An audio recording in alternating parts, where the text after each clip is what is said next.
A very good morning to one and all. Very shortly, we'll be beginning with the program. I welcome all our esteemed dignitaries in this auditorium. As we are still expecting our chief guest, he's on his way and stuck in a little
Institute by the Act of Parliament and is the custodian of national standards with responsibility of dissemination of measurements to the needs of the country. CSIR-NPL is critically engaged in the development of India's measurement standards that are internationally accepted and disseminating the measurement capabilities to industry, government, strategic and academia that underpin the India's prosperity and quality of life. NPL is conducting multidisciplinary R&D. In the year 1956, CSIR-NPL was given the status of National Metrology Institute (NMI) of India through the enactment of Standards of Interim Government of India and was formally opened by former Deputy Prime Minister I.N. Sardar Vallabhbhai Patel on the 21st of January 1950. In the year 1956, CSIR-NPL was given the status of National Metrology Institute (NMI) of India through the enactment of Standards of Weights and Measures Act by Government of India and became the member of the General Conference of Weight and Measures (BIPM), an international intergovernmental organization constituted by diplomatic treaty, that is the Meter Convention. After a year, CSIR-NPL started dissemination of kilogram and meter traceability through copies number 57 and number 4 of international prototypes of the kilogram IPK and the platinum iridium PTIR meter bar provided by BIPM. In the year 1977, the Commonwealth Science Council and the CSIR-NPL India along with 9 Commonwealth countries formed a cooperation to promote regional metrology program and link each national measurement system into a collaborative network which later became Asia Pacific Metrology Program APMP, comprises 45 full members. However, in the year 1999, CSIR-NPL India signed the International Committee on Weights and Measures Mutual Recognition Arrangement (CIPM-MRA) and implemented its quality management system QMS based on ISO IEC 17025 to establish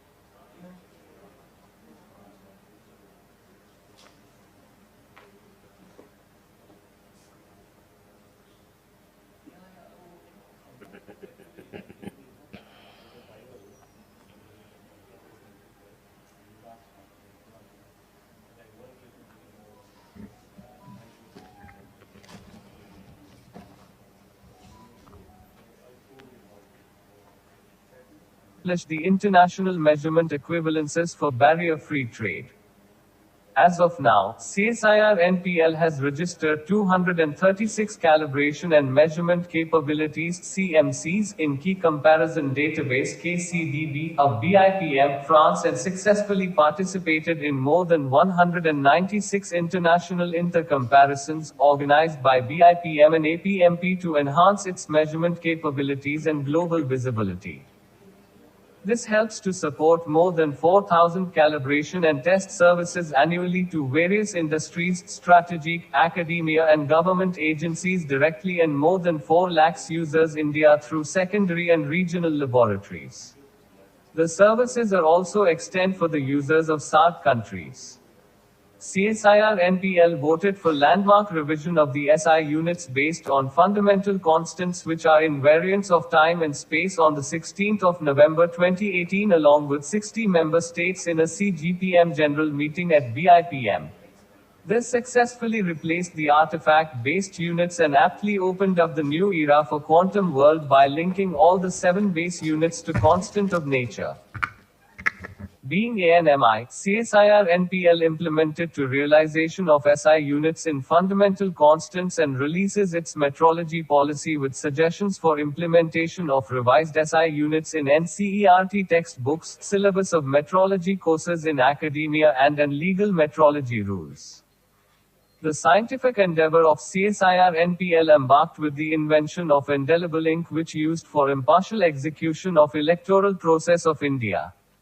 CSIR-NPL also developed hermetically sealed boxes of tampered glass during year 1984 to 1994 for safe preservation and maintenance of the original copy of the Constitution of India and still discharging this constitutional safeguard duty.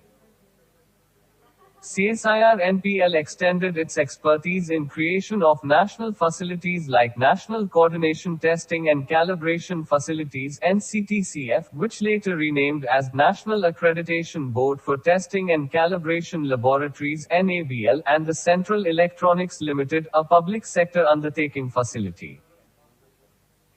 CSIR-NPL also plays vital role in nation building through its path-breaking scientific contributions which have wider socio-economic applications covering from research and development of new and strategic materials to environmental assessment and protection.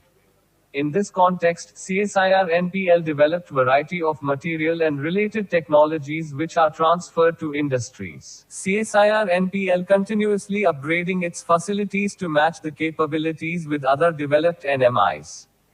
In line of this, CSIR-NPL presents 3 new facilities for the service of nation. CSIR-NPL, the authorized timekeeper of India, generates IST, keeps it traceable to UTC and disseminates IST for everyone. Global timekeeping is managed by BIPM which collects 500 clocks data from more than 70 NMI and computes UTC as a weighted average. NPLI contributes to UTC by realizing IST with state-of-the-art National Atomic Timescale and its backup consisting of atomic clocks and measurement systems. IST is kept traceable to UTC with uncertainty of plus or minus 2.8 nanoseconds, one of the best in world. IST traceability, using two-way satellite link, is given to ISRO timing centers at Bengaluru and Lucknow for synchronizing all 7 Navik satellite clocks to IST for realizing India's own GPS. Through NTP service, IST dissemination is available over internet. There are more than 1 lakh users worldwide and about 2 crores NTP requests are handled each month. A web time display of IST is available on NPL website. Mission One Nation, One Time will synchronize all clocks to IST with several efforts to strengthen the IST dissemination network in the country. Like most developed nations, India also needs legal time. For this, NPL and ISRO are establishing IST traceable time laboratories in 5 cities for Department of Legal Metrology to accredit legalization of IST. CSIR-NPL is gearing up for meeting the timing requirements of sectors and emissions with several time transfer methods. Synchronizing all clocks to IST will improve the efficiency and cybersecurity. IST as one nation one time will boost country's economic growth and lead to Atmanirbhar and safe digital India.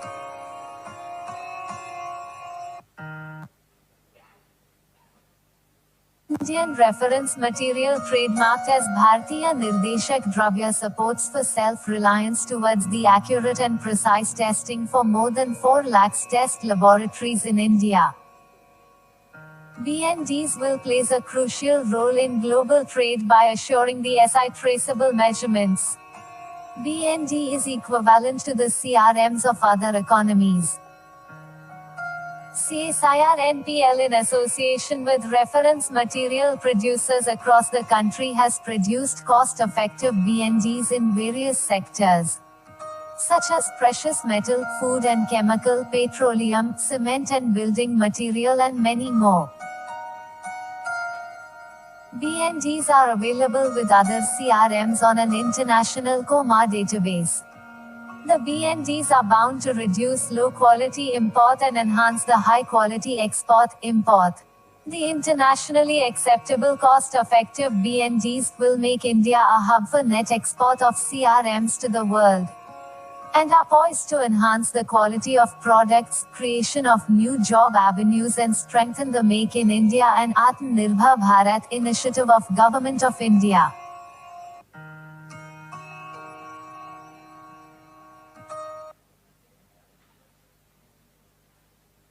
The NPL India Certification Scheme (NPLICS) provides quality assured product certification for stakeholders at par to the international schemes and realize the national self-reliant mission by establishing India's first national environmental standards laboratory to cater the concerns of air pollution and bridge the gap of national environmental governance system for air pollution. Till now, manufacturers use the certification services of agencies like US, APA, CSIR-NPL, TUV, etc., which is costly and time-consuming and also results undefined. Our esteemed chief guest is amongst us. I request you all to kindly stand up in his honor. We have respected Dr. Amitav Sen Gupta, former director, CSIR-NPL, as our chief guest for today's event. We are also privileged to have with us Dr. Sarita Alawat, co-founder, Bot Lab Dynamics, New Delhi. She has kindly consented to be the guest of honor for today's event. To commence this event, I request our honorable dignitaries to kindly come up on the dais. I request our director to kindly escort them to the dais.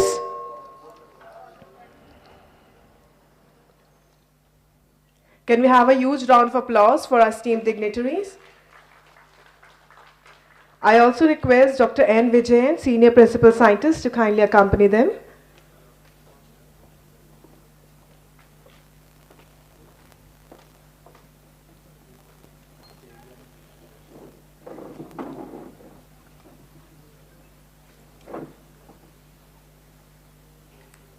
I welcome our esteemed dignitaries on the dais. Can we have a huge round of applause?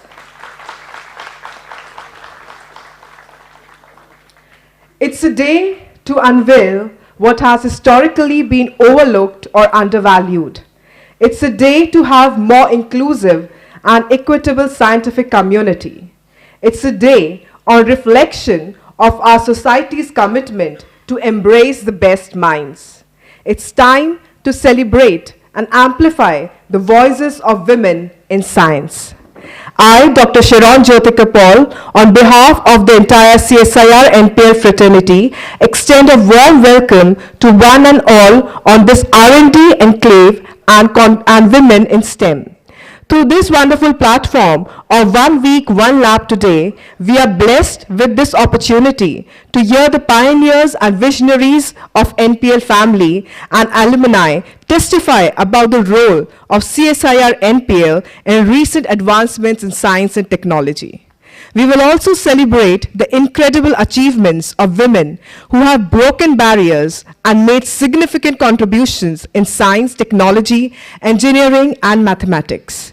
It is an absolute honor to have with us respected Dr. Amitav Sen Gupta, former director, CSIR-NPL, whose outstanding contribution to our organization are immeasurable.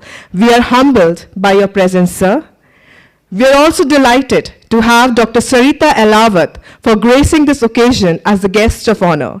We feel truly privileged to have someone as respected and accomplished as you amongst us today. We are also honored to have such a distinguished group of guests.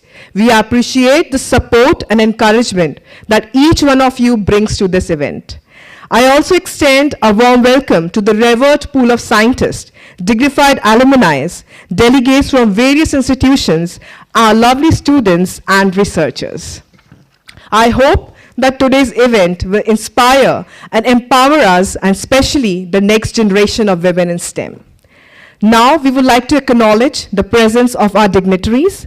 We have the honor of welcoming our chief guest, respected Dr. Amitav Sen Gupta, who has been instrumental in the growth and development of our organization. We welcome you, sir.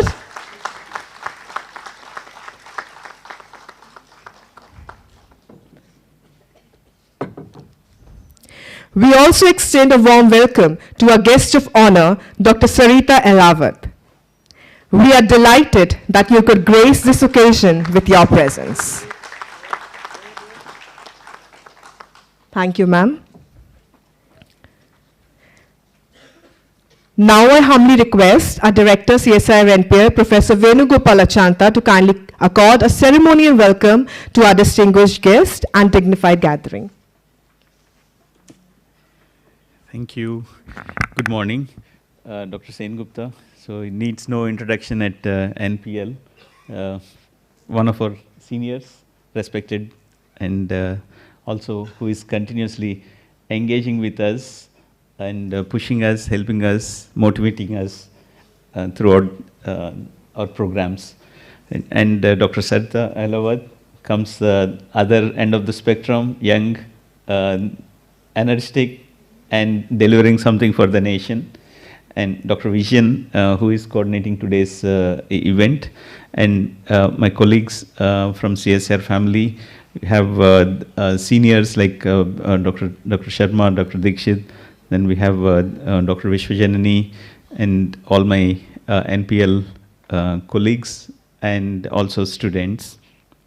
We were expecting a lot more students because this event was mainly focused towards the students to tell them what opportunities are there for them and what we can do together at NPL, what opportunities overall in STEM areas, and then what especially at NPL. R&D is backbone of metrology. Without basic R&D, there is nothing much we can do in high precision measurements, whether we want to develop new high precision equipments or processes or technologies. We need basic R&D. And at NPL, I keep saying my colleagues must be bored listening to me, but I just want to showcase once again, for the sake of all the younger students who are here, that NPL is the National Metrology Institute of the country. Each country has one designated institute. In addition to metrology, which is the mandate given to us by the Parliament, we have very strong activities in two other areas over last seven decades. So NPL completed 76 years. This is our 77th year. So the two activities which are very strong are material science and environmental sciences. We do considerable amount of world-class R&D in areas of material science and environmental sciences. In material sciences, the known activities, the well-established, well-known activities of NPL are solar cells, semiconductors, and superconductors, and carbon materials. We also have thermoelectrics and wide range of new generation quantum materials like 2D materials, graphene, and all these materials are pursued at NPL. And one of the cherished or one of the significant milestones in NPL is the establishment of CEL, the Central Electronics Laboratory, which we discussed about it 2 days ago in the MSME meet. So that's CEL, which is in Ghaziabad, right? Saidabad, right? So that's one of the finest examples where a public sector undertaking was an offshoot of a CSIR laboratory. So it makes this ferrite, the ferrite based materials which are developed at NPL were translated into electronic components which are used for strategic sectors like the defense and all that. They still use these components, and this can be taken as an example, and we need to see where we can take our materials to practical applications. We cannot do everything in-house. What we're doing, focusing is on basic R&D. We have to partner with other industries, other stakeholders, so that we can convert them into products and devices. So Professor Ram Gopal Rao was here on the first day. He gave the keynote lecture on the challenges and ways where a national lab can convert the technologies, convert the basic R&D results into technologies. So we do translate a lot of our technologies as part of the CSIR system. We address a lot of industrial challenges. We do these service projects, technical projects from industries and do that. But a lot more to do before we can be satisfied. Government recently announced these new national initiatives, which are massive projects. For example, 6G, communication networks, semiconductors, where a lot of incentives are being given to the private industry as well as public institutes, national institutes and universities across India. Green energy and LIGO, and yesterday the government has announced this National Quantum Initiative, where NPL plays a major role in terms of quantum materials, quantum metrology and sensing. We already have a considerable amount of activities which go on here. One of the examples is Dr. Sengupta himself, who was instrumental in building the first cesium fountain atomic clock at NPL, making India one of the very few countries in the world to have this technology. So this kind of equipment is not possible without doing basic R&D. You cannot just wake up one day and say that like I'll make a rocket. It doesn't happen, right? So basic R&D is very, very important, and today's session, today's events are focused on R&D activities of NPL and what are the opportunities which we have for students, for different stakeholders. As National Metrology Institute, we are the gold standard in our work, whether it is materials, processes, or measurement techniques or measurement facilities.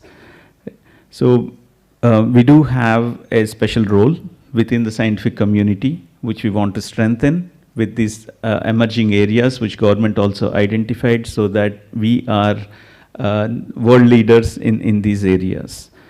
So the second half of this program, which is very critical, very important, is the inclusivity, which Sharon has mentioned. So women in STEM is what we'll be talking about. CSIR is especially, I'm a non-CSIR person who came here for a few years. So I see that there is a lot of emphasis. It is not that somebody is putting a lot of effort to do it, but then women get their equal importance. So as in NPL itself, it's more than 35% of our staff are women. And it's not that we're doing a conscious effort and doing it, but it just happens as it should be in any natural selection process.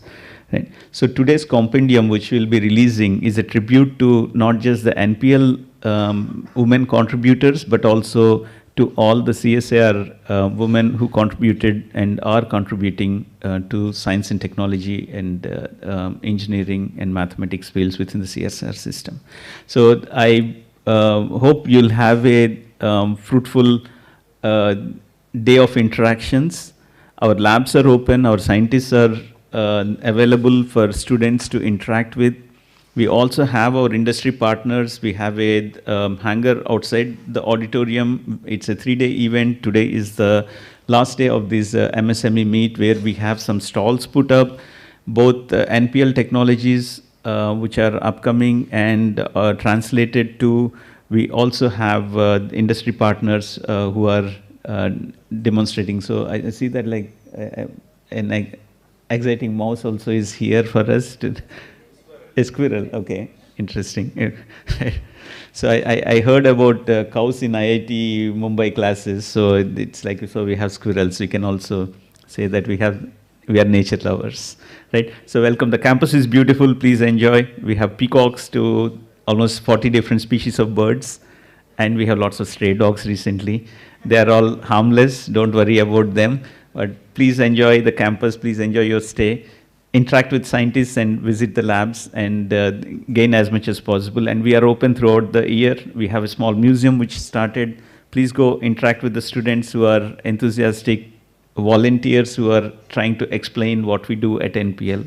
So please enjoy your stay. Thank you.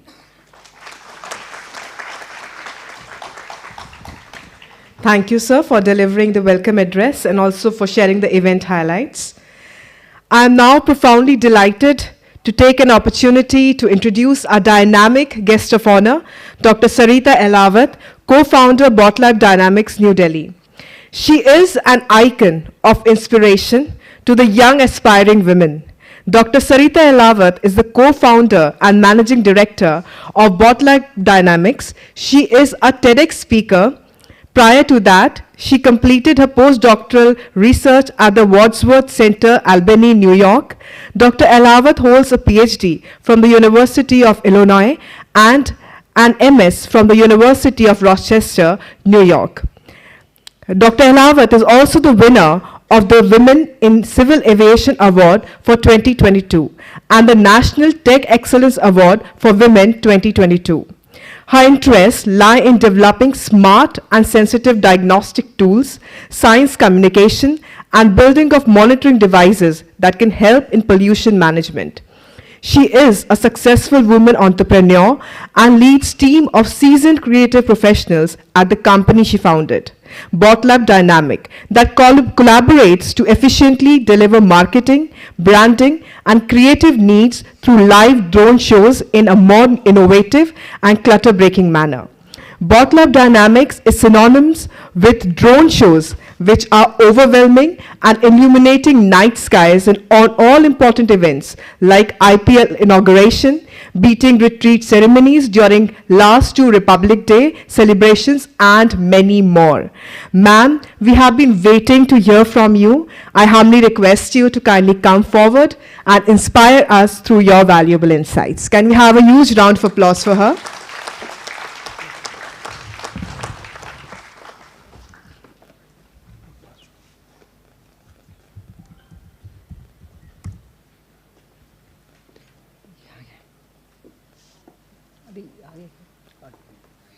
All right. Good morning. Thank you so much for such a wonderful introduction. Thank you, Professor Venugopal, for having me here. Thank you, Poonam, for making the effort. And I'm really delighted, and it's a huge privilege to be at this institution full of history. Walking through these corridors feels really special and makes you feel wonder, you know, when we didn't have much, we had this institution.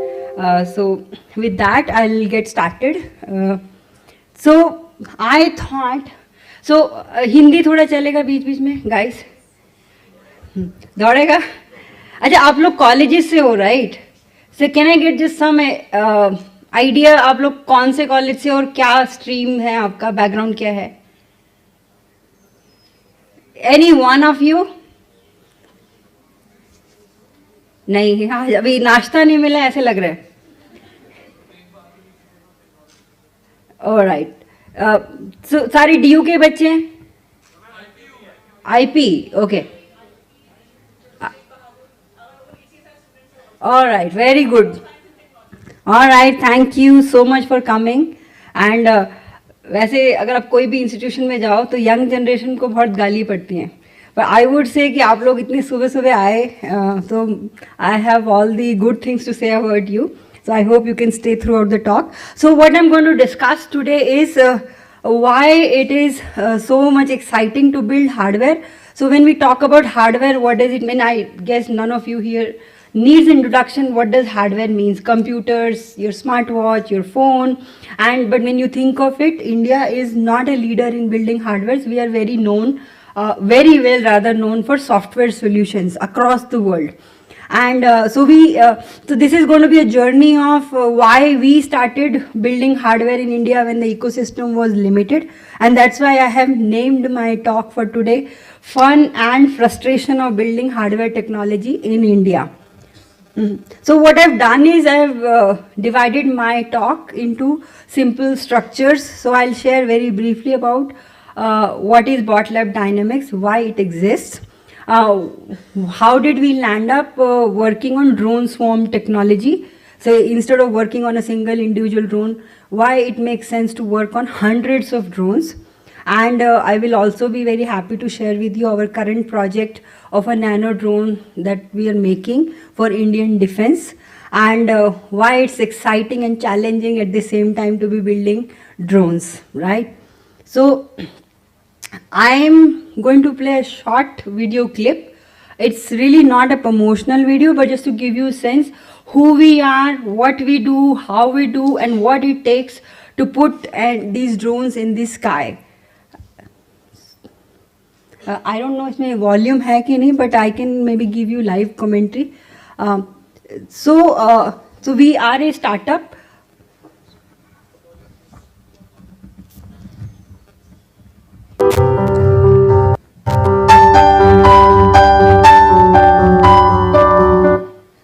So I'll just start from the beginning. Okay.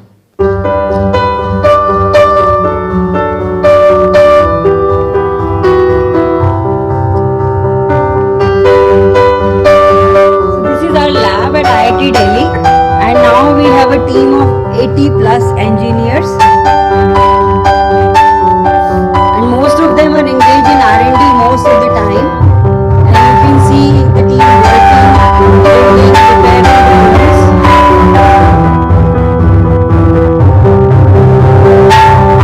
So it took us many years to get to this stage. All the drones that you see in this video are built, designed by us, pretty much in R&D Delhi. Though we can take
help from that we flew 3,500 drones.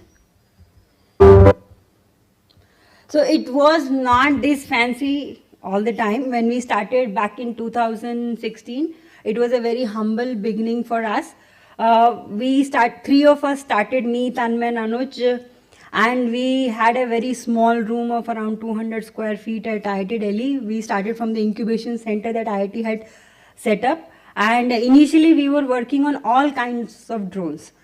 chote, vade, mid-size, and we were trying to find our footing and then see what kind of drones we could make. And you may ask, why drones? So drones, because drones made sense. It was an upcoming technology. India didn't have a presence in that. And we were collaborating very closely with Indian Army, Air Force, and as soon as we had our systems ready, we were very actively demonstrating to Indian Air Force and Army. And one of such event took us to Pokhran. That was a pivoting for a point in our career. That was back in 2019. We tested our drones in Pokhran and we realized what we were lacking. And then we thought maybe building swarm makes more sense. So initially we were optimizing the drones for payload or the flight time. I mean, these are the two parameters that are very important for drone. And in 2018, we realized that our team probably can do much better if we start connecting the drones. And here you see an example of 10 drones that we built for defense application. These are very smart drones, flying autonomously, are capable of talking to each other and also communicating back to the user. And this was the system that we took to Pokhran and realized that assembling the drones will not maybe cut it. What we need to do is redesign the whole thing from the scratch. And then, so that is why we felt that drone swarm technology, because there were no player in that area, and we were the first one to have built 10 drones with this capability. And drone swarm had an application in almost anything you can imagine. So be it transport, surveillance, disaster management, media and entertainment. And so I want to show you one more clip. It's a very small clip, and you have to pay attention to a small drone that is coming from a sky. It's a part of a swarm which is detecting a tank and hitting a tank. So it has a lot of computer vision applications put in to identify, classify and detect, and they can take an action. So these are the kind of application we are building for defense. It will take some more time. And so it was the request from Indian Army that we build a small drone which can be kept in a pocket, and you throw and it can give you a live feed for complicated situation. If there is a terrorist area where you want to not send the soldiers but you get the awareness. And this is the project that we are currently building. It will take maybe another 6 to 9 months. So what we have done differently is that we have designed and built the entire system indigenously in India. Took us more than 6 years.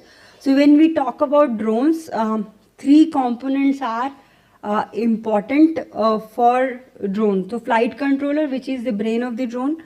GPS, it needs to orient itself in the sky and know where it is. And a motor controller to control the speed of the drone. And so our learning from Pokhran was that if before 2018 we were using all these components made in countries other than India. So and that's why they were not performing very well in India, because the flight controller that we were using at that time was made in Sweden. And if you imagine the environmental condition of Pokhran, it's very hot and it's very windy. It has a lot of dust. So these components were failing rather badly, but they were performing very well in Delhi because the environment was very different. And so, and when we made these components, it took us 2 years to design and build and find where we can, get them locally made. And when we made them, we realized not only we are able to customize what sensors we could bring the reliability, but we could also reduce the cost. So now we were able to build the GPS in 1/3 the cost. And now, because once we discovered that, then we said, why are we restricting ourselves to few drones? Now why don't we make more drones? And so this is the recent example. So we started first with 12 drones, 40, and when we were at 40 drones, Ministry of Defense asked us if we could make 1,000 drones for beating retreat. And it was very challenging because you are only at 40. And now somebody is asking you to make 1,000 systems. But we took up the challenge and said within 6 months, it was like a secret project that we did at IIT Delhi. And you may remember that time COVID was going on. And also because India is not it doesn't have a good ecosystem when it comes to electronic manufacturing or chips. The world was running out of chips. So we had to change the chip in the middle, and we could do this because we had the know-how with us. And so we were successful at building 1,000 drones, and last year we flew them. And this year we flew 3,500 drones from same location, and that made India the second largest country in the world to have that capability. And thank you so much. And seeing Indian government support a small startup from IIT Delhi, this year IPL took a chance on us and then said, could you be part of the opening ceremony? And in IPL, we flew 1,500 drones. Why it was significant? Because drones were flying in a vicinity where 132,000 people are sitting live. It was a live show, and if anything goes wrong, because in the end of the day, you're flying drones over people. So we have to worry about a lot of safety protocols, and we are very happy that successfully we have completed this project.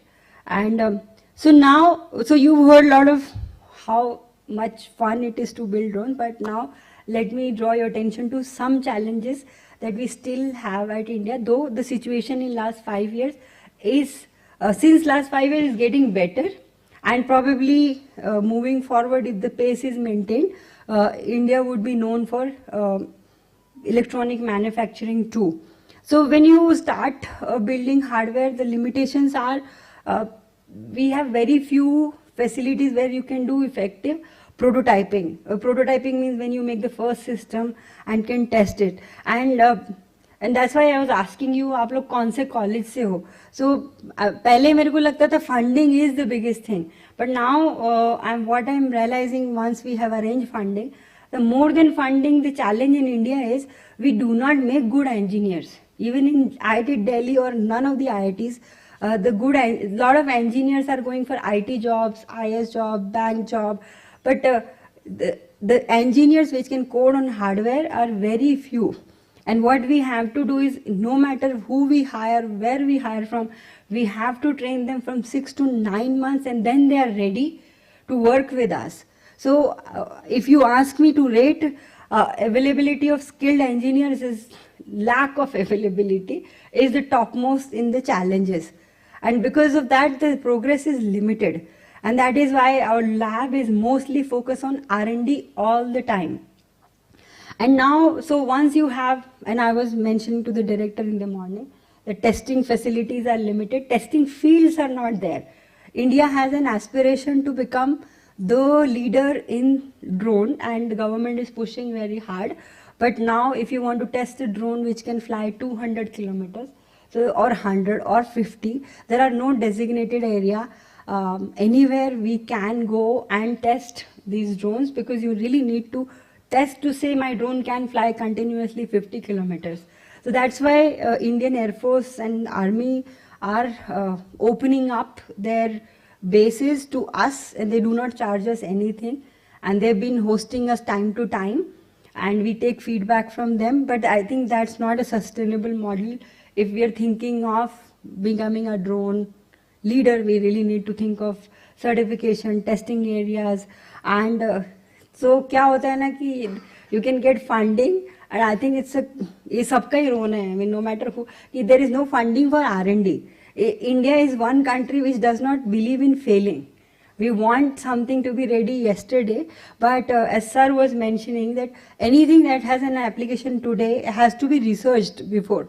And for us to come to this stage, we have put a hard core R&D hours for last 5 years continuously, and then we know what fails, what works.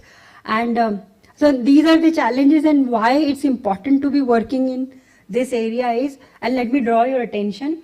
So when it comes to electronic manufacturing, we are a biggest importer in the world. So our deficit in electronic component importing is more than, like now it's like around 60 billion. And when you think of what is 60 billion, it's a GDP of many countries. It's that much money that we end up losing. And if you see the gap between import and export, the import is way dominating than the export, we do for and that's why it is, and I want to draw your attention to this slide. This is very fresh from yesterday, from New York Times. Now, India is becoming the most populated country in the world, and it's going to stay like that till the time I'm alive. I was calculating कि कब हमारी population कम होने शुरू होगी. I think I will be dead by then. So that means we have to live with these numbers. Our population is going to remain higher than 1.5, at least for my lifetime. So which means you really need to be creating jobs, technology, to take care of your young population and their needs. Because if you do not have technology, you cannot house these people in more efficiently, because the energy requirements, and so technology is by far the only solution to manage a country this size. And in that, hardware is going to play an absolutely, unquestionably, an important role. But at the same time, it's not just I'm crying that it's difficult, but when there is a difficulty, it's also an opportunity. The people like us, when we started, our value was 3 crores. I mean, that's a value given to any startup that starts from IIT Delhi. And now a lot of drone startups are valued 500 crores onwards. So it's a great opportunity to make career, and it's a great opportunity to make a change in the society. And as I said, when we started this journey, it was only 3 of us. Me, Tanmay, and Anuj. Tanmay and Anuj are both BTech in engineering physics from IIT Delhi. We met while running in IIT Delhi campus. We used to train for Delhi half marathon. And then we realized that we 3 had a common interest in building hardware-based solution. So the journey that was started by 3 now has a family of 84 engineers, and which are taking this mission forward. And we have been very fortunate to get recognition from Prime Minister to Science Minister, and we really value that, because it has brought our work to the limelight, and we've been fortunate to get several awards. And these awards are valuable because it brings attention to the area that we work on, the attention that this area need a lot more help than currently it needs. And with that, I'll say thank you so much.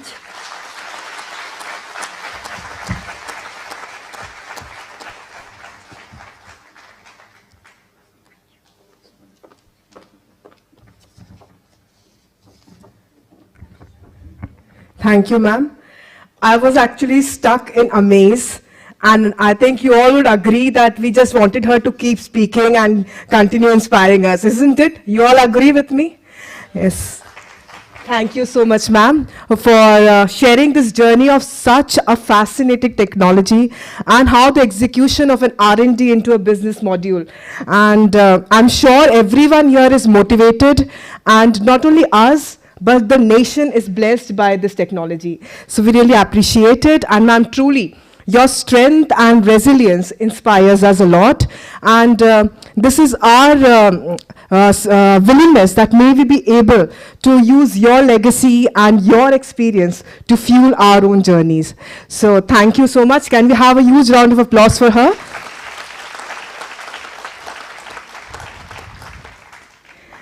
Now I'm honored to have this opportunity to introduce you all to this another renowned personality, Dr. Amitav Sen Gupta, the former director, CSIR-NPL.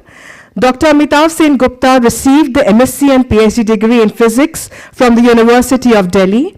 He joined NPL in January 1979. Dr. Amitav Sen Gupta superannuated from the National Physical Laboratory in March 2015 as its acting director, holding the position of Scientist H, Outstanding Scientist. He also headed the Time and Frequency Standard divisions at NPL. He is an expert in the area of radio and atmospheric physics, electronics, atomic physics, and time and frequency standards. With over 35 years of research experience, his major contributions include design and development of India's first and one of the world's most accurate primary atomic clocks, known as the cesium fountain, and the development of the prototype of a space-qualified rubidium clock for ISRO. He has also developed India's first satellite-based standard time broadcast using the domestic INSAT satellites. Dr. Sen Gupta was a member of the first and second Indian Antarctic expeditions in 1981 to 1982, where he performed experiments related to upper atmospheric radio propagation and ozone studies. Subsequently, he was a leader of a 100-member team of 8th Indian Antarctic Expedition in 1988 to 1989, setting up the permanent Indian Antarctic Station, Maitri. He received the O.P. Bhasan Award for Science and Technology for his significant contributions in the field of electronics and information technology. He is a Fellow of National Academy of Sciences India, Fellow of Institution of Electronic and Telecom Engineers, Fellow of Meteorology Society of India, and a senior member of IEEE USA. Presently, Dr. Sen Gupta is Honorary Distinguished Research Professor and Chairman of Research Development and Industrial Liaison Group at the North Cap University in Gurgaon, and also Honorary Scientific Advisor at CSIR-NPL. During his able guidance, NPL has shown an impressive enhancements in R&D output, and he is still consistent for it. So now I humbly request respected Dr. Amitav Sen Gupta to kindly enlighten the gathering with your golden words.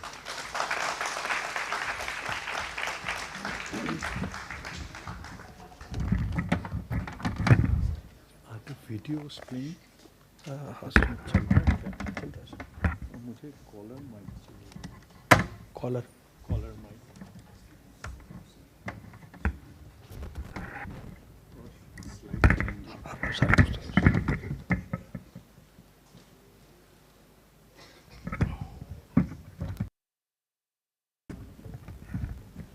Video चल रहा है कि sound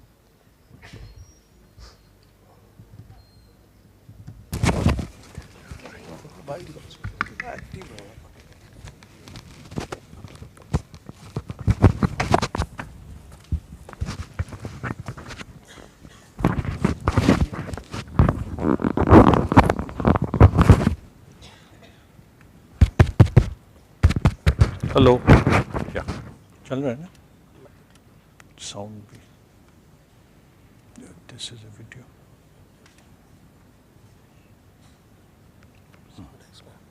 इसका नहीं है आगे आगे है sound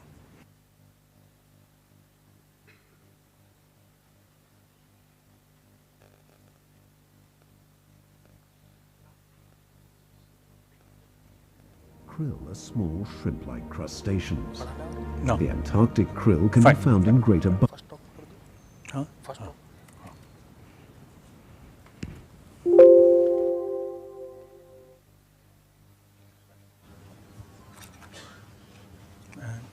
And this is for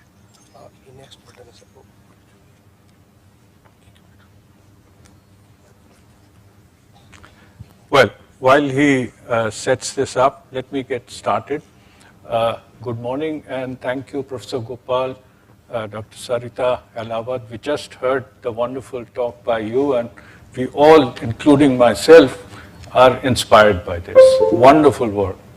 So, and Dr. Vijayan, distinguished delegates here, and the students and my former colleagues at NPL, first of all, I'm truly honored to be asked to be the chief guest. Personally, I have a real hard time considering myself a guest, let alone a chief guest, in my own organization. I've spent my entire life here, but then that's okay because I'm an accidental chief guest. I became the chief guest only yesterday evening, so I'm standing in for somebody. So, but truly honored to be the chief guest here, if it helps all of us. So, I was told that I could talk about I've spent about, like I said yesterday, about 40 plus years in this organization. I started my career at a very young age, and over the years I've switched field number of times. I mean, all these atomic clocks that you've been hearing about is something that I did towards the end of my career, about last 15 years or so. But before that, I used to do a lot of other things. So then I was trying to wonder what I should talk about in that long career. So then I thought, I mean, rather than talking about, you know, the science, results, graphs, equations, etc., which will probably be too technical, I should talk about something interesting, and that is this, Antarctica. So as you heard in the introduction, very generous introduction, thank you very much, that I was also a part of the Indian Antarctic expedition, and I thought I should just tell you a little story about Antarctica. It's not strictly a lot of science that I'm going to talk about. I'm just going to give a general description of what is Antarctica, where it is, and things about it, and finally, and lots of nice photographs. And finally, I'm also going to briefly summarize why science in Antarctica is interesting and what the Indian scientists in Antarctica are doing, right? So that's the brief outline of my talk. And this is a subject that I'm very passionate about. It's really fascinating. So I kind of get carried away and speak too long, but the time given to me is about 25 minutes or so, and because of me the program is delayed because I arrived late. So I'll try to be as quick as possible and run through the slides. So let's get started. And basically why I'm telling you about Antarctica is this, that, you know, it's just to indicate that if you take up, this is for all the younger people here, that is, if you take up a career in science, it's not true that you really have to wear a lab coat and work very hard and, you know, put on glasses and work very hard and write equations and test tubes and so on. It's also a lot of fun and adventure, provided you are in the right place. I mean, so in my career, it's been almost like I had fun and got paid for it too, all my life. So that's the way is a career in science. Okay, so now Antarctica. So first I'll tell you, Antarctica is a frozen land around the South Pole, also called the frozen continent. So if you are here, the continent is down here in the south. It's the fifth largest continent on Earth. Its area is 14 million square kilometers. It probably doesn't tell you much, 14 million square kilometers, but 14 million square kilometers is the size of India and China together. It's that huge. 1.5 times the size of the United States, and about 98% of the continent is covered with ice, and about 90% of all ice in the world resides here. Imagine if, due to global warming, you know, due to all human activities, a little bit of that ice were to melt, all the oceans in the world will rise enough that will inundate all the coastal areas. So we have to be very careful. It's a continent with fluctuating size. This is a picture of a satellite picture of Antarctica in summer. That's the area of 14 million square kilometer. In winter, the ice all around, the seas all around freezes and the size becomes double. So between winter and summer in Antarctica, the size of the continent becomes, you know, goes by a factor of 2. It enjoys several superlative features. Naturally, it's the coldest, that's all we know. You know, the lowest temperature, minus 93 degrees centigrade, was recorded on this continent, somewhere in the middle of this continent, near the South Pole. And just to give you a visualization of what that means, minus 90 degrees centigrade is that if you took a jug of boiling water and tossed it up in the air, by the time this water hits the ground, it freezes. That's how cold is minus 93 degrees. It's terrible temperature. It's the driest continent. There's something which is not, you know, quite intuitive. Well, you think with a lot of ice it should not be so dry, but some of the interior parts of the Antarctica have not had rain or snow in the last several million years. It's extremely dry in the middle of the continent. It's windiest. Wind speeds close to about 300 kilometers have been recorded here. When you have storms near the coastal areas of Antarctica, extremely strong winds blow. And it's such strong winds that you cannot even imagine. We experience a little bit of that in some of our expeditions. You cannot just stand like this. You have to hold on to things. I mean, not just loosely. It's really hard. It's the highest continent, again, something which is not intuitive. What happens is the entire continent is covered with such a thick layer of ice. In the middle, the layer of ice is about 4.5 kilometers thick. So that makes the average height of the continent the highest in the whole world.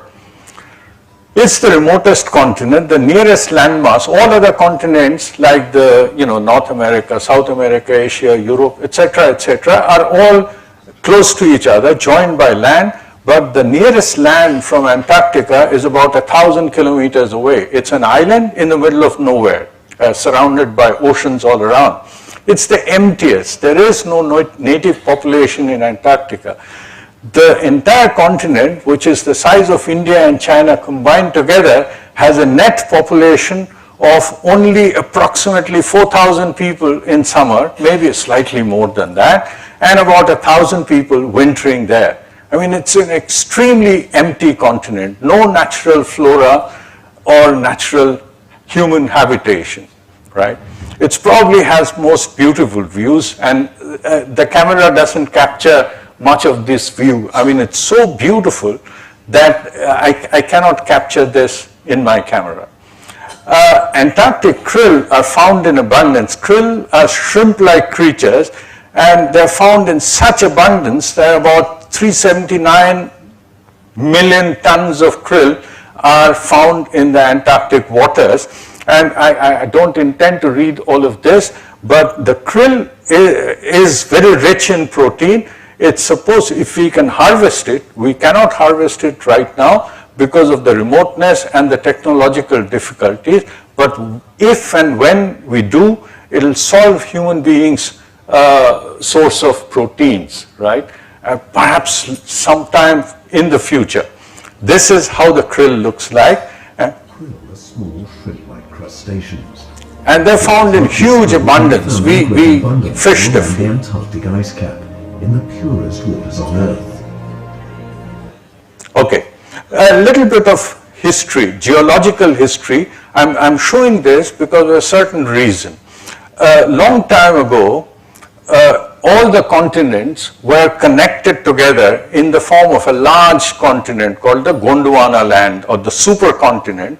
About 200 million years ago, the continents started to break up into little pieces and started drifting away from each other, and you can almost recognize the individual pieces, the South America, North America, the Indian peninsula. It floated away.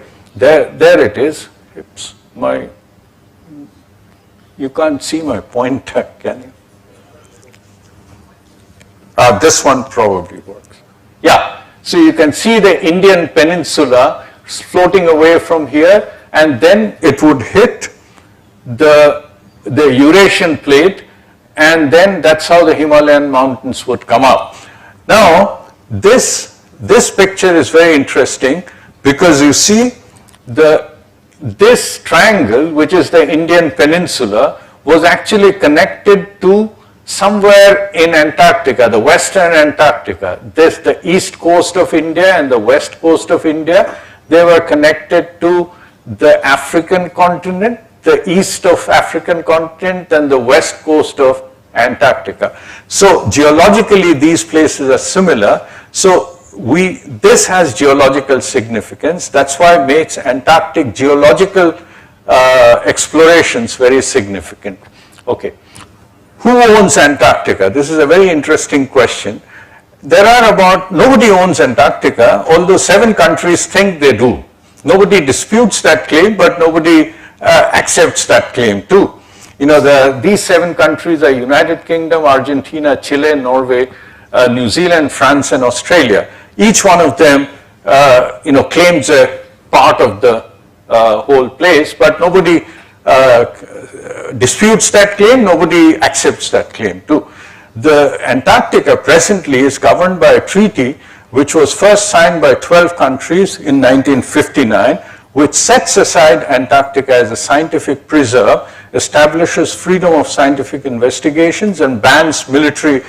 These are foundations of the Antarctic Treaty. Bans military activity on that continent.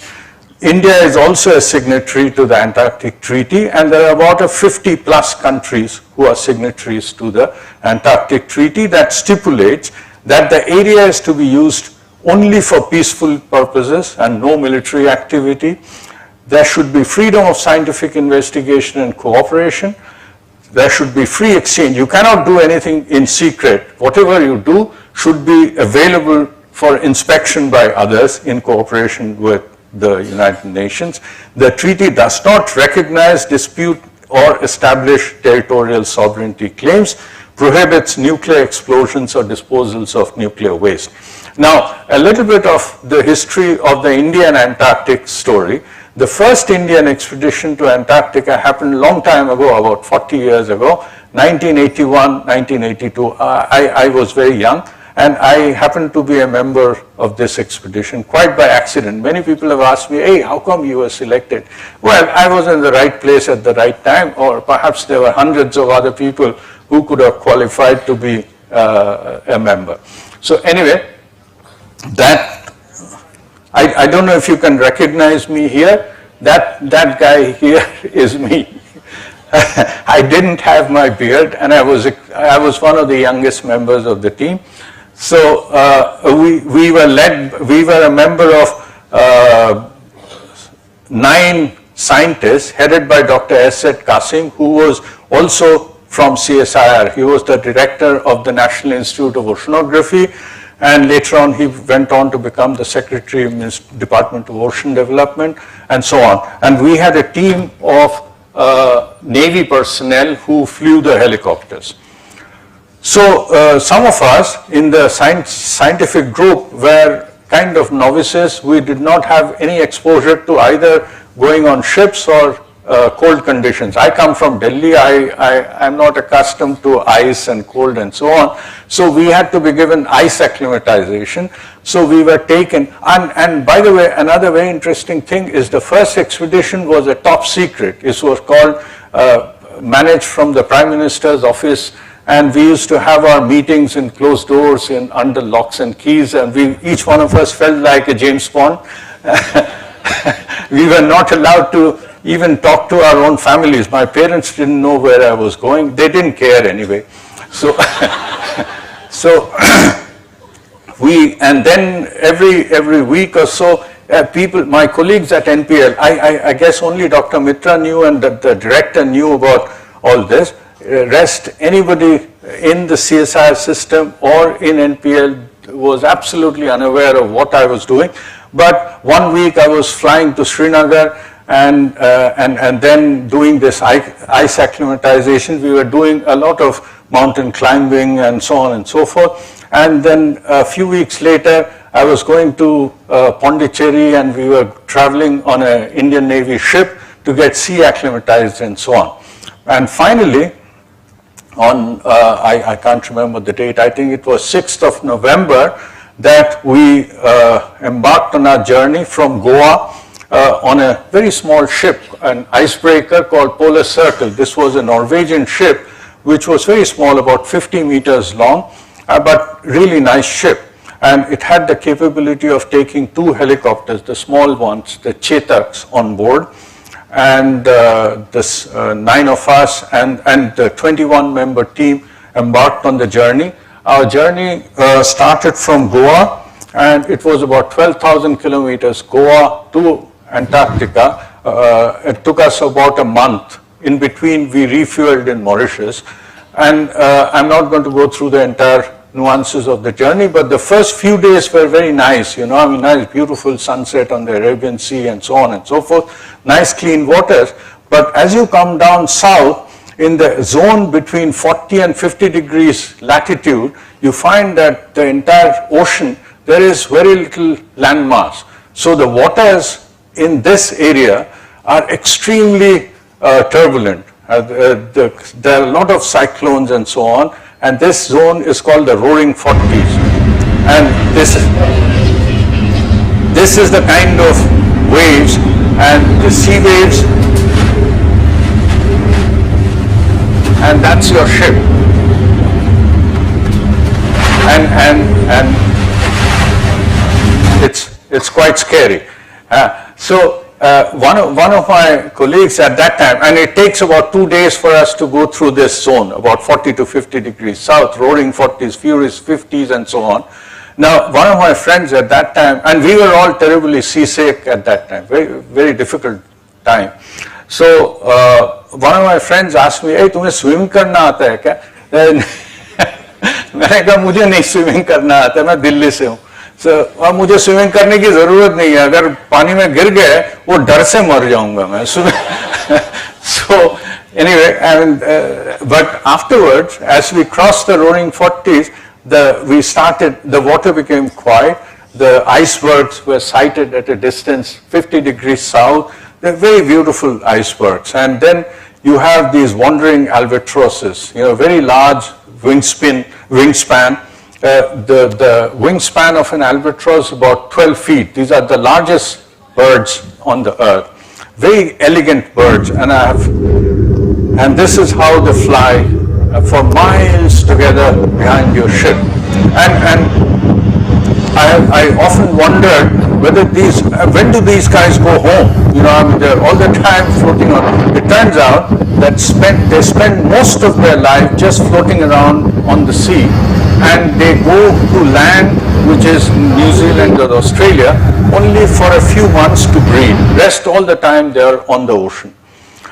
But when we go further down south, we start seeing ice, ice pack, little floating sea ice, and it starts to get denser as these are called Antarctic ice pack.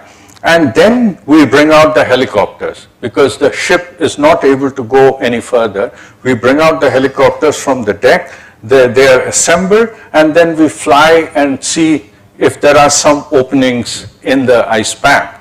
That's how we get to our landing site. It's extremely inaccessible, right? And it gets worse, and the ship has a hard time getting through this. And beyond that, you can see the shore at a far off distance. Okay, but finally, when we cross all these ice packs, there are some regions which are free of ice, because of some ocean currents and because of winds, etc. There are only some huge icebergs. There is a polynya or a group of icebergs, large flat-topped icebergs. Each one of these could be 1 kilometer or 2 kilometers wide. And some of them, and these are very tall. The height of the iceberg above the water surface is the size of the ship or so, about a 3-story building or so, and about 8/9 of that is underwater, So there are huge icebergs. And you have penguins sitting on them, greeting you. Just a nice video of our ship. This, by the way, all these videos are not from me. I've picked them up from other sources. I must acknowledge that. So this is the kind of beautiful view that you get. And of course, we see other creatures like killer whales. No matter, whether they're killers, they are very beautiful looking. They're so elegant. Their swimming is so elegant.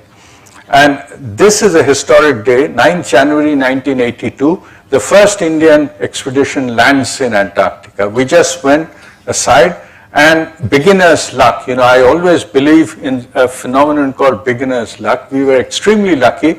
9th January happened to be an extremely quiet weather day. So we landed alongside, and we got down and we started wandering around. And took a nice photographs. This is the first expedition team on that historic day.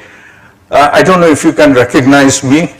Probably you cannot, but that's me. Anyway, so all this was, by then, it was no longer a secret. it had come out in magazines, and Mrs. Gandhi had made an announcement in Parliament and so on. There was big news.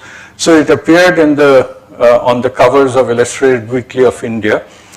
So then we went on ice, and there were penguins all around us. I was trying to feed milk to the penguin, but these guys don't take anything from us at all. The only food they eat is krills, you know. So we have two kinds of penguins, the Adelie penguins and the emperor penguins. The Adelie penguins are this small, emperor penguins are that tall, extremely elegant creatures, and that's how.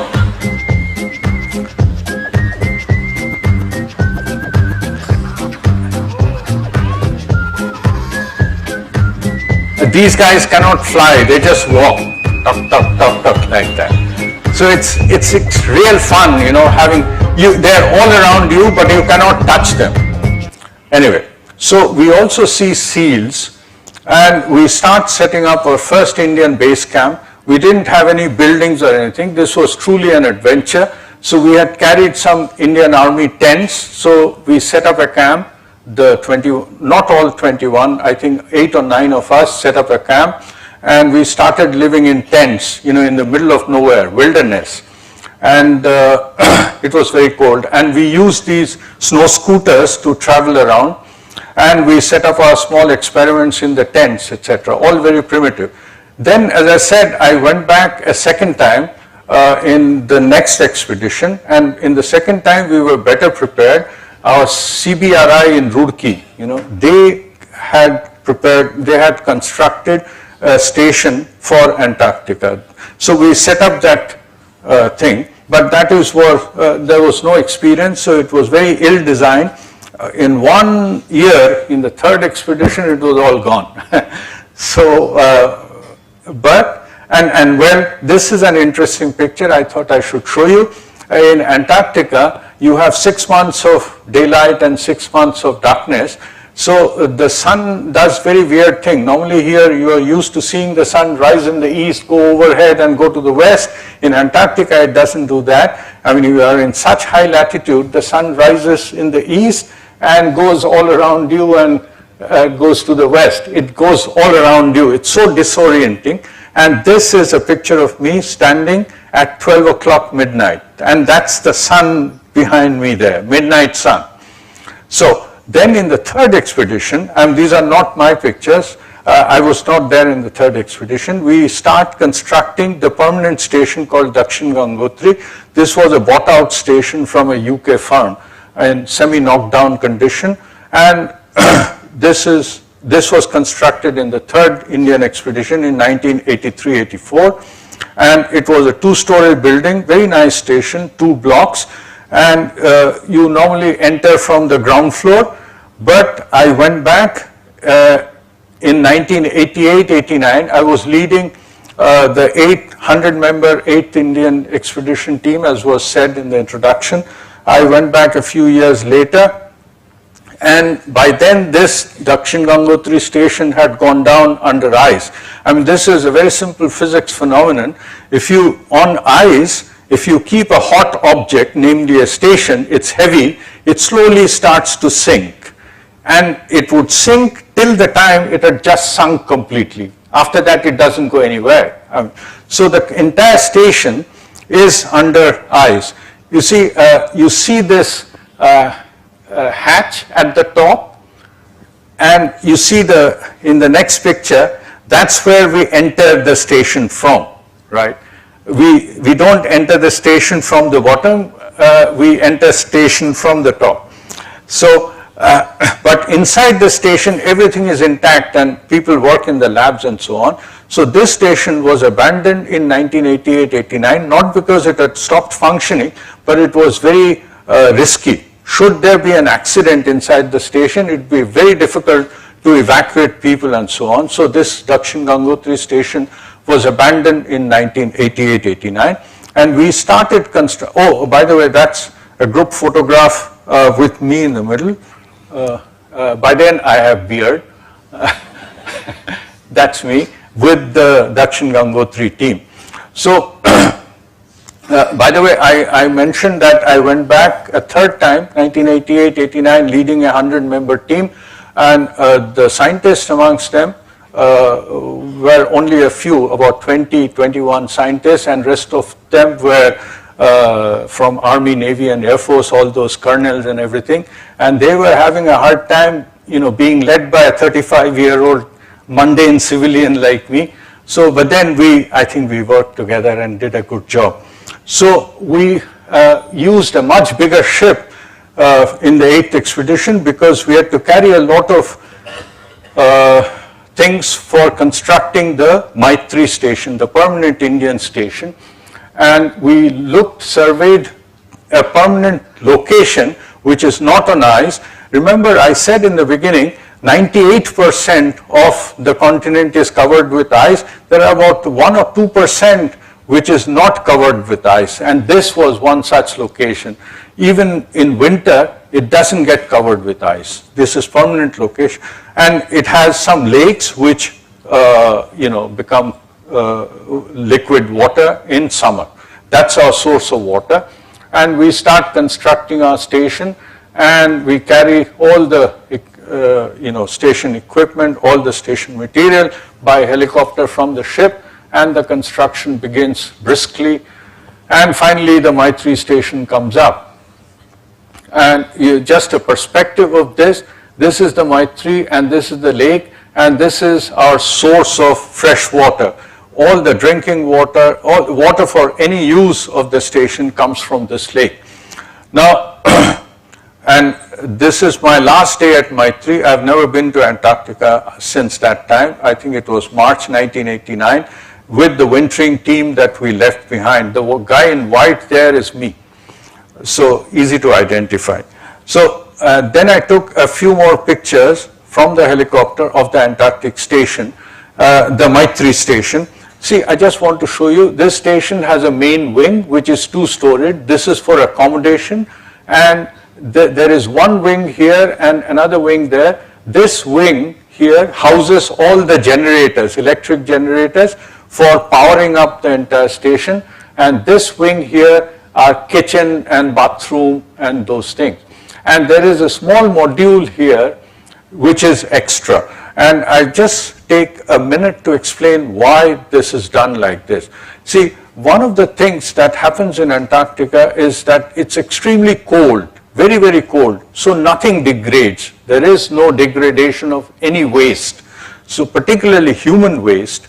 If you are careless about human waste and let it out in the open, it will survive there for hundreds of millions of years and eventually percolate down to the lake and pollute the water. That is your source of living, right? So we have to be extremely careful in the way in which we dispose of, particularly the human waste. So this is a toilet in which we incinerate, we burn all the human waste with oil. So this is called an incinerator toilet. It's constructed separately from the main station because of fire hazard, right? So now this is another picture which I picked up from the internet much later. So the things to watch here are these oil barrels which are stored for the whole year, because the entire station is powered only by generators, and generators have to have enough fuel to last at least a year and a half or so. Okay, another nice pictures of the station Maitri. That I'm extremely proud of this station, not because it was constructed under my leadership in 1988-89. I'm proud of this station because it was almost 100% indigenous. Everything in the station, the prefabricated walls and the structures and everything were designed and fabricated by the R&D establishment of DRDO in Pune. The generators were Kirloskar generators. The washing machine was Sumit washing machine, and everything that you can think of except two things. One was the satellite communication terminal. We don't make them in India. We import $60 billion worth of equipment, electronics, unfortunately, and satellite communication terminal was one. And there was one more thing I can't remember, which were imported. Rest everything in that station, Maitri station, were made in India.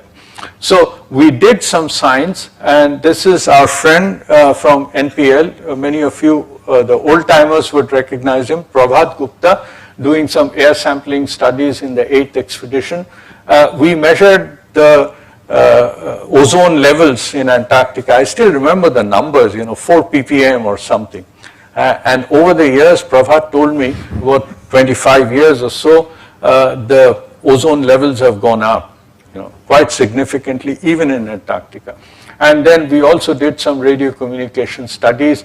Our geologist friends did some geological studies in Antarctica. Now, years later, in 2012, a third Indian Antarctic station came up. Bharti, our colleague Rupesh Das gave me this photograph. He was the leader of one of the expeditions that went to Bharti. Bharti is located in a different place. It's about 3,000 kilometers from where Maitri. Maitri is located here. Bharti is eastern part of Antarctica. So this is the third Indian station. So right now the Maitri and Bharti, these are the two Indian scientific stations that are operating in Antarctica. And of course this again is a German station bought entirely from the Germans. Okay, so before I come to that thing, see, I've shown you nice pictures, I hope, of Antarctica, very nice sunrise, sunset, and so on, penguins moving, etc., etc. And all those pictures are possible only when the weather is good. And it turns out that in Antarctica, the weather is good only a small fraction of the time. So most of the time, it's very stormy, windy, and terrible weather, very cold. And when it gets in extreme case, it's you have Antarctic storms like blizzards, and this is what happens. You can't see from here till there. It's complete whiteout. You can't see the station from a distance of 10 feet or so. Okay, another hazard in Antarctica is the fire. I mean, with a lot of ice all around you, fire is a big hazard because although you have a lot of ice, there is no water. So you have to be extremely careful. So this is one of, at the time of construction of Maitri, we indeed had a fire accident and one of our little modules caught fire, and fortunately that was it. We've had other accidents, but I'm not going to talk about those. Why is science in Antarctica interesting? We are, so far it was all nice fun and games, adventure, going to Antarctica, living in tents, watching penguins, etc., etc. But the government spends a lot of money sending us there, so to do work, right? So what work do we do, and why is it interesting? The Antarctica is arguably the most untouched and undisturbed region on the planet, being remote, isolated, and frozen all year. Science in Antarctica offers many advantages over anywhere else on Earth. For example, Antarctica has the cleanest air in the world, allowing air quality monitoring with a reliable baseline. It's also the darkest place on Earth, particularly in winter, an ideal setting for astronomical research. Studying the bottom of food chain, I talked about krills. They are found in abundance there, and also allows scientists to better understand environmental impact on humans. Has no borders, allowing research findings to be freely available to anyone, and also many projects are internationally coordinated and supported without any home turf issues. And what are Indian scientists studying in Antarctica? Meteorology and global climate change. And our NPL colleagues are involved in such things. The colleagues from Geological Survey of India, NGRI, one of our CSIR laboratories, they study geology and glaciology, earth sciences, astronomy and astrophysics, aeronomy. Aeronomy is the study of the upper atmosphere, the ionized atmosphere, ionosphere, etc. This is the subject of aeronomy. And radio communication, we were partly involved with radio communication in Antarctica, marine biology, and human biology under stress. So these are some of the things that we study. I've not gone into details because the limited time given to me, but some of you that are interested could perhaps later on come to me and I'll tell you more fun things about each one of these. And one thing that you perhaps are all aware is about the Antarctic ozone hole. That's one of the hot subjects of studies in Antarctica, right? Thank you very much for your attention. Well, I showed you this nice, fun and games called Antarctica. So if some of you take up career in science, perhaps you land in a place where one day you will have an opportunity to actually go to Antarctica and do some science there. Thank you again.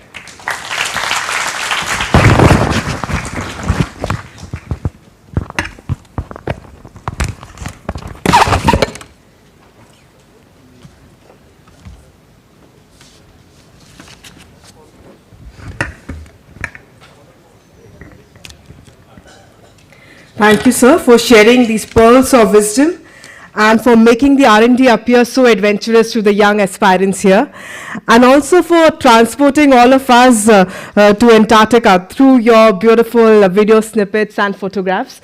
But we truly admire and we are proud of such a challenging journey.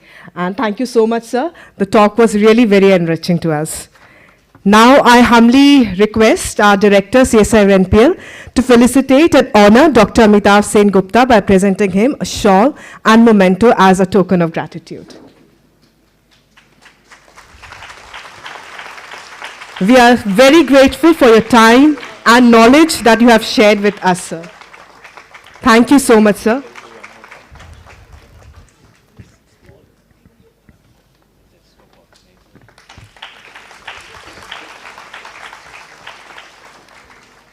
Thank you, sir. Now I humbly request our Director to felicitate Dr. Sarita Elawat and honor her by presenting a memento and shawl.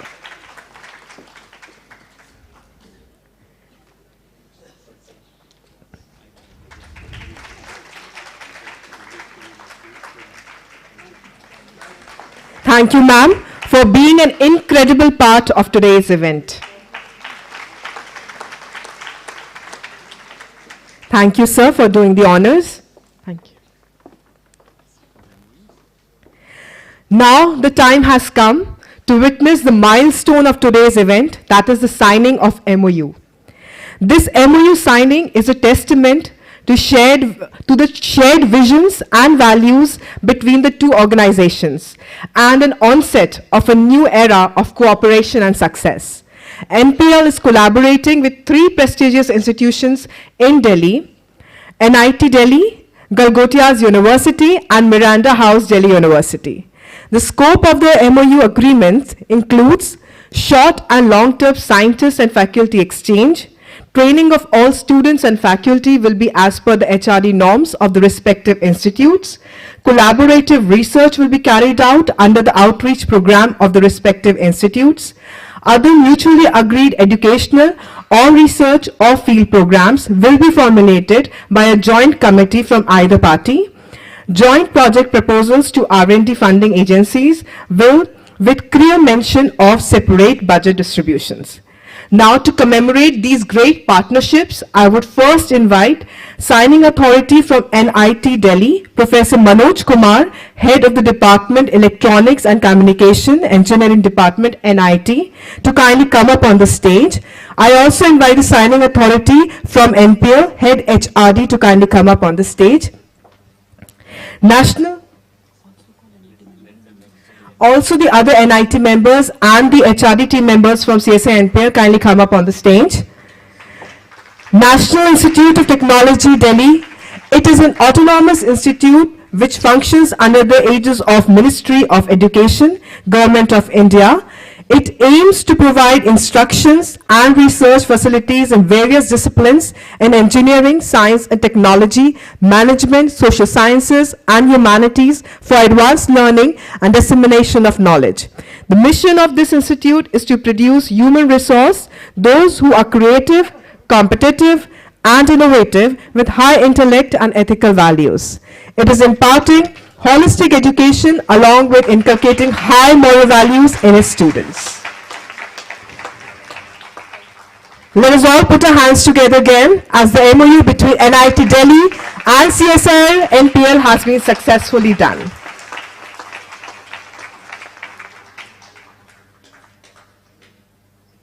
I thank the teams for this. I thank the teams for this collaboration.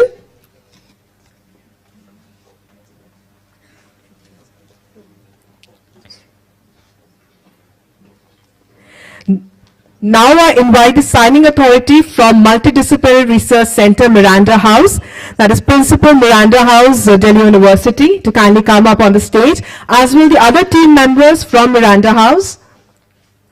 Multidisciplinary Research Center, Miranda House, University of Delhi, acts as an ecosystem that promotes growth through research, innovation, product development, and application of science and technology, while also providing a mechanism for technology transfer and patents. It has demonstrated commendable academic support in all departments and has approval of the college's research policy.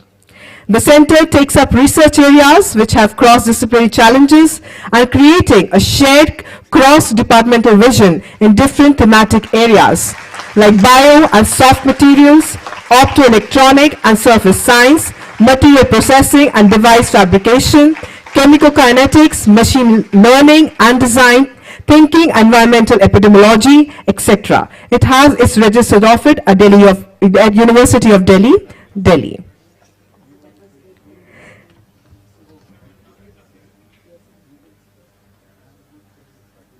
I congratulate both the teams and both the collaborating organizations. Let us put our hands together once again for CSIR-NPL and Miranda House, Delhi University. Thank you, the teams.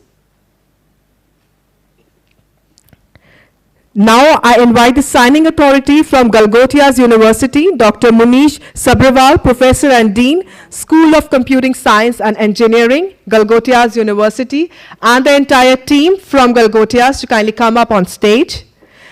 Galgotias University is a reputed and UGC approved, recognized, and has an IRF ranking of 147.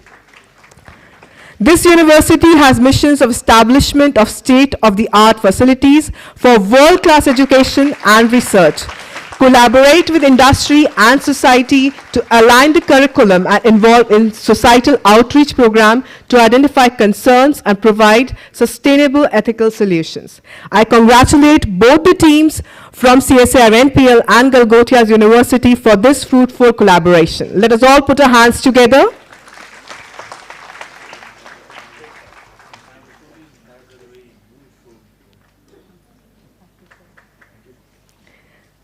Thank you both the teams from CSIR-NPL and all these reputed universities and institutions. Once again, we congratulate for this promising and fruitful partnership to achieve greater success together.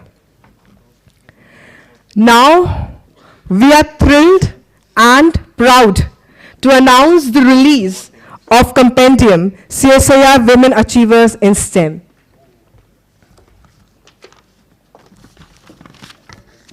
Breaking barriers and shattering stereotypes, the CSIR Women Achievers in STEM compendium celebrates the incredible achievements of women in science, technology, engineering, and mathematics. From leading groundbreaking research to mentoring the next generation of scientists, the women featured in this compendium have made a significant impact in their fields and beyond.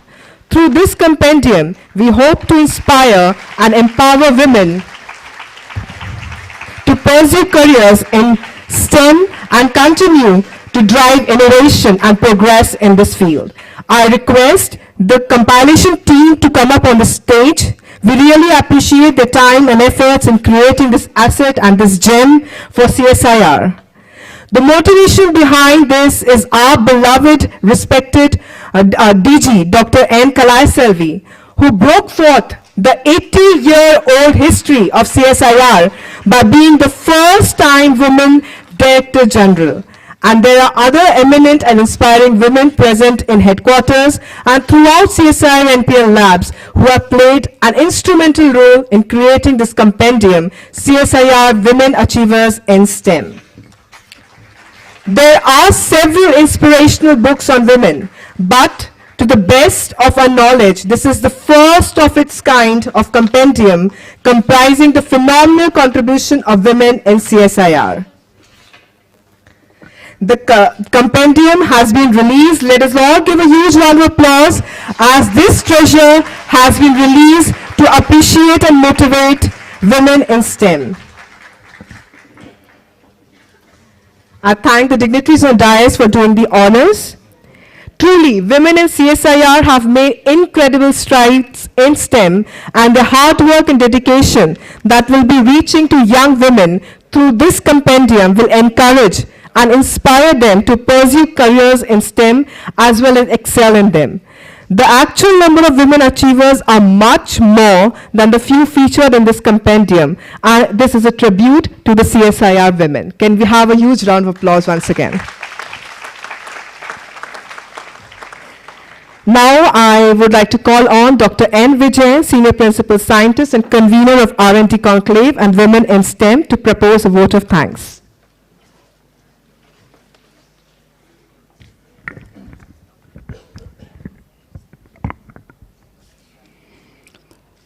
Good morning to everyone.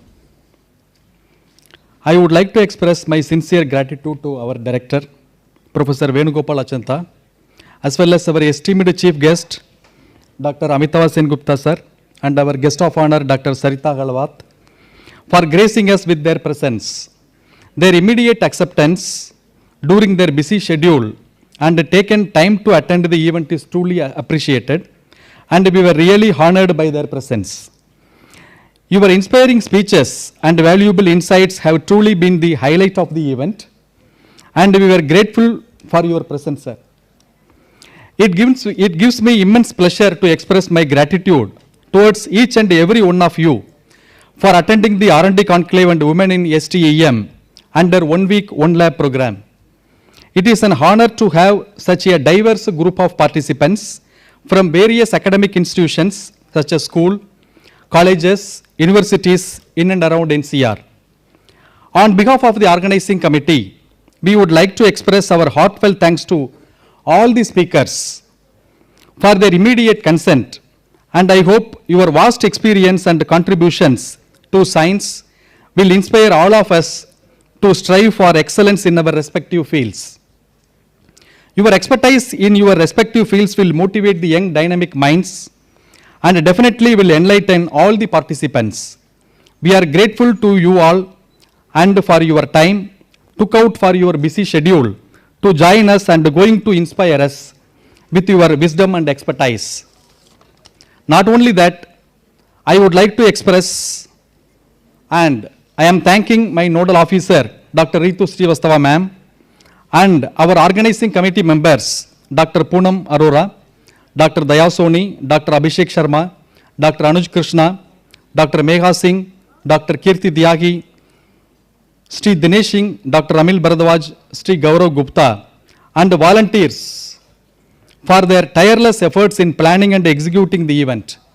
Without your dedication and hard work, this event would not have been possible. And also I would like to thank the audiovisual team and the helping staff who ensure that the event goes smoothly. Thank you one and all, and have a great day ahead, and we look forward to seeing you in our future events also. Thank you very much.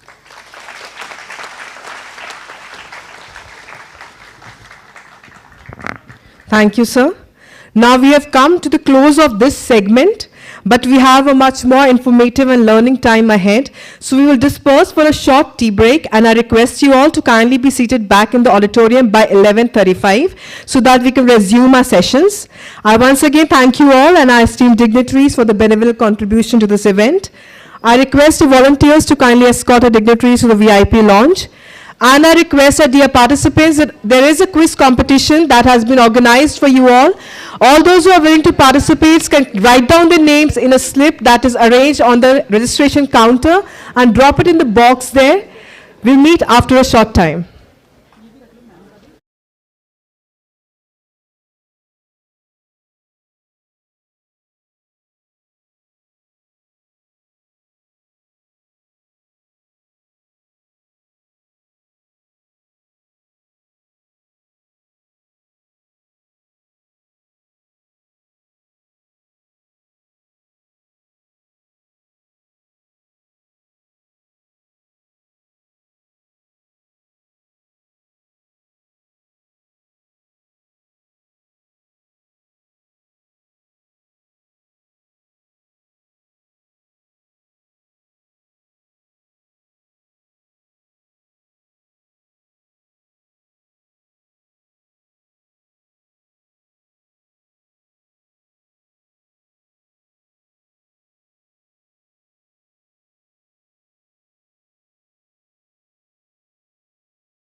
CSIR-NPL.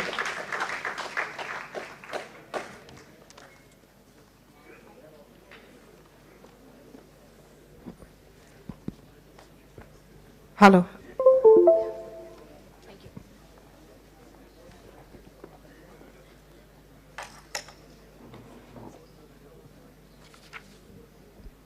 So good morning all. Welcome to the pre-lunch session. We have 3 invited talks in this session. And the first one is to be delivered by Dr. Mrs. Vishwajanani Satigeri.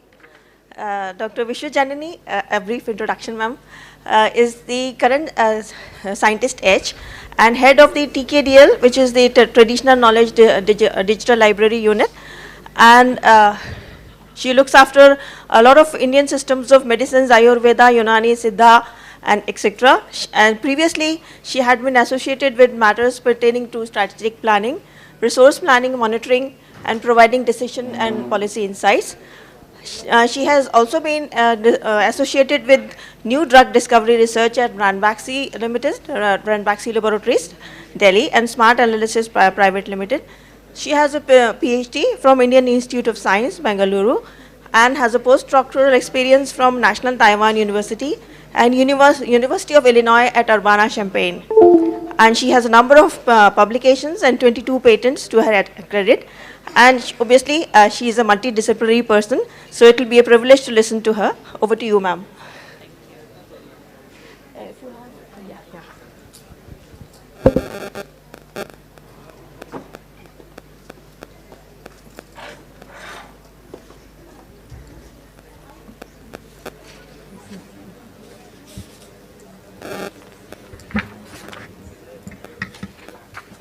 Is it on?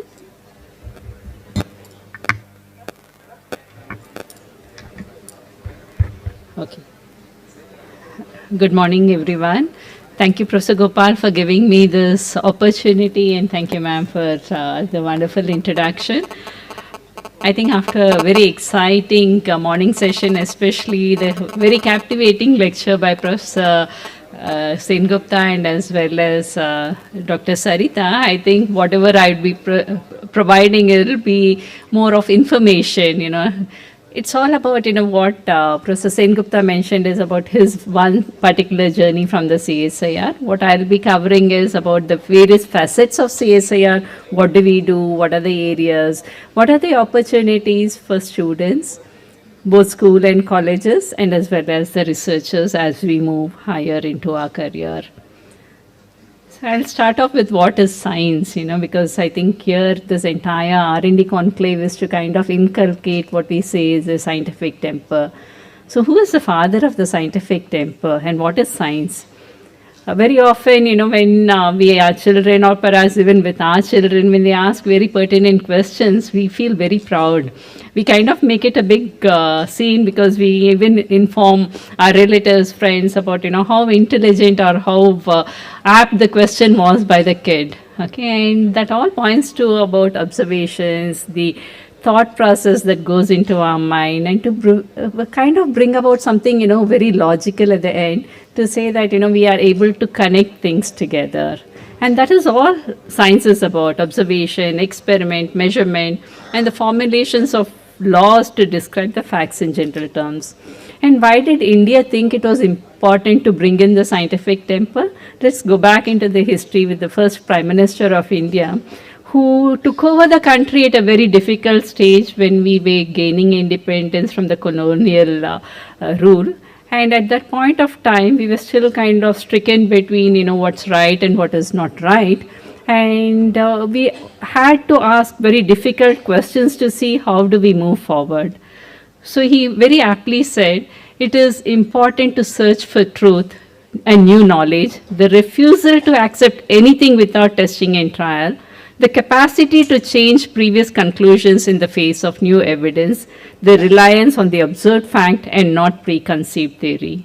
And that is what scientific temper is all about.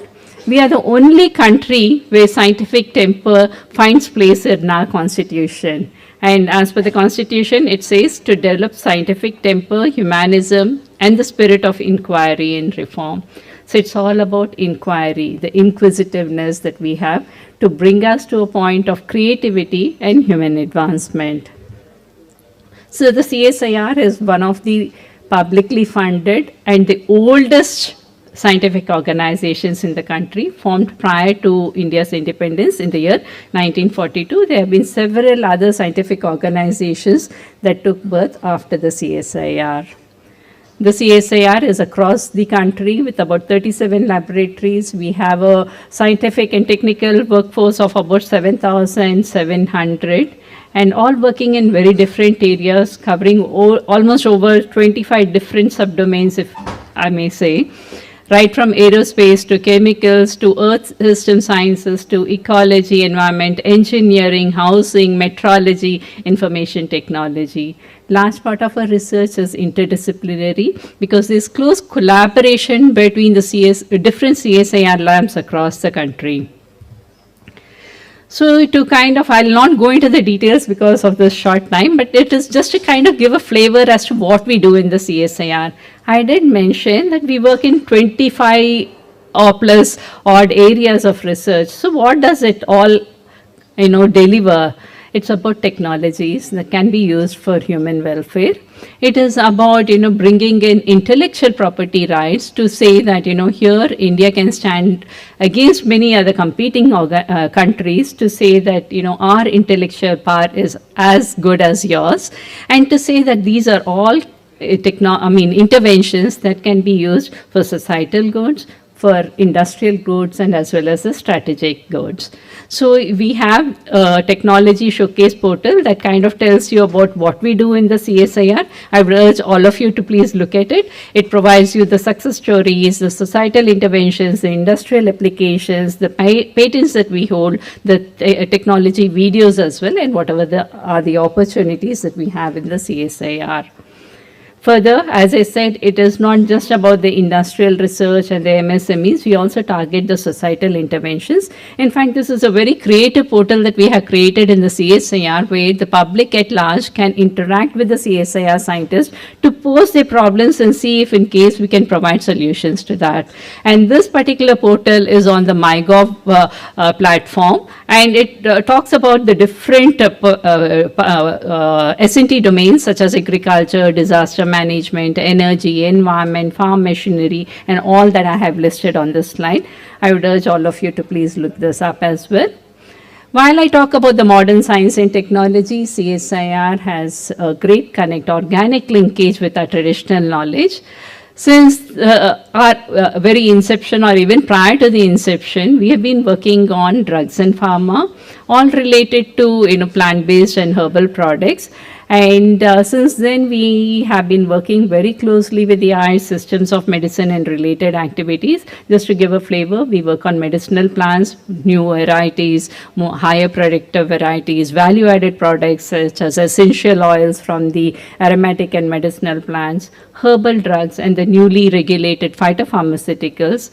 We also have scale-up facilities, including the GMP facilities in the CSIR laboratories. Not only that, we work in the traditional systems of knowledge, we also work towards the integration of the science and technology, the modern science and technology with the traditional systems. And here, Genomics, that is, one of the leading programs of one of the CSIR labs in Delhi, that is IGIB, is in the forefront. The Ayurveda principles are brought together along with the modern science and technology, that is the genomics, and that is what Genomics provides for more of personalized and precision medicine. We work in the area of functional fruits and also the database on medicinal plants to tell us, the vast biodiversity that we have and how can this biodiversity be put to good use, especially in terms of the human health care. Last but not the least is the Traditional Knowledge Digital Library that I head, and this is a very, very unique initiative of the Government of India. I'd like to take a pause and tell you a little more about the TKDL because I find great passion in the work that I do. All of you might have heard stories about, haldi, basmati, neem, and all being patented by, foreign countries. And what does it all mean? What is a patent? patent as an intellectual property right. Why do we take intellectual property rights? Because we feel that, our whatever is our intellectual contribution to a creation is our legal right. We believe that we are the owners of such knowledge. And this is a legal provision. Once I'm given a patent or an intellectual property right, I become the owner. I can play monopoly with that. Say I want to stop somebody from making something, I can use my patent to prevent somebody from doing something. Or if in case I have a patent on something very useful, I can demand whatever amount of money that I need. So this is all about intellectual properties and patent. So why is it so essential, when we are talking of traditional knowledge, and especially the cases that I mentioned, haldi, basmati neem. When you take turmeric, it is a everyday item of our kitchen. Most Indian families use haldi in every day. And when haldi gets patented for a particular property, say wound healing, okay, that means we have lost the ability to use haldi for that wound healing properties because somebody else has taken rights for that, intellectual property rights.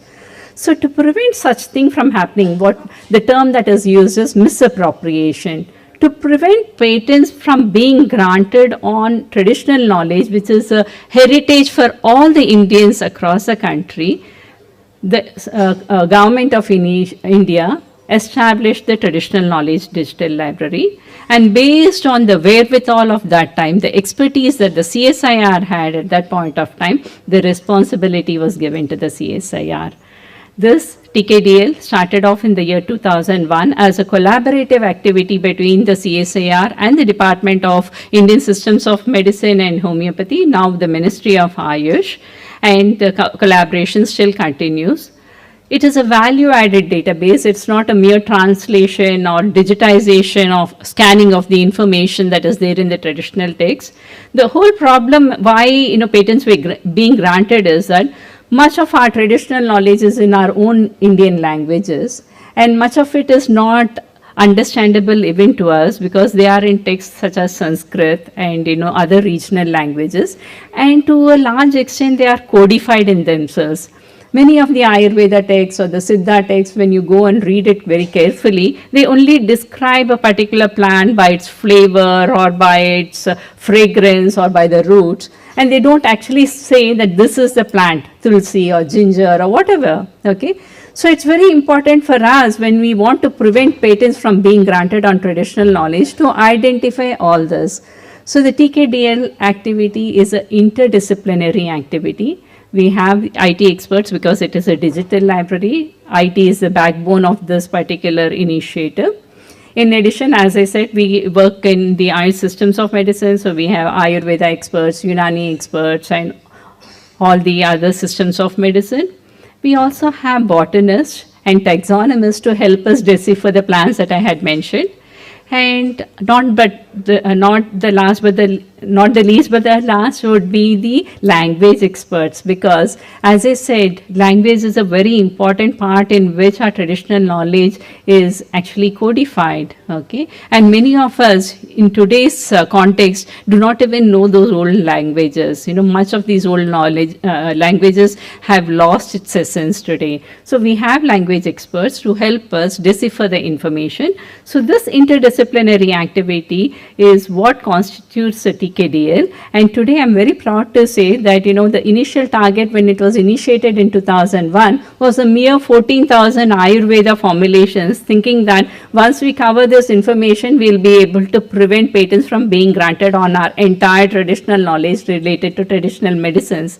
But that has not been the case, because as we started looking at the data, today we stand at 4.5 lakh formulations, and we are still counting. So that's the vastness of our Indian traditional knowledge. And as Indians sitting here, I think we all feel proud that we are talking of just one particular domain, and we are yet to cover many other domains, and we have a rich heritage that we can use.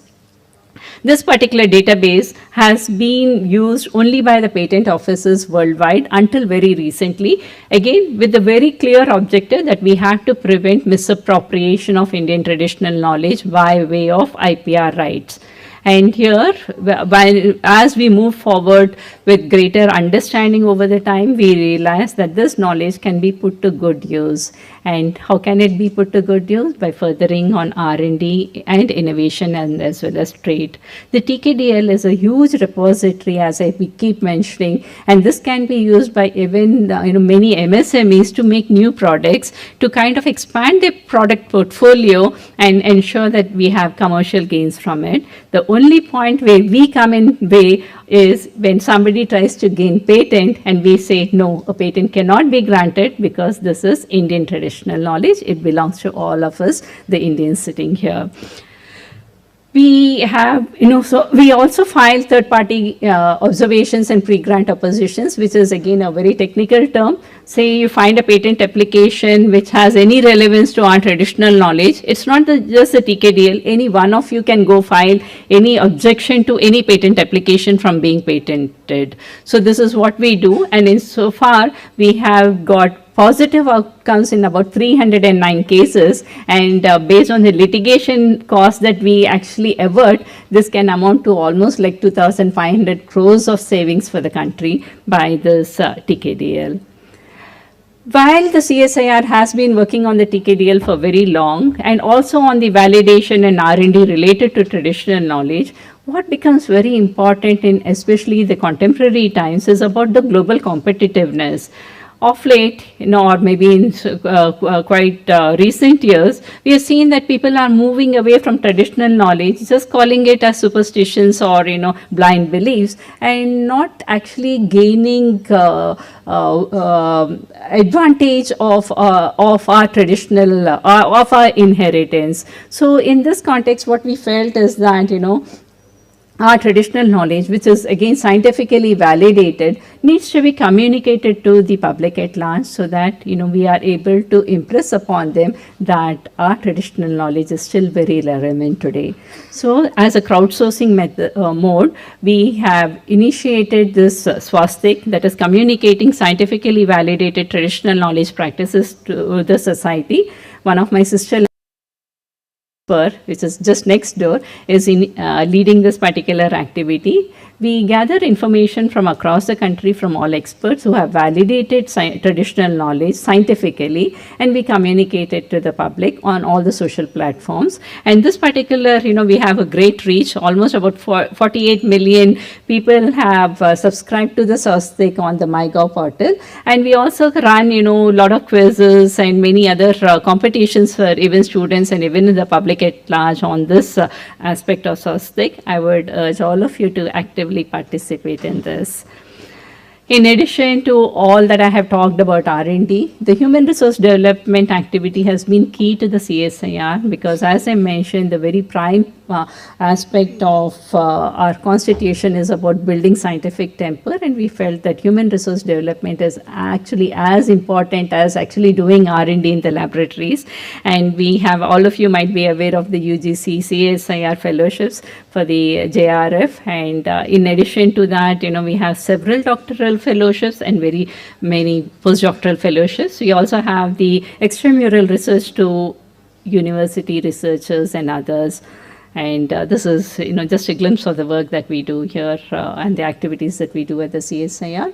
We also formed the Academy of Scientific and Innovative Research, which is an institution of national importance established by an act of the Parliament. And this was, put to force in 2012. We generate high specialized scientific human resource in transdisciplinary sciences. And this is generally the courses that are not ordinarily taught in the universities. There are over 500 faculty members from the CSIR laboratories who are associated with the ACSIR.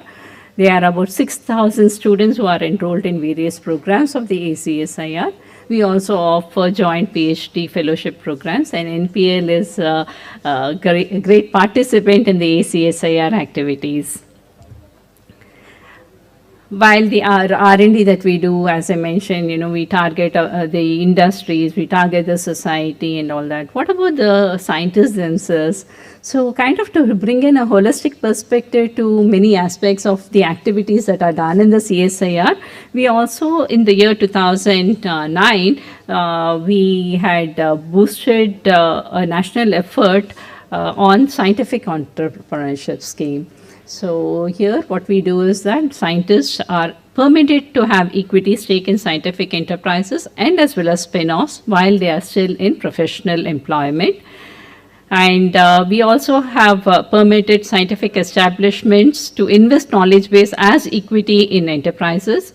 We help in setting up of the technology incubation centers, and we also allow mobility of researchers between the industry and the CSIR and the CSIR and the industry. So these are all the initiatives that have been taken in CSIR to boost the scientific temper in the country and also to reap the benefits of science and technology as we move forward.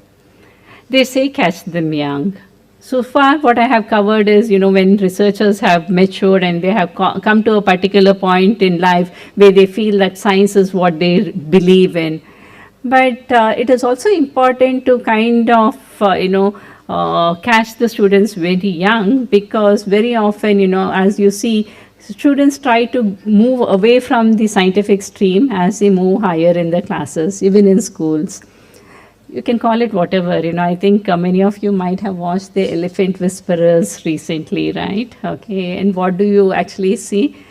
When the elephant comes in, it is all about conditioning of the mind. Okay, when they first capture the elephant, it is like, very difficult to hold it on and then, try to discipline it. So they tie up ropes around the legs and move it around to make sure that, it is disciplined, it is conditioned, it will listen to what you say. That is what has happened to human life over the years. Somebody in the school tells, oh, maths is so difficult, I don't like it. So some weak mind at that point of time, you also say, oh, maths is something that doesn't suit me.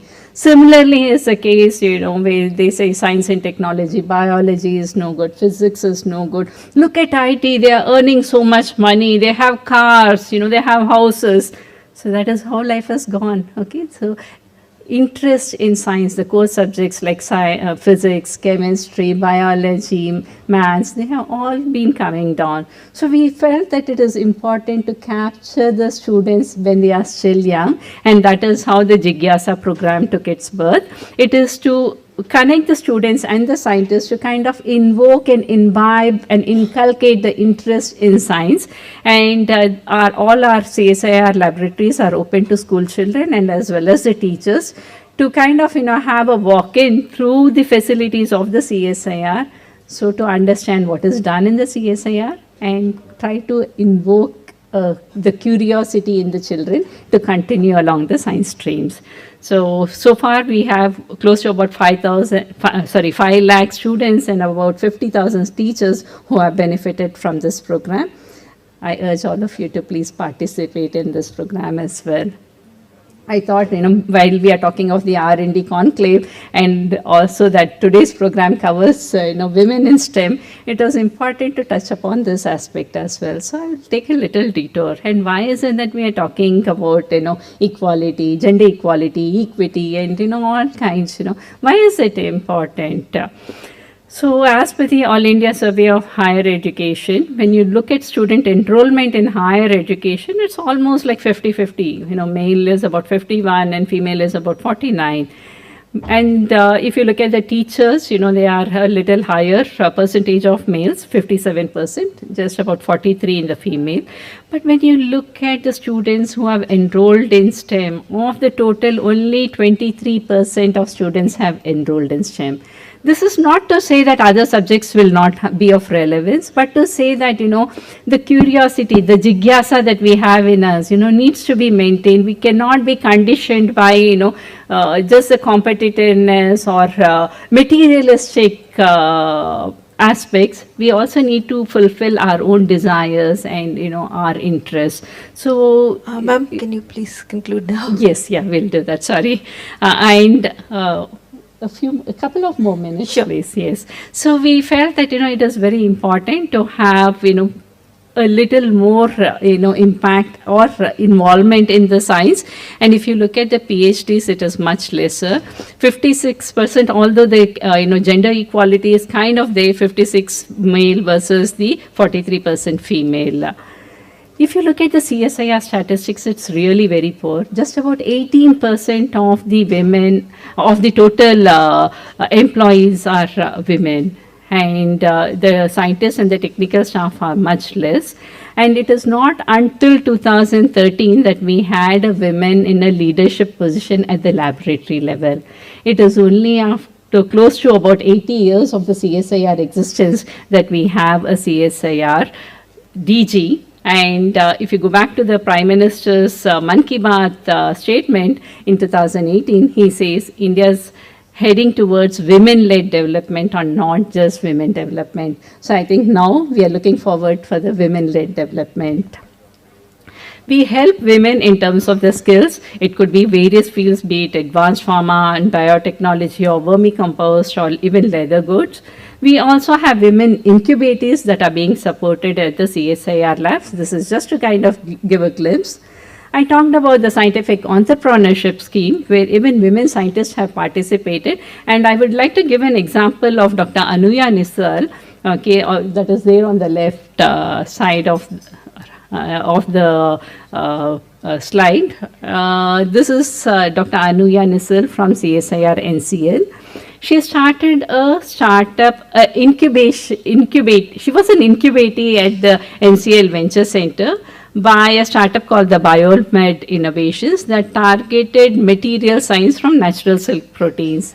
Today, she has left CSIR after being a principal scientist until recently. She is now the founder and CEO of a company called Serigen, which is an advanced form of the Biomed. And this is, having 3 founders, and she's doing extremely well. So there are various, ways in which people can develop and move forward in life. And last but not the least, very recently, we have even started a special call for research grants for women scientists to improve women numbers in science. So all I would like to say here and conclude my talk is about bringing in the scientific temper. The questions that we ask, who, why, what, when, and where, is all about trying to bring in a kind of, wisdom to what we do, what we hear, and what is important is about experimentation and deriving evidence to say why we say what we say. And all of this is to enable human advancement eventually. So the pictorial is I have picked up from a different way where data is brought together, information is created out of the data, knowledge is derived from the information, insights are derived from the knowledge, wisdom is derived from the insights, and you lead to creativity. Creativity can take various forms, and that is what I'd like to say, that science can play a very, very important role. And I'd like to end my talk by quoting the current Prime Minister to say, let us affirm that the best ideas will come from Indian laboratories and from Indian students. I'd like the participation of one and all here. Thank you so much.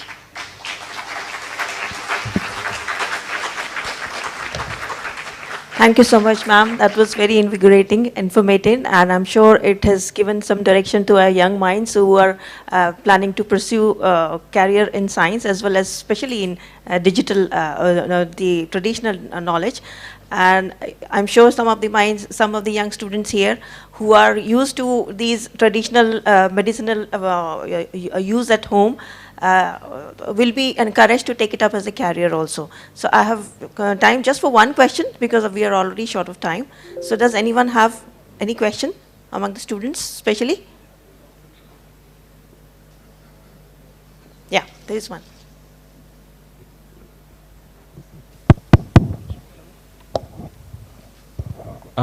My question is regarding patents.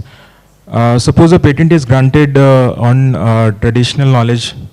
So what happens if a patent is granted? After that you can do something? You have to go for litigation. Litigation is a very time-intensive and cost-intensive activity. So what we generally do is to prevent patents from being granted. So we adopt the pre-grant and third-party opposition pathways. But again, it all depends on the value of the particular patent that has been granted. Also, you look at whether it's come from academia. There are various aspects that you need to look into before you go in for a litigation. if in case there's a product that has already been made and they are bringing it to the market, I think we'll have to take it very seriously and then go in for a litigation. And one more thing, as main stakeholders of suppose a patent on traditional knowledge base is granted to a foreign company. So I think main stakeholders would be the pharma companies like Dabur and all Ayurvedic or Unani or anything. So in your initiative or government's initiative, have you partnered with other stakeholders apart from academia, government, and commercial stakeholders? No, we don't have any commercial stakeholders because, it will be a conflict of interest to the activity that we do. This TKDL database, what we have done is for the reasons that you just mentioned, we give access of the TKDL database to all the patent officers who have signed agreements with us. So like the USPTO or the EPO or any other such organization, the Canadian Patent Office, they also had to look at the TKDL database before they go in for a grant process. So anything beyond after 2009, okay, that is when we first started giving the access. So those are the patents that we come in and then, prevent patents from being granted. But whatever has been granted prior to it, there's not much that we can do other than to go for litigation. Some of them might have completed their term as well. Okay, thank you, ma'am. Thank you. So let's thank Ma'am Satigiri once again with a big round of applause. We would also like to felicitate ma'am by offering a memento and a compendium. As a token of our gratitude, I request our session chair to kindly honor her by presenting a token of gratitude as a memento and a compendium that has been released in the earlier session.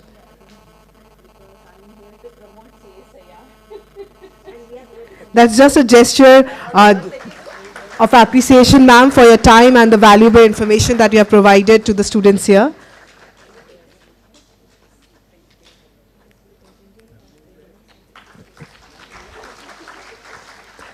Thank you, ma'am.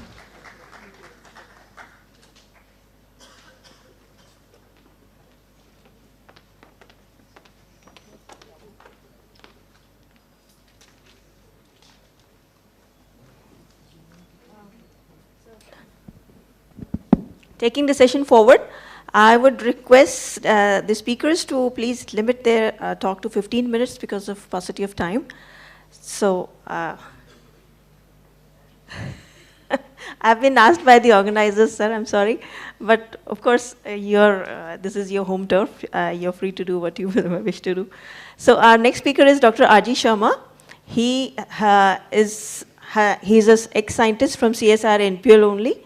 He did his master's from Agra University in 1961 and PhD in low temperature physics, Kondo effect from Delhi University in 1974. Just hold on before you start applauding. The best is yet to come.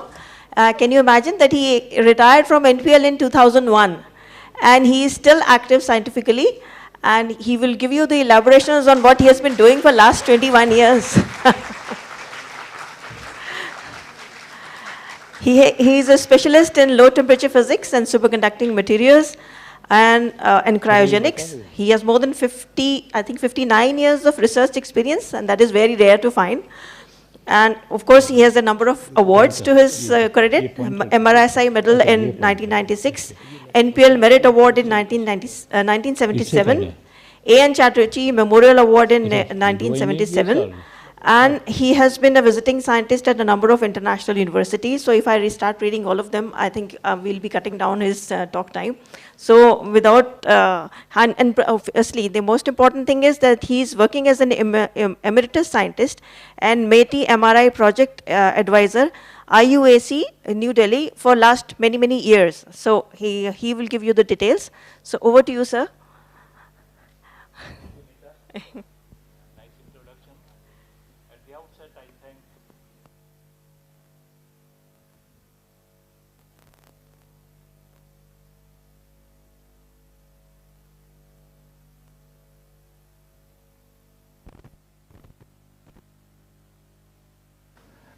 Workplace or the Karma Bhumini, so to say, for nearly 38 years.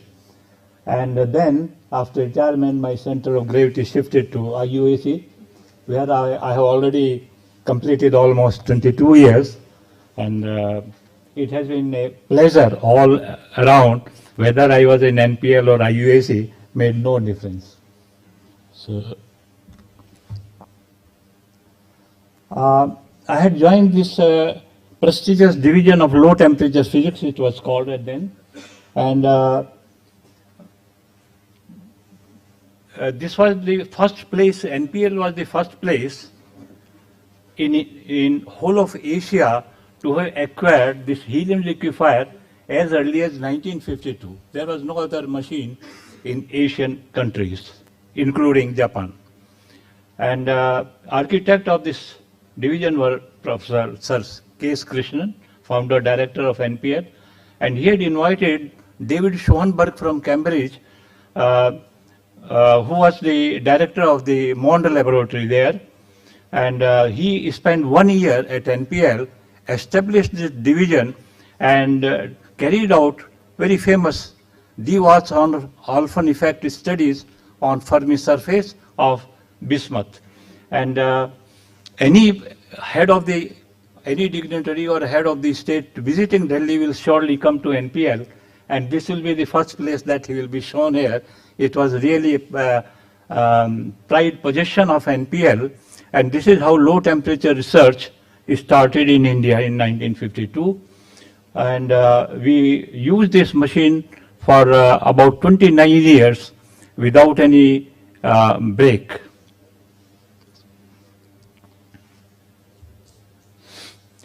So as Dr. Sengupta was mentioning during tea time, those were the days that we were encouraged to build everything.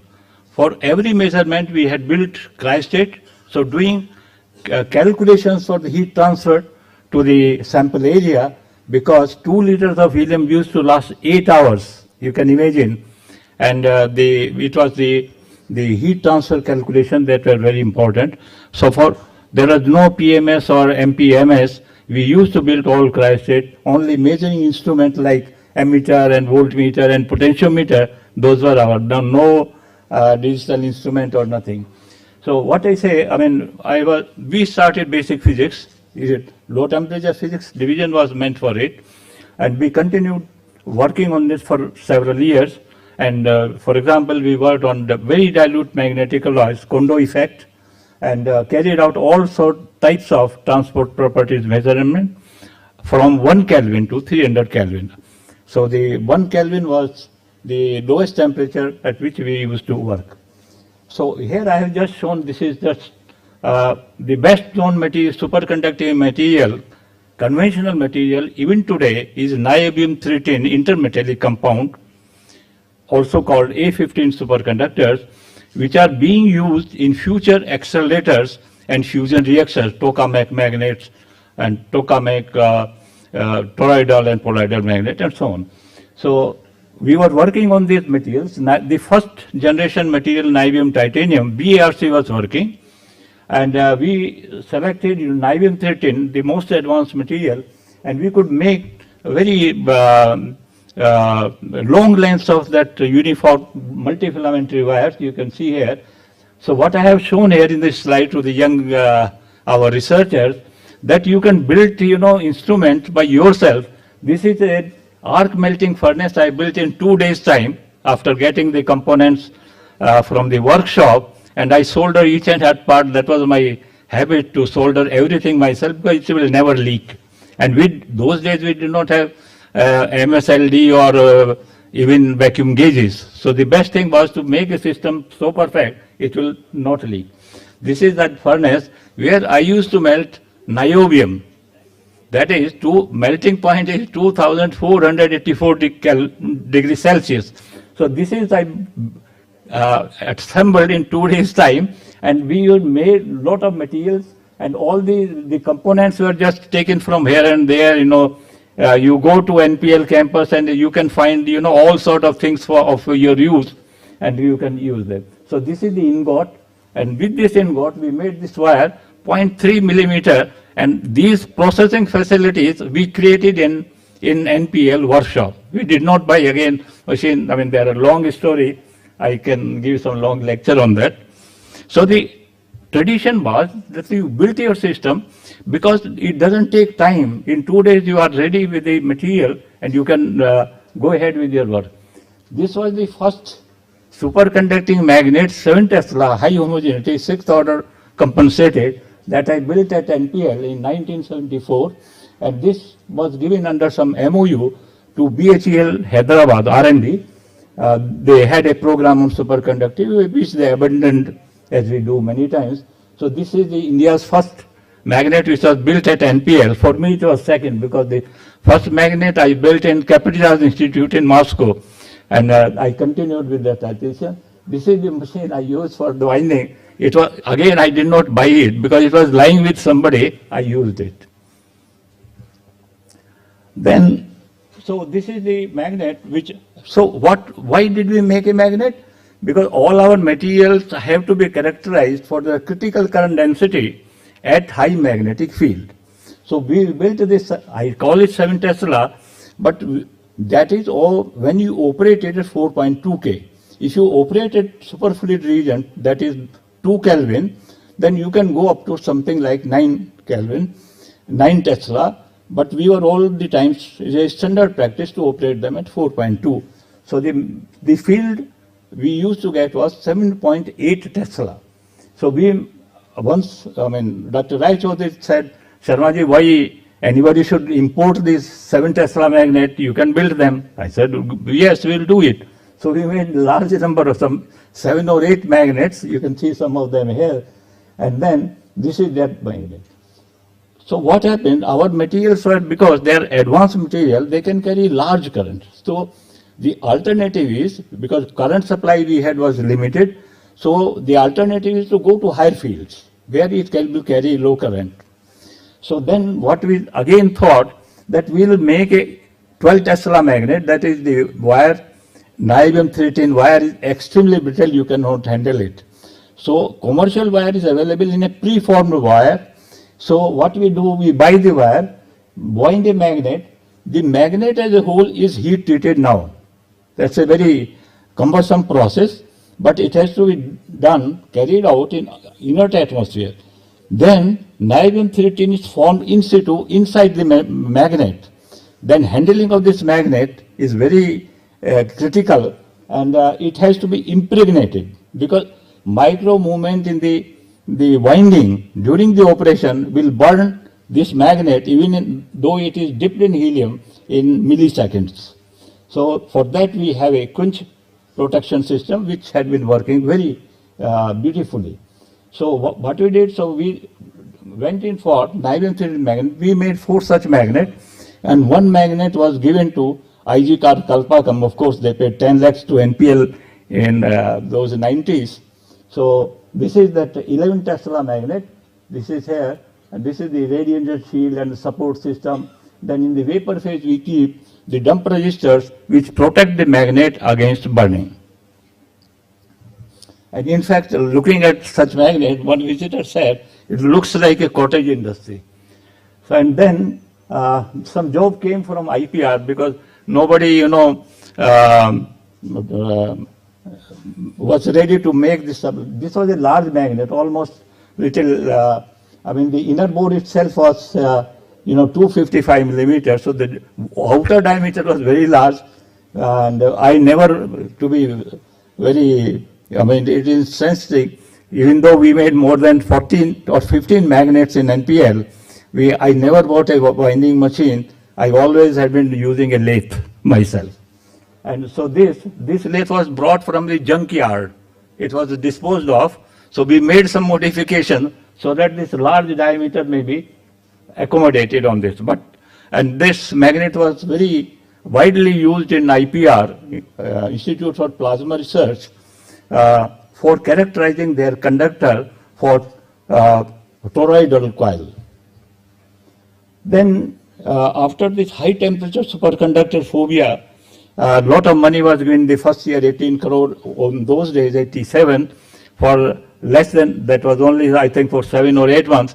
And next year, the Prime Minister asked scientists, where is the levitated train, of which everybody used to talk that day. So there was a crisis meeting in Trivandrum in December 88, and they said, if you are not able to show any application of high temperature superconductor, let us go to conventional material.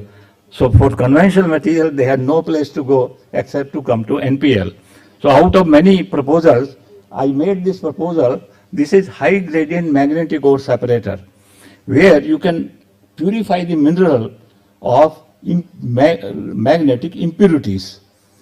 So this is, the BHEL was made the coordinator of this program, and we had a collaboration on this, and this was our proposal which was accepted, and then we built this. 3.5 Tesla magnet was to be built, but we went in for 5 Tesla because we can do some R&D on this, and this project was completed at the end of 2 years, even though 3 years project is normally approved by DSC, and then they at their own DSC said it's the most successful program we have. And in DSC, this was the only program under this PMB, this is Planning Management Board, headed at that time by Professor C.N.R. Rao, and P.K. Iyengar was the task force chairman of the applications. And Professor Vijay Raghavan of TFR, he was the task force chairman of the basic research. Anyway, so this is the complete circuit, how you make the slurry and you filter. So this is the superconducting magnet, and we built a 5 Tesla magnet, and a lot of work was done during next 2-3 years by NMDC in Hyderabad for different type of materials, and lot of data was collected.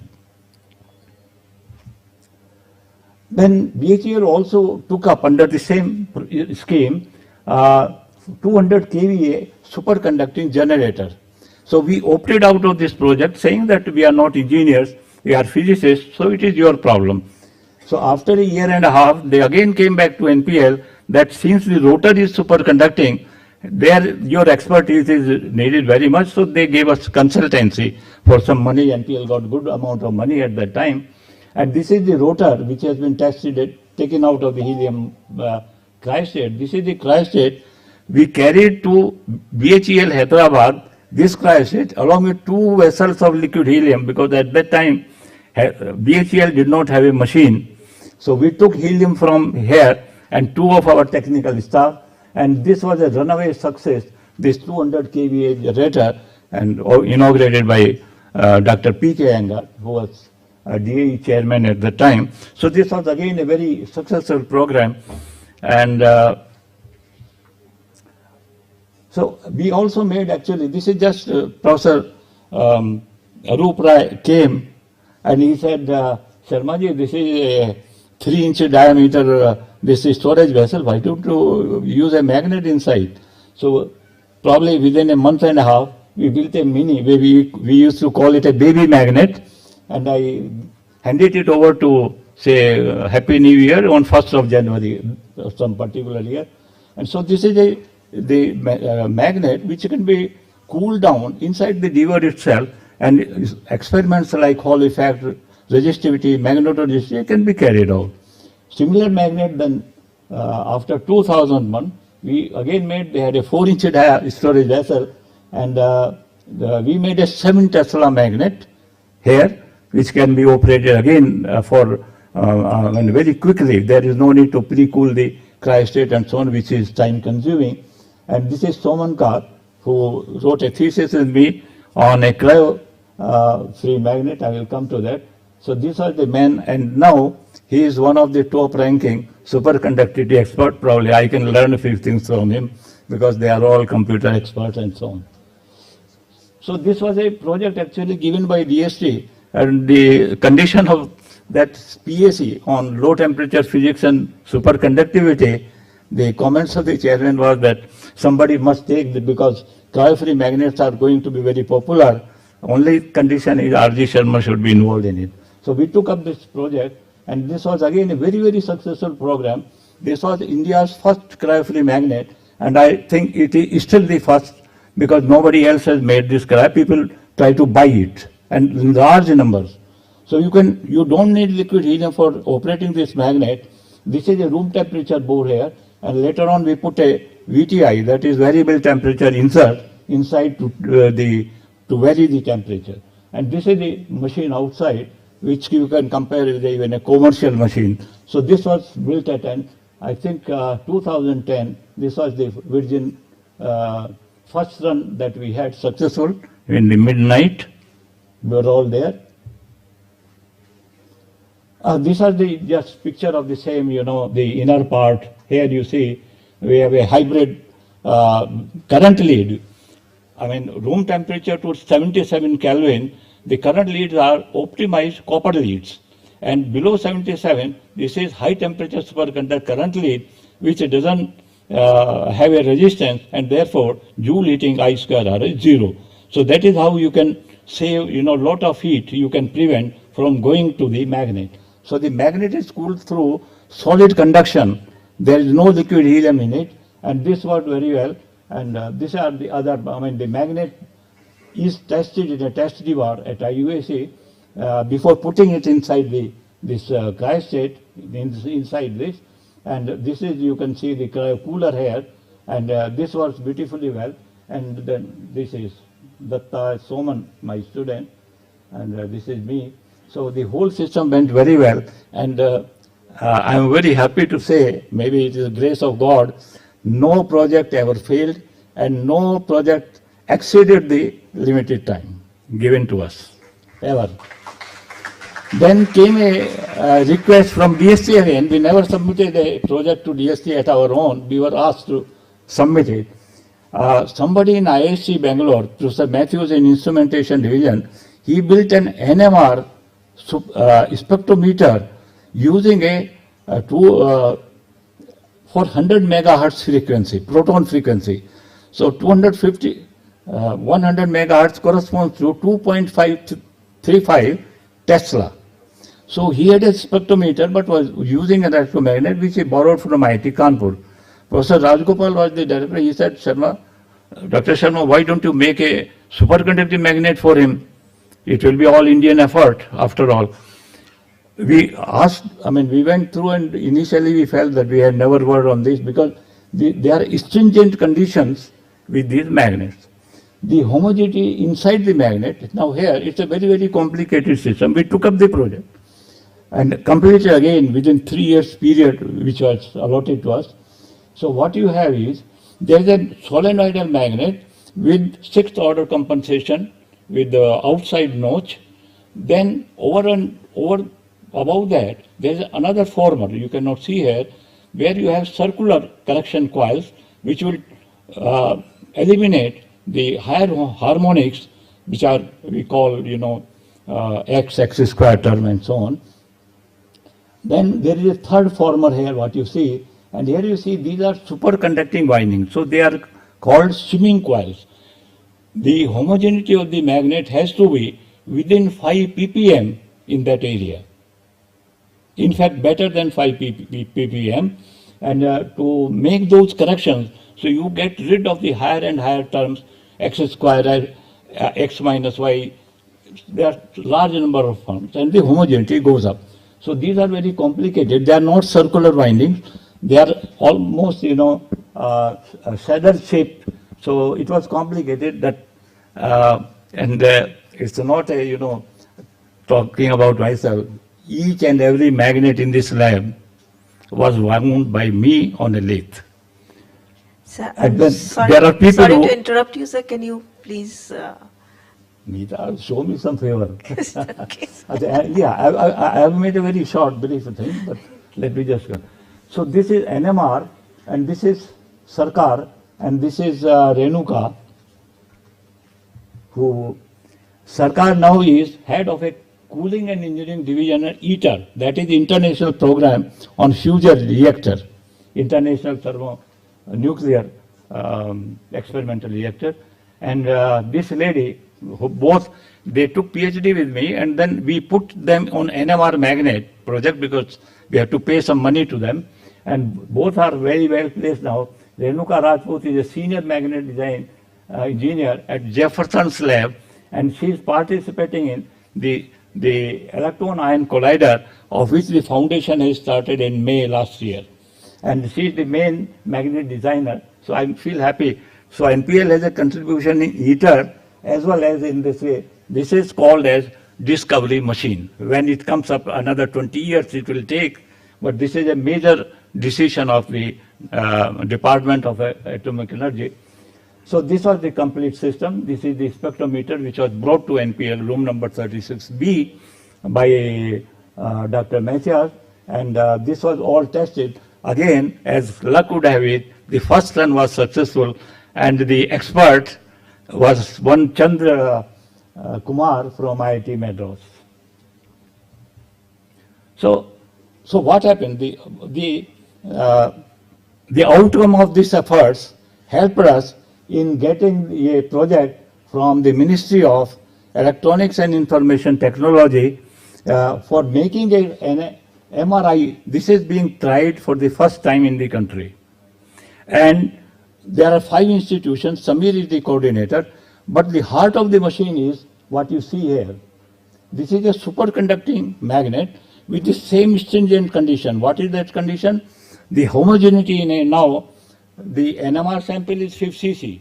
This is very large volume, 50 centimeter spherical diameter, within which your field homogeneity has to be better than 5 ppm. It's a great challenge. Anyway, and then other is field stability. MRI machine does not have a power supply. Magnet runs 24 into 365 days. There is nothing like MRI off. It is always on because here the magnet is operated in a persistent mode. What is persistent mode? You take the 2 terminals of the magnet and short circuit them. That is a technology which not available anywhere, the closely guarded secret of any company. And then if you are able to make zero resistance joint, the current continues to flow, you take away the power supply, and then next 20 years or 50 years, the current will flow and MRI will be working. So these conditions are there. The design is very complicated, no more a solenoid. This is the 8-coil design we preferred because you can save lot of material, and for commercial product it is very important, the cost of the material. This is the former which we built. We used aluminum 5083, high strength, and so the design was ours. I mean, 4 MTech students were inducted who carried out on Opera simulations for almost 3 years, and then we zeroed in. This is after winding all these coils, which is a most difficult technique.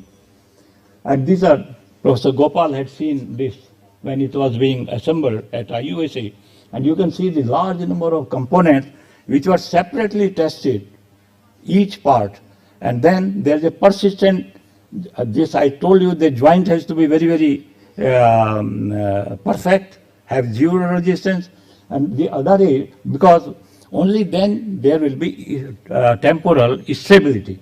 So the stability that you put them, this is Soman making these things. And Neither, don't worry, I'm going to close soon. Then the whole magnet was taken. This was weighing at that time 3 tons. So it was taken to Baroda, Inox. They had made cryoline supply to ITER. So their facilities are ultra modern now, and they are getting lot of jobs from ITER and Large Hadron Colliders, that is CERN, and other places. So we somehow it was a very small job because they charged only 2 crore to us. So it was a small job, but IPR people helped us, and no, you should take it, and so on. Anyway, it was a wonderful site there, and the heavy structure they had to make to keep the vacuum vessel intact, because inside the support system is very important. We should not convey heat, and this buckled actually when we started pre-tensioning the support system, but they modified the system and so on. Ultimately, the whole thing was enclosed in this. These are some of the, this was brought back to IUAC on 31st March, this is 3rd April. This is the exhaust pipe. You have to remember that if you quench the magnet for emergency, for example, you must have seen in newspaper, somebody went a pistol that guard inside and it was stuck. So that time you have to switch off. So we provide a emergency button where you can switch off the magnet to save the person or getting him, hurt deeply. So when magnet comes inside, there is 1600 inventory of liquid helium. And 1 liter of liquid helium makes 700 liters of gas. So you can imagine if, and this 1600 liquid evaporates in 5 to 10 seconds. You can imagine the pressure it builds up. So we have a ruptured disc here. Actually, here we have a ruptured disc which will burst and all the helium will flow. That should go outside. This is being done now. So this was the first magnet, and maybe this is the last magnet unless Professor Gopal makes some plan for me. And so another very interesting thing was that for 7 years I was visiting professor in Lignaro National Laboratory, INFN, which is the richest organization in Italy, and Padova affiliated to this. These are some of the batches during that. And then 3 theses came out of the effort, and she was my first student in Italy. She was a topper of Padova University, and Padova is the best university in Italy because Galileo Galilei used to teach there. His room is made intact. And then there, in fact, the experiment that, the expertise we developed on A15 superconductor came handy. I was invited because of that, because the professor had come to give lectures in our cryogenic school, and I also delivered few lectures. So he got interested in my lecture and invited me for 2 days and then another for 6 months and so on. So we decided to spend 3 months every year. So this was system I built there. That was the niobium-13 coating on RF cavities, and our samples were this. This is 6 gigahertz niobium cavity. So we converted the inside of this cavity into niobium-13 with excellent result. The first measurement gave 18 Kelvin, which is the highest TC for this. And Professor Palmeri, head of this superconductivity lab, he was traveling, and then the transition width of the sample was 1 millikelvin, and so he complimented me from the train. In my lab, such a sharp transition has never been obtained, and I never expected the first sample will be successful. And then another, this is again my experience of NPL went into this book, which became extremely popular, and so it has been put in best 10 books on superconductive materials and applications, and the book has been put at number 4. So this is all what I learned here, what I did here at NPL. All that stuff I had given, of course, little more because it talks about fusion, other applications, fusion reactors, accelerators, everything is there. So anyway, this is our director, Professor Pandey, at IUAC, and this is Professor Sood, who is a PSA now. And this is to the government of India. So we knew each other for quite some time. So then this is last now. So I'm coming to this because I did not know the STEM actually. I had to see on the internet. So this is one who worked for PhD and then went into this. I already told you that she is at Jefferson's lab doing very well. She has made a name. She wrote a thesis here at NPL. This is Saraswati Lahiri, now Saraswati Sarkar. She also wrote a thesis with us, and she is teaching in Delhi University. This is again Sylvia D'Ambrosis, who wrote first laureate thesis and then PhD thesis with me. And this is the latest. When we went to Baroda, our project was executed by one lady. This is Bhumika Joshi. And excellent engineer. I never saw actually a lady engineer working in an industry environment. And not only this, she has many caps now. She is wearing, management, engineering, procurement, everything. And really, I was amazed to see her, the competency and the expertise in engineering, in management, everything. And this is actually when the magnet reached their industry. No, this is started, last shipment. Okay, this is different. So she was also in charge of this last shipment of cryolines to ITER. So India is one of the member country of ITER, contributing in cash and kind, and the cryostat, which is 30 meter in diameter, 30 meter, that was built in India by L&T. Cryolines, where you supply liquid helium and liquid nitrogen like water, that was built by this Inox. So this is the last shipment, and in spite of the COVID problem, they met the deadline, and this, by the way, cryoline was designed at IPR, ITER India, by my student again, Biswanath Sarkar. Of course, this is some. So can you please wind up now? This is another award. Some they went on here also. Okay, I stopped agree. here. Thank you, sir. I'm sorry, because I took more time than that. That is fine, sir.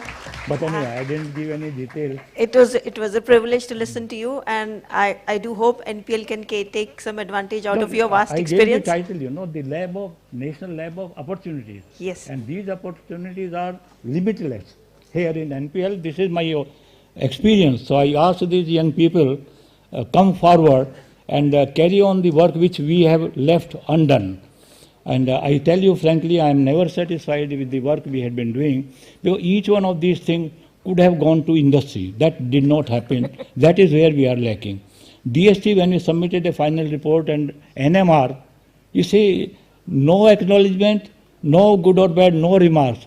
We wanted to go to higher frequency because for us it was the same technology. We never got any reply. So I thank you again, sir. I'm sure there are many questions, but since we are short of time, so I would request everyone to have personal interaction with him during lunchtime. And thank you once again, sir, and we would like to felicitate you for all your effort and time and dedication.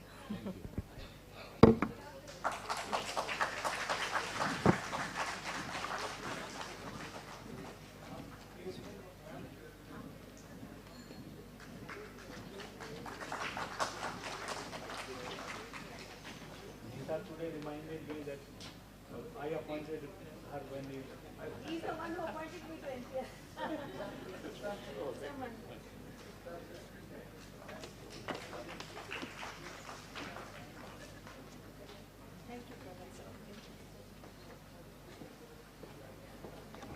So quickly going forward, we have one more talk left with, from Dr. Govind Gupta, who is a senior principal scientist at NPL. And he's also a much accomplished scientist. And his current area of research is design, recipe, process optimization, and growth of thin films and nanostructures based on three nitrides, metal oxide, and 2D materials. And he has a number of honors and awards, including the Fellow of Institute of Physics UK, Fellow of the Royal Society of Chemistry UK, the Fellow of Institute of Electronics and Telecommunication Engineers India, International Exchange Award, and there are many more. But to cutting the introduction short, because he is quite well accomplished and well known in NPL. So I would request Dr. Gupta to please adhere to the timelines, because we are already running very, very late. Okay, thank you, Dr. Neeta. I will try to stick within time, as 15 minutes, I guess, now. Yes, huh? thank you. And I would like to thank organizing committee and the directors for giving me this opportunity. Just wanted to say, happy to share the stage with Professor R.J. Sharma. When I joined back in 2000, Professor S.K. Joshi, Dr. Sharma was the head of superconductivity division, and we joined in your division at that point of time. Thank you, sir, for that opportunity. So my presentation will be on semiconductor heterostructures for advanced optoelectronic device. The students are moving out because of the lunch time. I'll try to catch some of you. The students are requested to stay back for this very interesting lecture. The lunch will be waiting for them. They do not have to wait for lunch. Yeah. So you must have heard of many semiconductors like silicon, germanium. Here we are talking about some other semiconductors, and then their heterostructure for application in advanced optoelectronic device.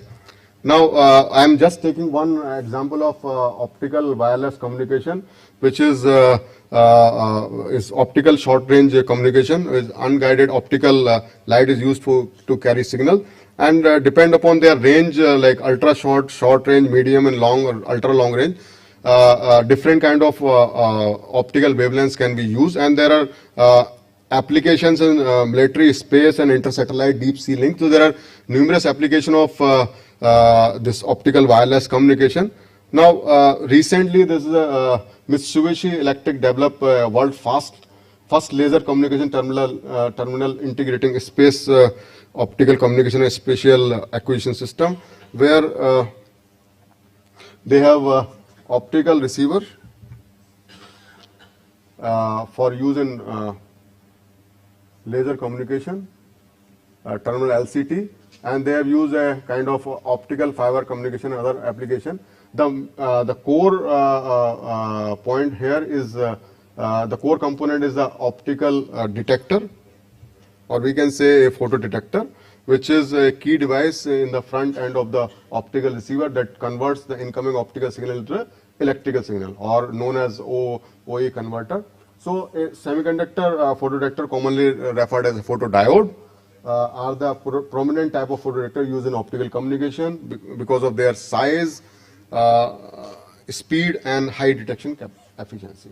So our efforts in NPL to develop these kind of optical detector using various material and semiconductor heterostructure and semiconductors. And what are the commercially available device? If you see, the commercially silicon photodetectors are there, and the spectral range is starting from UV to NIR, and the maximum response is it gives in the NIR. However, if you use it in the range of UV, you have to use various filters and circuitry. So the quest is to avoid these circuitries which make them bulky, and the applications of these detectors are enormous in the field of spectroscopy, photography, instrumentation, position sensor, beam alignment, characterization, optical communication and imaging and so. So one can see these detectors have a lot of application. Now question is that can we make or can we develop some kind of new material which can be utilized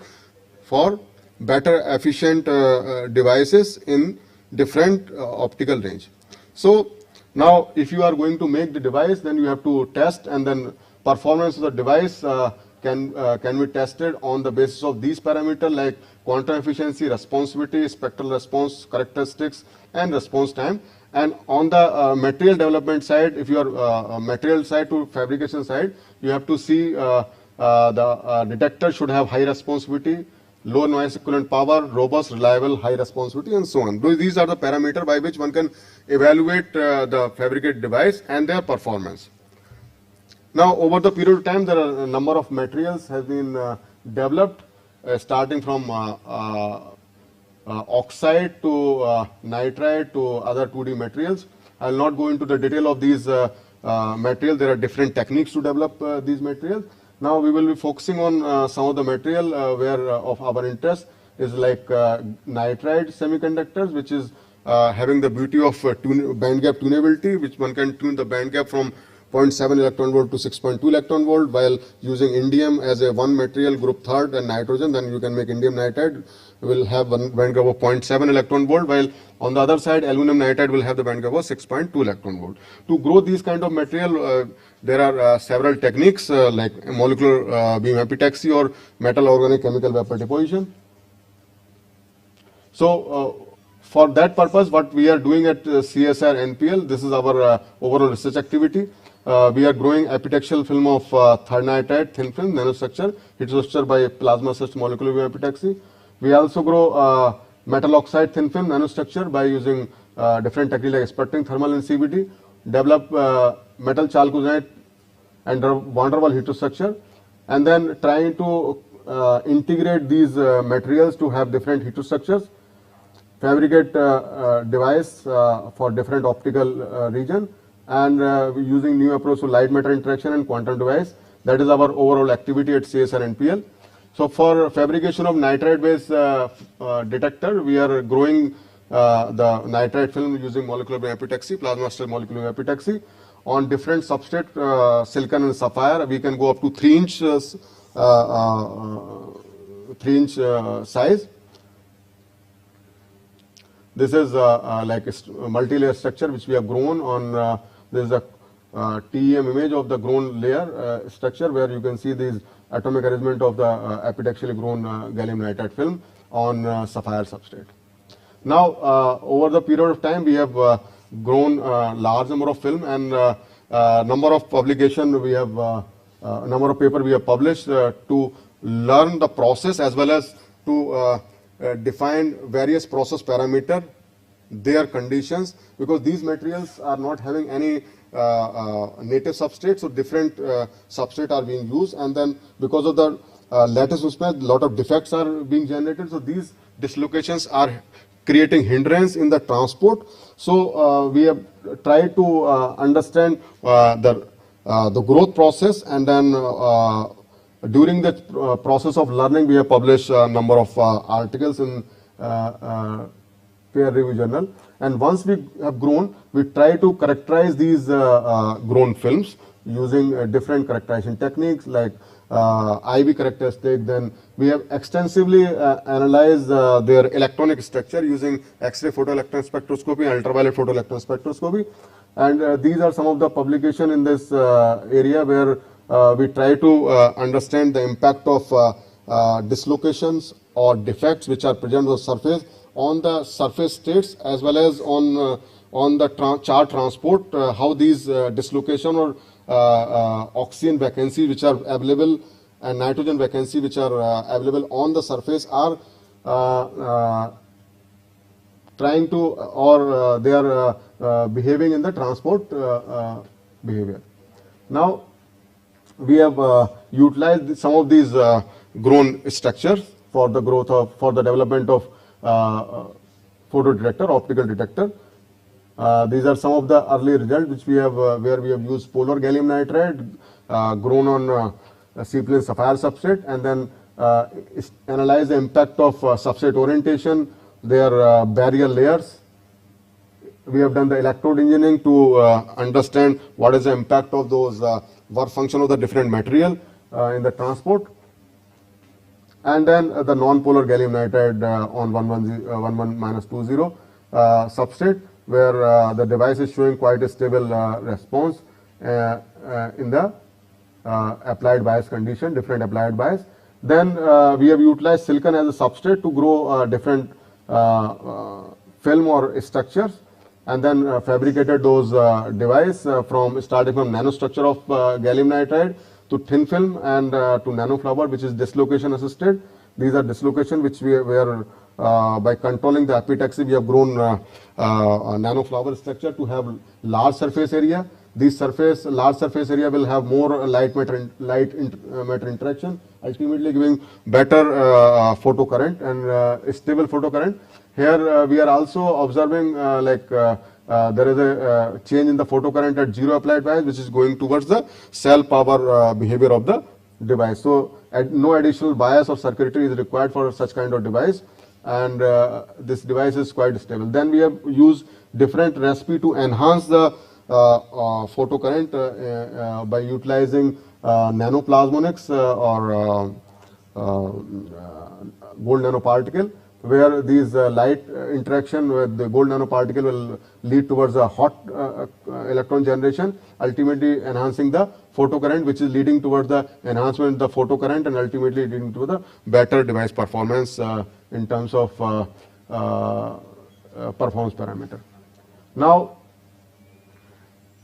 these efforts lead towards various publication and fabrication of polar and non-polar surface engineered nitride based optoelectronic device, where we also have developed this gallium nitride nanotower structure by controlling the epitaxial condition, where we will have better large surface area, which better interaction of light will lead toward the better generation of photocurrent.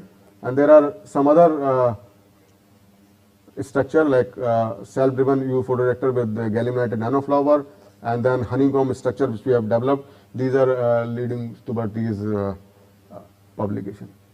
Now, there are different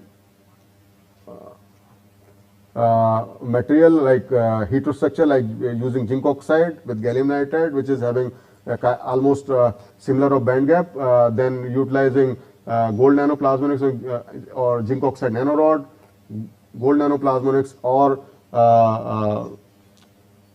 graphene quantum dot as a charge absorber, light absorber to get better and better light induced photocurrent. And these are the two reviews over the period of time which we have published in Journal of Material Chemistry C to cover what are our finding and what other researchers are working in these area of work. Now, the other quest which we are working, like gallium nitride, which we have used, they are very active in UV region. So to enhance or to broaden the spectral range from UV towards visual or towards IR, we have utilized other materials like 2D material. 2D material are well known like graphene, hexagonal boron iodide, MOS2. They have strong bonding in plane and weak bonding between the planes. One can have different band gaps like band gap, 0 band gap for graphene, 6 electron volt for hexagonal boron iodide and 1.9 electron volt for MOS2. The beauty of these 2D, 3D structure is that one can have the gate tunability, one can control the doping in 3D and no interface engineering required.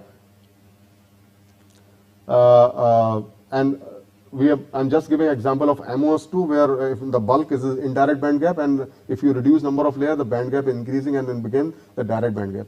So we have utilized this MOS2 for the fabrication of 2D, 3D gallium nitride broadband photodetector, where we have utilized MOS2 on gallium nitride. And now to check the suitability of the this material with gallium nitride, we have first tested by using different characterization, extensive studies on absorbance and other current transport, and with the X-ray photoelectron spectroscopy to first check whether the material which we are using is suitable for the optical detection purpose is not.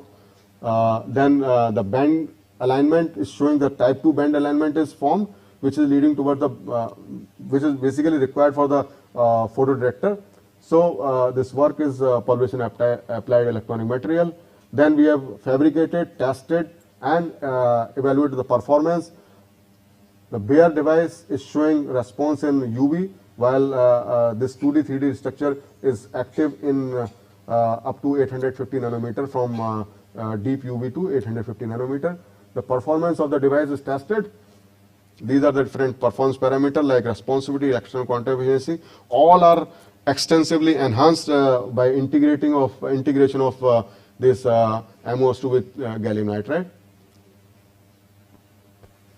Now there are other structure which we have grown like gallium nitride to further enhance the absorbance of the light matter interaction, and we try to compare the grown structure with different pyramidal structure they are reported or they are in the world. So this is kind of structure what we have got. So this is a dozier pyramid in Egypt. So we named it a pyramid of dozier of gallium nitride in our structure. And then the beauty of this structure is that it is not only having a very high absorbance or interaction with the light, at the same time the photo generation is very high. So we have tested the Dr. performance. Govind, can you conclude please? 2-3 more slides on it.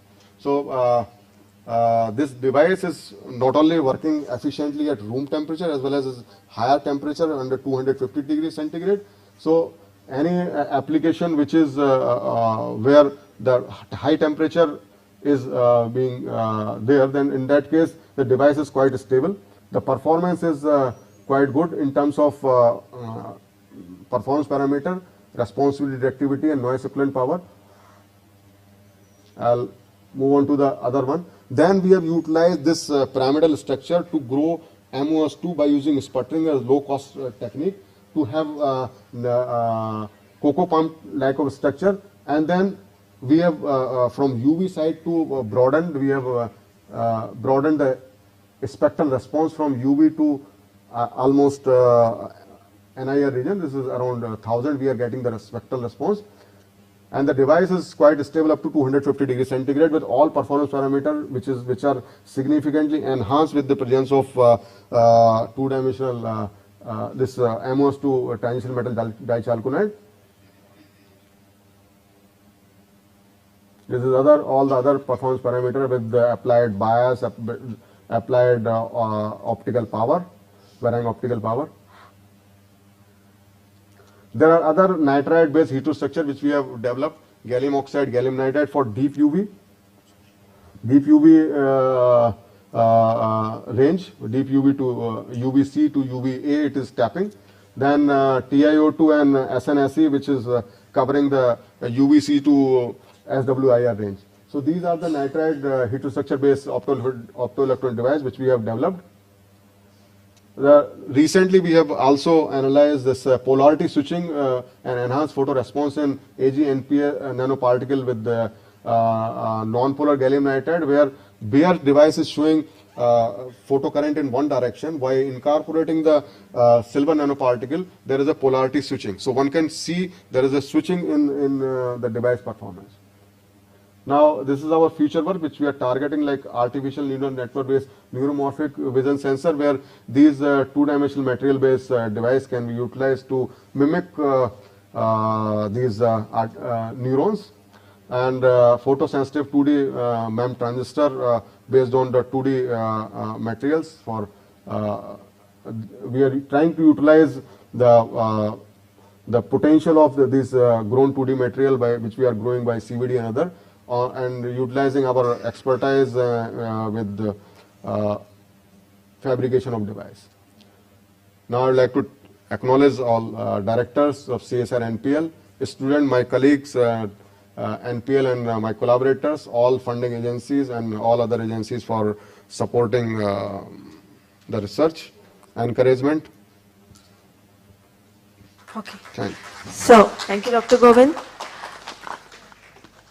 Half a question, please, not even one.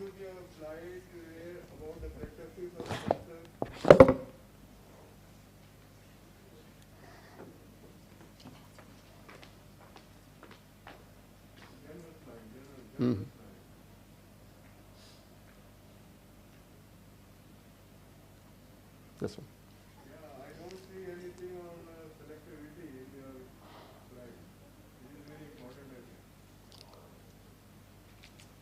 Yeah, selectivity is an important part. We are in the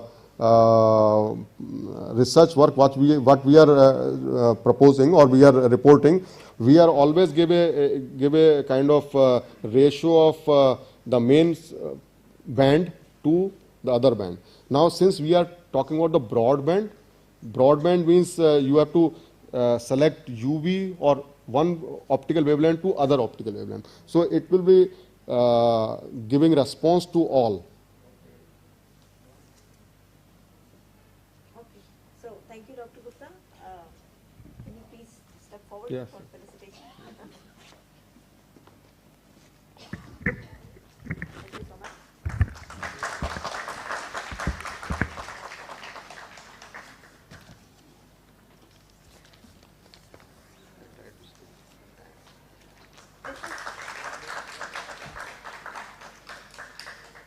I'm sure this compendium will act as encouragement for his daughters, because he has two daughters.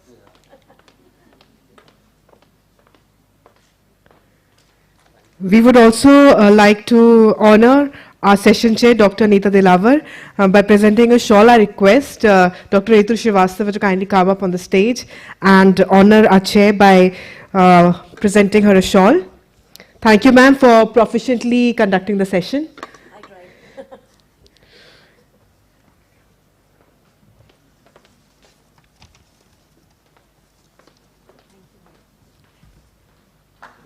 Thank you, ma'am. Thank you, ma'am, for doing the honors. Due to scarcity of time, we have clubbed this panel discussion with the next panel discussion that will be around 3:30 p.m. So this time we would disperse for lunch, but I request you all to kindly move outside the auditorium for a group photograph. And after that, we'll come back. Okay, so Director Sir is requesting we'll go for the lunch and then we can have that. Okay.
Name plate नहीं लगाना है, पर chair लगा दो, एक और 6 chair लगा दो। प्लास्टिक फोल्डर भी रखे पता नहीं, वो तो नहीं पता, पर चेयर लगा दो। ठीक है, ये वाला है तो हाँ वो हटा दो। Hi, I am Mr. Karithan, Deputy Operations Director of Mars Auditorium. Since my childhood, I had this passion towards science. I realized that science is not just a subject for me, it was a passion for me.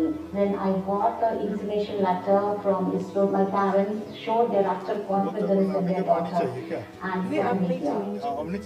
My work basically is in a mission design. So as a mission designer, we had to see what are the real challenges of this mission and how it can be achieved. कल चाहिए, आज खत्म हो जाएगी ना, कल चाहिए, रखूंगा सब। Lunar mission, where a rover will roam on the lunar surface. When you are passionate about something, that always keeps you going. It doesn't matter who comes and who is in front of you or what obstacles come, it all doesn't matter. So without the support of the family members, or women at least, can't manage to keep up with the objectives or keep up with the goals. Pregnancy is a beautiful part of women's life, but it's spouse of I request you all to kindly be seated. The students who are outside the auditorium, kindly come inside. We'll start our session. all the complexities and all the problems which come. You all can call up your friends and just ask them to come inside the auditorium. We'll be beginning our session. So it was going, in like a mutual understanding. When the people around you observe the honesty within you, the honesty towards the work, the honesty towards your passion, the mindset itself starts like, yes, we also should help you, we also should support you. Just ask your friends to come inside the auditorium, finish the lunch as soon as possible.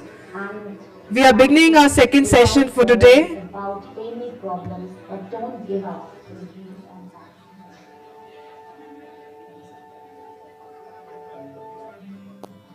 I am Rama Govindarajan. I am a professor at the International Center for Theoretical Sciences in Bangalore. I come from a family where my mother worked, and because of this, I always was very sure that I will work. I was a nerdy kid who sat in the first bench, but I was also very boisterous. I am a fluid mechanician. I look at geophysical flows, where we look at flows within rain clouds, within the ocean, in the atmosphere, and how these things affect the Indian monsoon. When I started my PhD, I had a 2-month-old child. I did not find anything except encouragement from my family. My ambition was just to get a job and have a roof over my head. So I think in that sense, I have reached where my ambitions wanted me to. In our house, we have a very simple rule, and the key word there is symmetry. We think of ourselves as parents, not as a mother or a father. So we have no specified roles. Both of us cook together, we look after the children together. Guilt is a very, very constant feeling in every working woman, because we are brought up to believe that we are mothers first, second, third and last.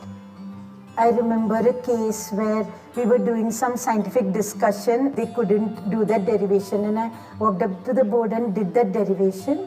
And one of my colleagues came up and said that I did a pretty good job and that his wife could not have done that. And I found that this was a gender-based assumption. If you're good in research, please do research. It's a beautiful career for both men and women. I believe that so many women in India have incredible talent, and they can do so much for science that they should be in strong numbers in this field.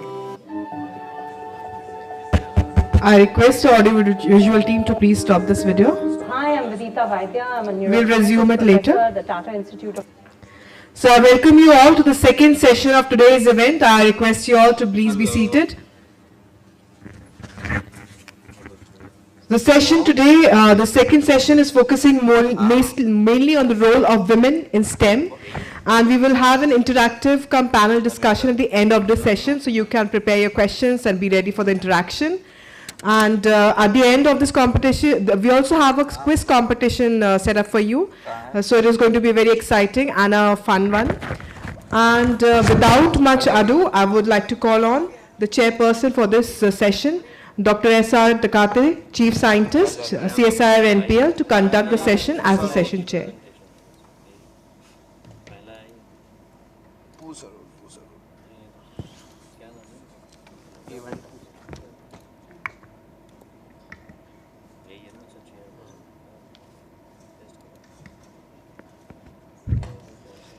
Okay, good afternoon everyone. So it is post after lunch session, so I think people are coming slowly, but we have to start. It is already 2 o'clock. So in this session there are 4 talks, and these 4 talks are given by our all NPL ex-colleagues, and still they are in the field, and still means after retiring, somebody is retired before 20 years before, but still they are in the working, so engaging them somewhere in. So first today's talk is from Dr. D.D. Malhotra, ex-chief scientist CSIR-NPL, and he has started that activity as the biotechnology division of NPL.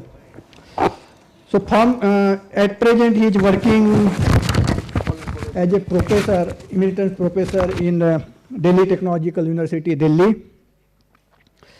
And he is also associated with some other universities also abroad. Center for Bioengineering and Spintonics, Chungmang National University, Korea. About his achievement, I think he has published so many papers as well as the writer of so many books and review article. But I just want to tell some his honors and awards. He is a fellow of Indian National Science Academy from elected 2012. Fellow of National Academy of Science India in 2007 elected. Academician of Asia Pacific, Academy of Materials 2013. He is a recipient of Material Research Society of India MRSI Medal in 2004. Then National Research Development Corporation Meritorious Award in 2005 for the invention of blood glucose biochemical analyzer. So still also he is involved in different subjects, and particularly biosensor, nanomaterials, microfluids, and so on. Even though his health is not permitting him, but he has accepted our invitation, and he personally came here to deliver the talk. I am really grateful of you. Now I am inviting Professor Malhotra for his talk.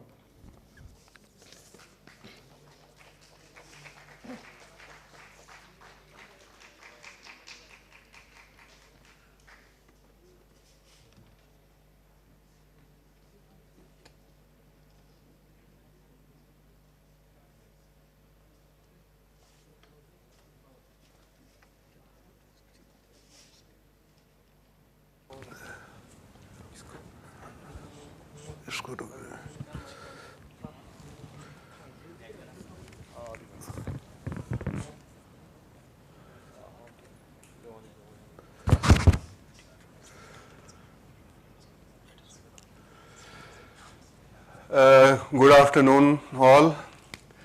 At the outset, let me thank CSIR, in particular the Professor Achanta and his team, and I think Dr. आपका नाम भूल गया, Dr. Vijayan, yes, whom I had been interacting with for some time, and when he got an email, usually I reply straight away. I don't take much time. So I did that the same, and just before I came, somebody wrote me a letter that can you participate, be a chair of a interview committee for JRF, SRF, something like that. And the guy is sitting in IIT Indore, so I thought I will do it, but because of that I lost another opportunity. So that is a really great pleasure to be here, and it's my alma mater. NPL was my life, or has even still my life. I studied here, or worked here for over 40 years, and I learned a lot, and I'm still learning.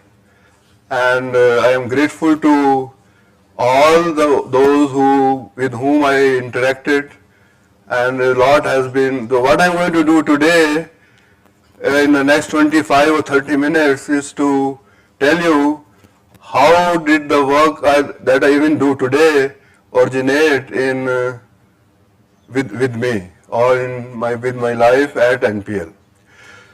So, can I have the next slide, please? First slide, yeah. The theme today is why women are not able to take up. Last slide, previous slide, please. There is a remote, yeah, I need that, yeah. Thank you so much. How women in our country are not able to take up science, technology, engineering, and mathematics subject, and what should be done to promote it as such. So what I'm going to do is to tell you, ये कैसे चलेगा? चलेगा कैसे? ये वाला.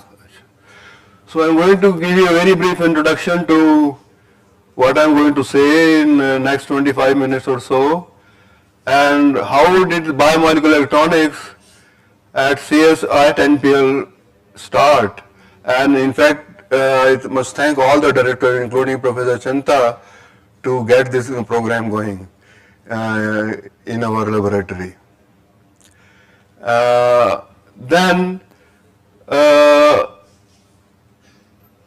how the women in our country have taken up or are taking up gradually the STEM subjects, and how does my experience go as to how the women I work with or the females I worked with provide or give dividends. And of course, there are some government initiatives that have been taken by our government to promote women in STEM.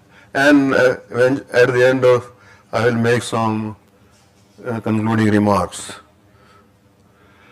Everybody knows, I think there's something, GPT, what is it? GPT? So this definition I have taken from there. It's stolen. So biomolecular electronics is an interdisciplinary subject, and how is it that I'm Bansi, and how long will it going to remain? This situation with me, as Professor Auditorium mentioned, मैंने आपको देखा था एक महीना पहले आप अच्छे थे, अब क्या हो गया?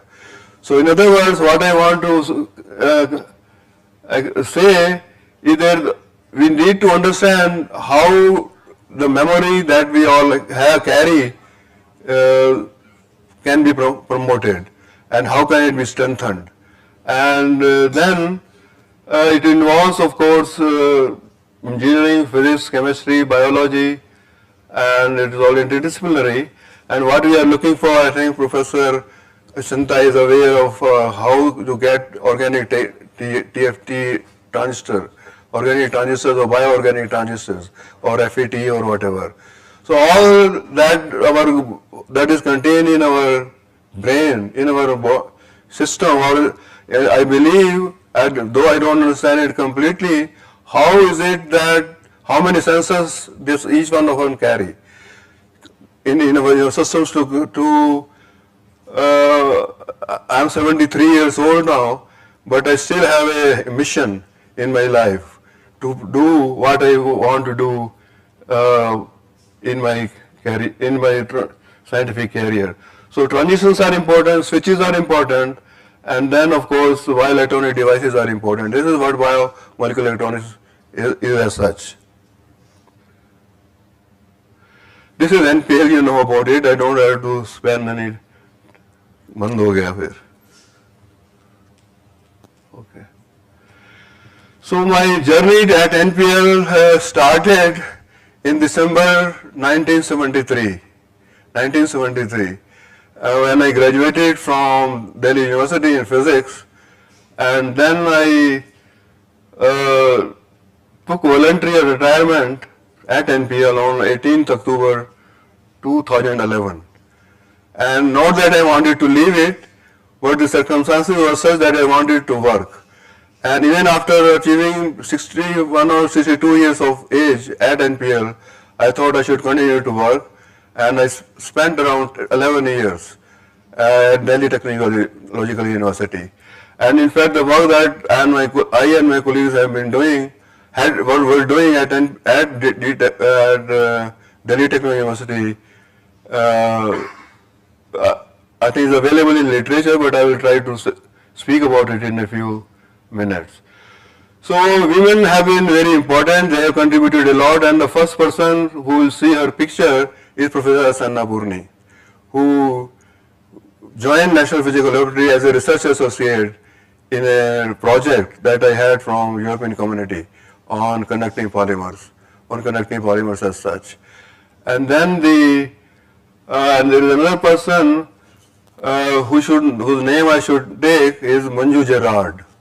Dr. Manju Gerard, who published a paper on application of conducting polymers to biosensors, and that is cited 2,107 times today. I think it's one of the most cited paper of CSIR as such. So you will see her picture as well. So what I'm trying to mention is that Professor Agnihotri is here. When I joined the National Physical Laboratory with Professor V.G. Bide, who was my research guide, and रोज पूछते थे sir कोई problem बताइए, research का कोई problem बताइए.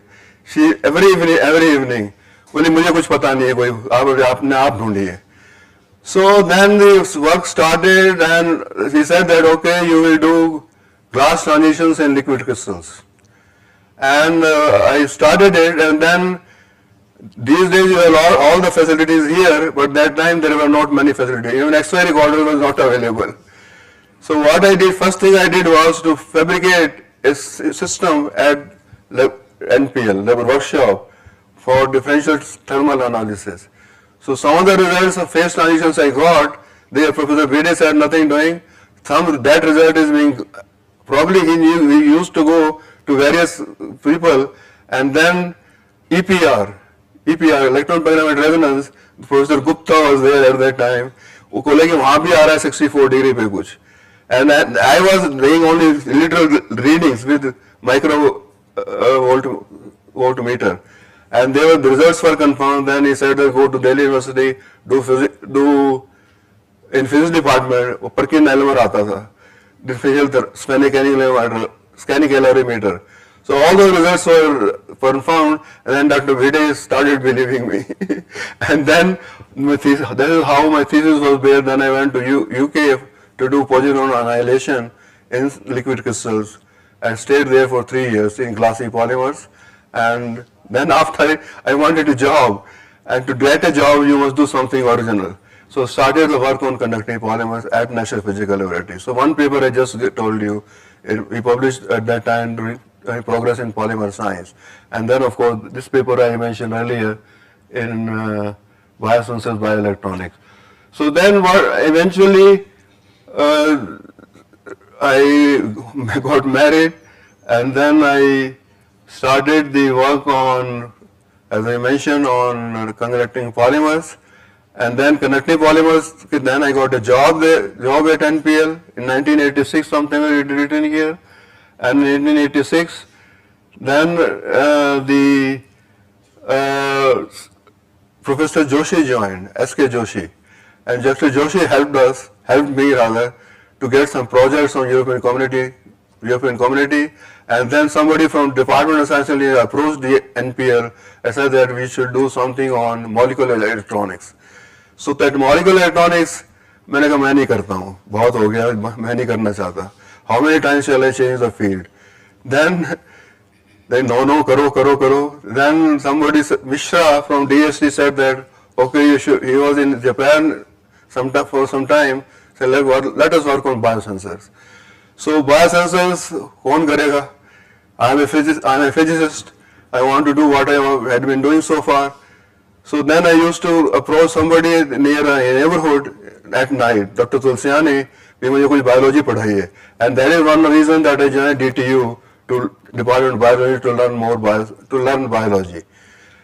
So what I am trying to mention is that some project came from DST on biosensors, and then we developed a glucose biosensor and gave the industry for production of this through 3 companies.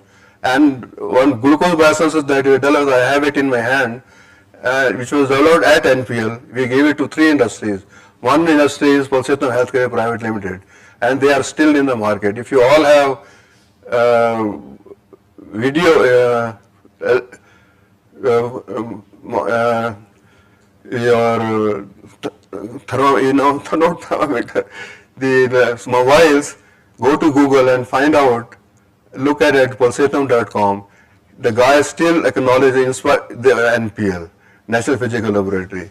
So what I'm trying to mention is that this glucose sensor that we developed during 1983 to 99, as it was patented, and even if though the patent has lapsed, you still have this product market available, and each test of glucose test costs about 10 rupees per test. It's available.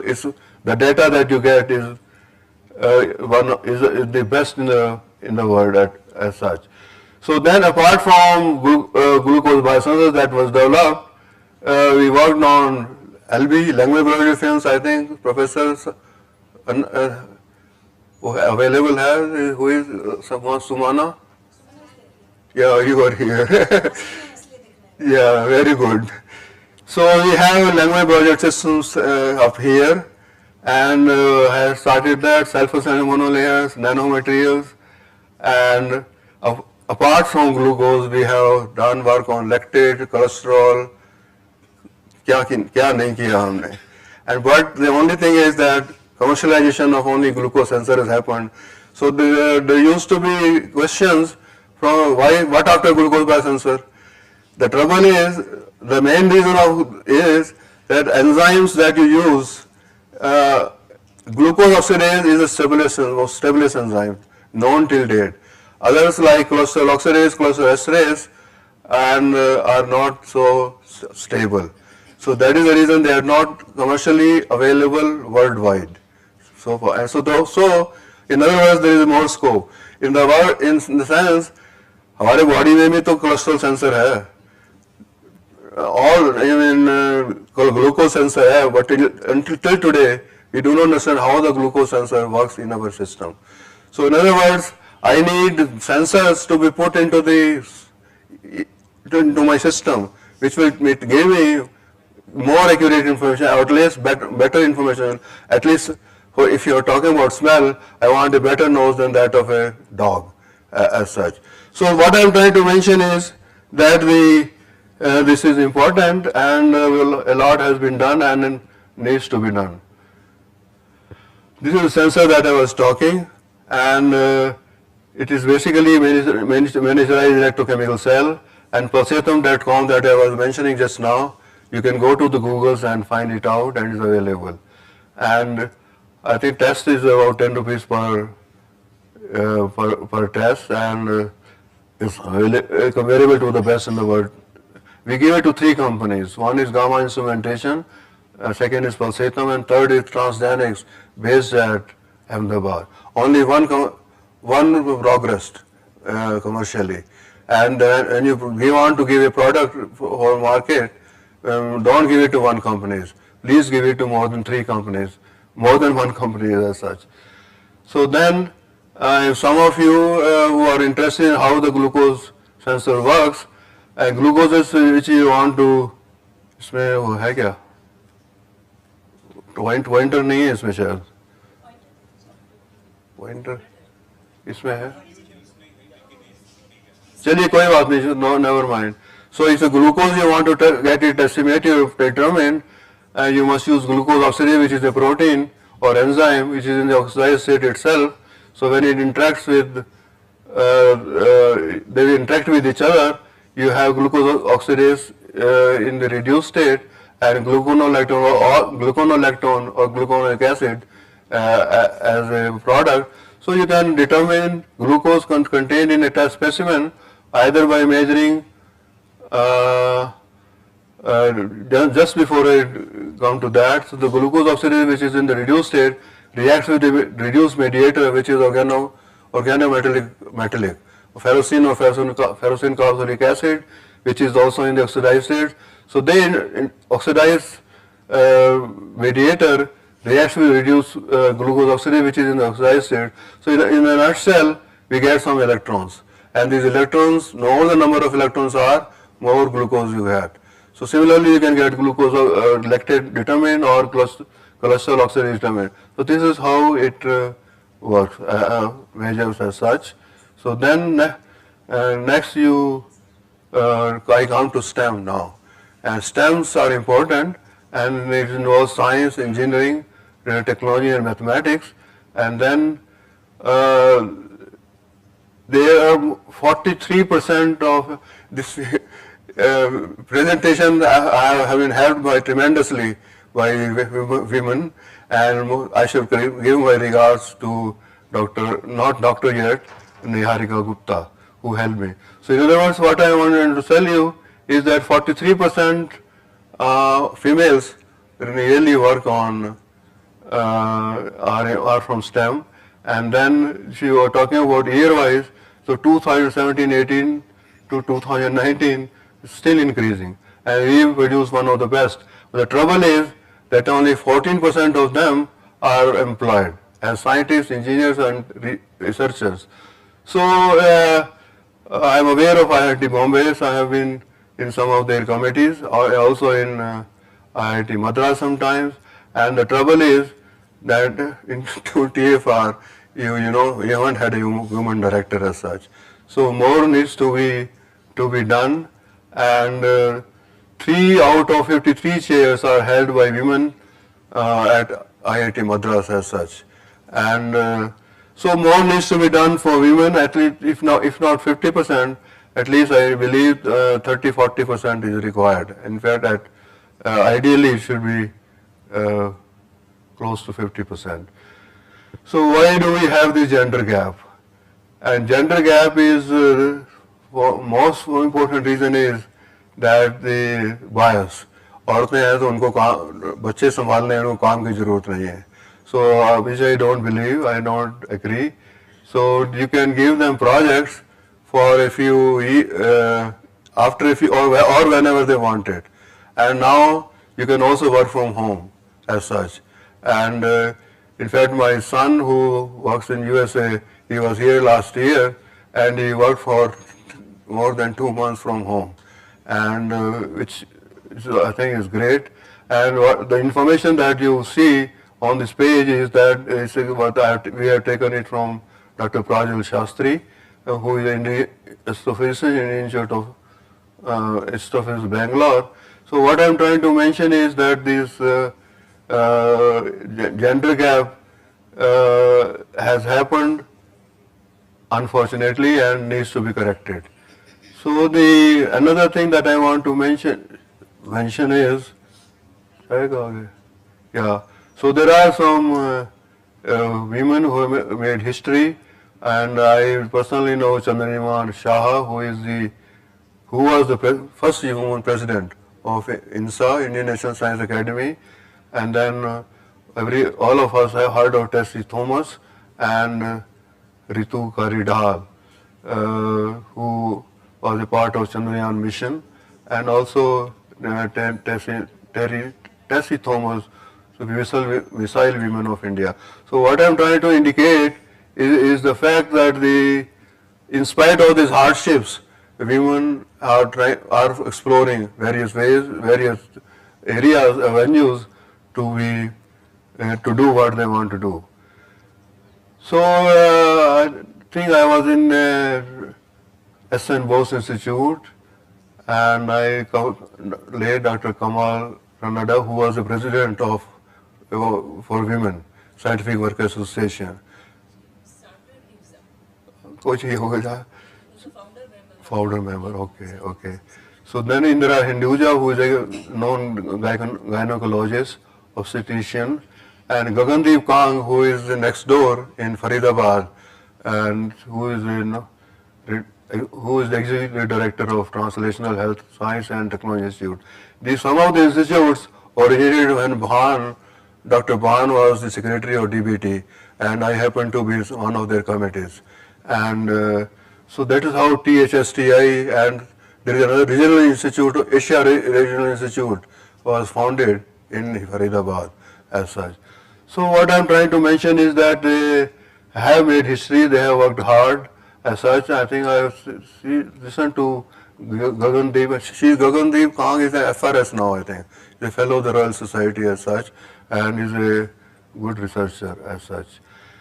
So then you have Aditi Panch, who is a oceanographer and works for NIO, National Institute of Oceanography, Mangala Mani, scientist who is a polar woman in ISRO, and Rohini Godwila, I think I have heard her lecture as such. She is known for her work as a particle physicist. And this, Professor Kildoi, who is our Director General of CSIR, and she's an electrochemist as such, to the best of my knowledge, and has been working very hard to promote science in our country. So these are people from my lab. I mentioned about Professor Asanna Purni, who worked in a European Community project that I mentioned for about 1.5 years. Later on shifted to Delhi University as a Department of Physics and worked hard. And then there was Dr. Vibha Saxena, who worked with us for 2.5 years, and she was in TFR, from KSC Santhanam was there earlier, and she worked for her PhD there, and then she later on joined BARC, Baba Atomic Research, Baba Atomic Research Center. So once I visited the BARC, and so that's, how she worked. She used to leave her son, who is now studying in IIT Delhi, वो बीच में आके देखती थी. And so one of her papers she did with us in condensed matter physics.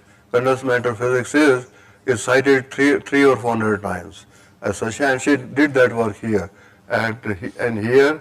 And then Dr. Namika Gambhir, who worked at our laboratory in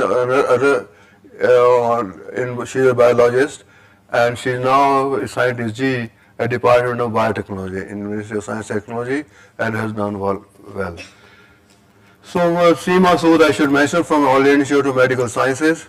She worked on STD, sexually transmitted disease, and we produced quite a few papers here jointly together. And then there is Tinku Basu, she was from MIT Institute of Nanomedicine, and we guided some students together, and we still work on. One paper came actually last week on in biosensors, and in fact one paper appeared only yesterday as such. So, and Tinku Basu, of course, is in there. So this is Manju Gerard, who now works incidentally in ICAR.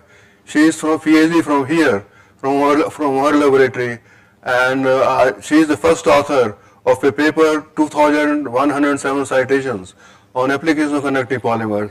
And Asha Chobe is another author who works. Asha Chobe is a chemist, and she works in Jammu and is doing very well. And then you have Dr. Nirmal Prabhakar, who is assistant professor in Department of Biochemistry in Punjab now, and is doing very well in whatever he is doing. So then you have Pratima Solanki, who has done work hard in this here. She was trained here. When she came here, she didn't know what a biosensor is. And then she now has a good laboratory. Then you have Dr. Kavita Arora, who is in JNU, and of course Sumana. She was, I think you learned biosensors here, if I can say that. So nevertheless, a lot has to be, and of course I learned biosensors here myself. And then you have Dr. Zimpal Matharu, who is working for industry in USA at the moment. And last I heard him that, sir, I am married now. मैंने कहा मिठाई कहाँ है? So, but nevertheless, Zimpal Matharu has done very well. One of her papers, who is published in Chemical Society Reviews, is cited well from NPL as such. So then she is the principal scientist lead and doing good work. And Dr. Aditya Sharma, who works in North Cap University at the moment and has done good work. And one of her papers published in Analytical Chemistry is also cited. She got cited well, and she has done her PhD by working at NPL from IIT Delhi as such. So the other names, वो मैं देख रहा था क्या करूं, नाम भूल गया सब कुछ students के. Then if I don't take their name, one is going to campaign against me. So this morning I created this page, and where Renu Singh I mentioned, she is in Singapore at the moment, and she worked on STD sensors along with she got a PhD from IPH University, but did good papers. Momita Das, she worked on zirconia biosensors. Chetna Dan, who is a scientist in Bhopal and has done good work on application of correcting polyanions to biosensors as such. That paper is also, and Pratibha Pandey, who works on University of Delhi, Hansraj College, she is a chemist as such, is doing good work. So there are some new students, and what you can see is Dr. Niharika Gupta somewhere here, and Dr. आपके student का नाम क्या नाम?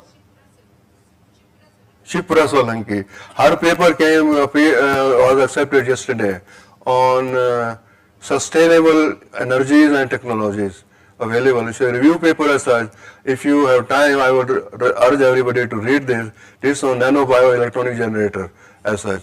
Aim is to have a self-assembled battery, self-assembled sensors, because in our body we have systems, we have sensors all the time, and the sensors need energy. And क्या खाते हैं हम लोग?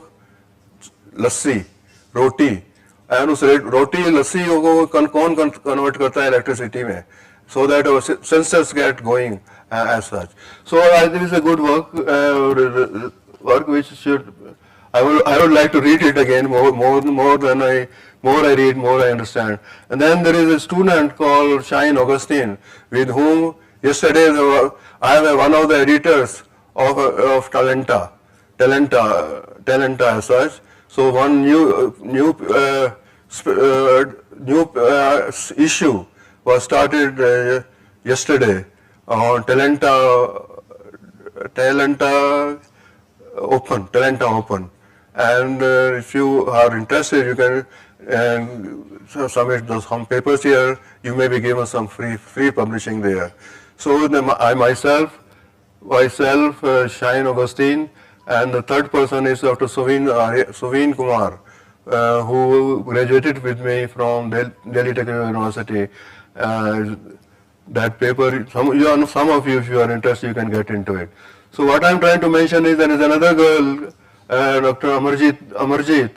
She has done a good review paper on, इतने सारे papers हैं, journal का नाम भी भूल जा रहा हूँ मैं.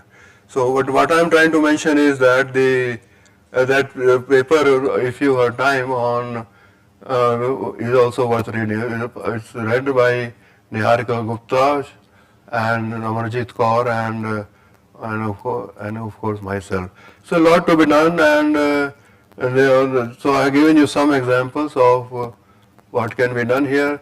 So there are some government initiatives to promote women in STEM, and there are things like Indira Gandhi scholarships, Vice Kiran programs, Women Scientist program, and there is a person in Pune, Dr. Kulkarni. She has been chairing a few sessions on women's project for women scientists as such. So that is very important. Semi Kiran, women scientists abroad, and then SERB. I am a member of some of the committees in SERB, which for funding of projects. As I not, I'm not talking about women as such. I'm talking of others in general as such. So what projects in general as such. So what I'm trying to mention is that the SERB has to be persuaded to provide more funds for women in this particular area. So there is a lot to be required for career advancements, and one of the things which I have found very common is that अगर औरत अगर कहीं काम करती है किसी institute में तो आदमी को नहीं लेंगे, आदमी है तो औरत को नहीं लेंगे. So that is a bias I say. If a woman is good, the only person I know is Annapurni and her husband, who both are professors in Department of Physics. And if both want to take up, I think it is important for women. Job is important, of course. House is also very important. So what I'm trying to mention is that they should not be biased up there as such. And then there are fellowships available in spite of renowned scientists, lady scientists, which one should be aware of it.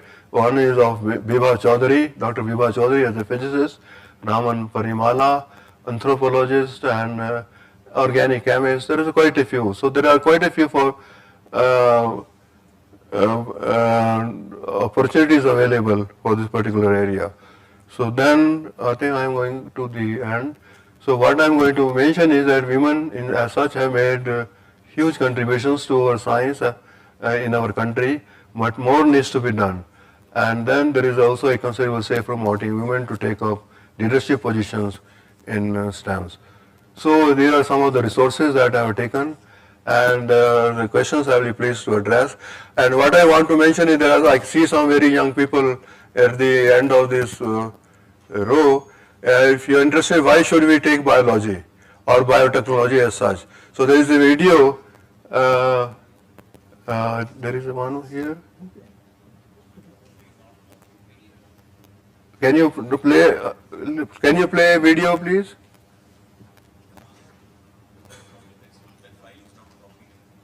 It's somewhere down, somewhere in this same, somewhere last में चले जाइए.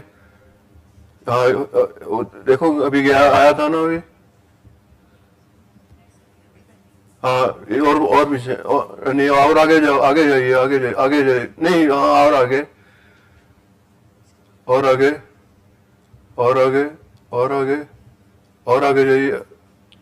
ये कैसे पीछे हाँ और पीछे जा रहे हो, आगे जा रहे हो.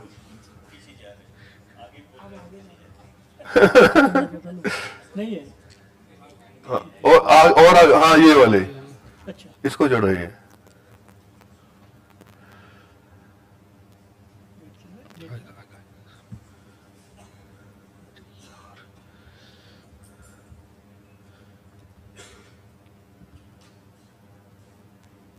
ये कैसे हो रहा है? इसमें पावर पॉइंट से लाइए आप. हाँ आ गया इसी को दिखाओ. I want to take all stress out of the user experience. Let's have the app.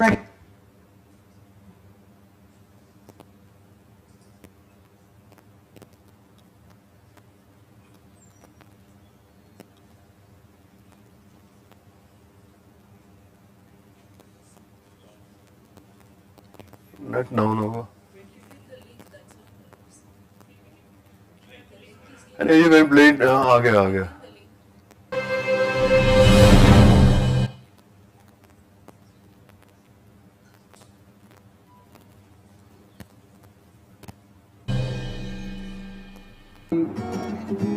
I was not married then.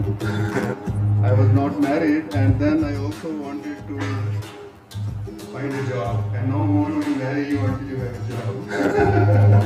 I have more than 300 applications, and maybe 50, 29.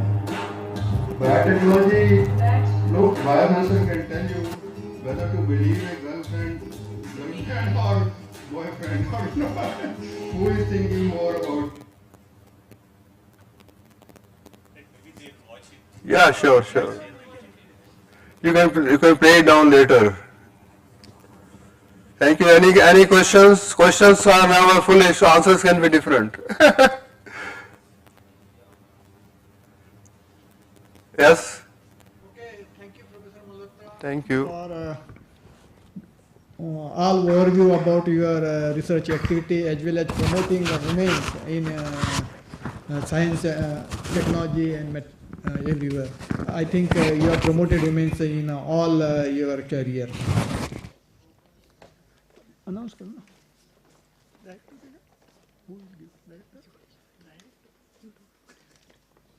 Now I request the session chair to kindly honor our guest speaker, Dr. B.D. Malhotra, for his valuable talk. Thank you, sir, for your precious time. Despite of the health constraints, you still made it, and this shows your love for NPL. Thank you, sir.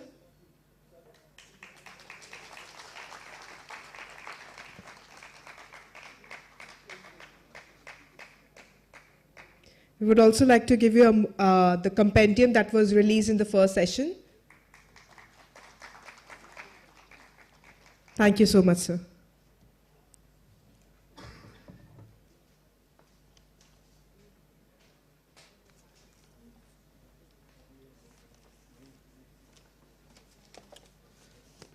So now next talk is given by Dr. Mrs. Suhasini Agnihotri. She was also the ex-chief scientist of CSIR National Physical Laboratory. So I briefly introduce Dr. Agnihotri. Dr. Agnihotri brought up and educated in Mumbai, engaged in research and development work at National Physical Laboratory in 1997 and till 2005. Her specialization is material science and solid-state ionics.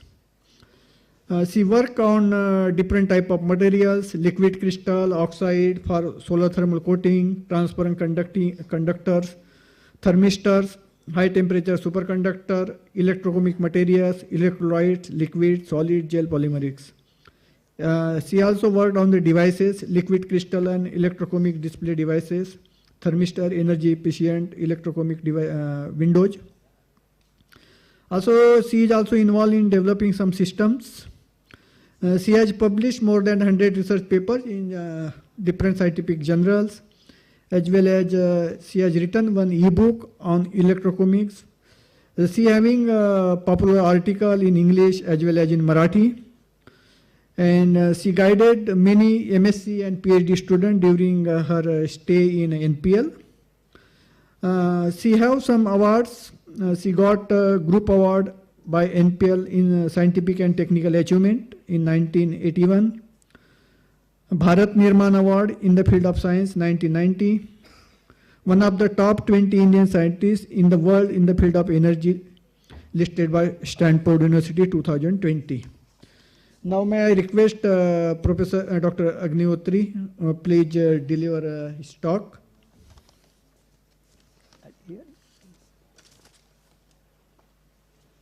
Can I change from here? या enter करके है ना और pointer दे दो बस मुझे बस pointer ये है ठीक ठीक है Thank you very much. At the outset, I may thank the director and other committee members of the NPL during this program for inviting me and giving me the opportunity to be on this platform. I am on this platform exactly after 18 years, and I feel so happy to be here. My happiness can be perhaps described by me as that when a daughter goes to her Maika, she is all the more happy, and same happiness I have.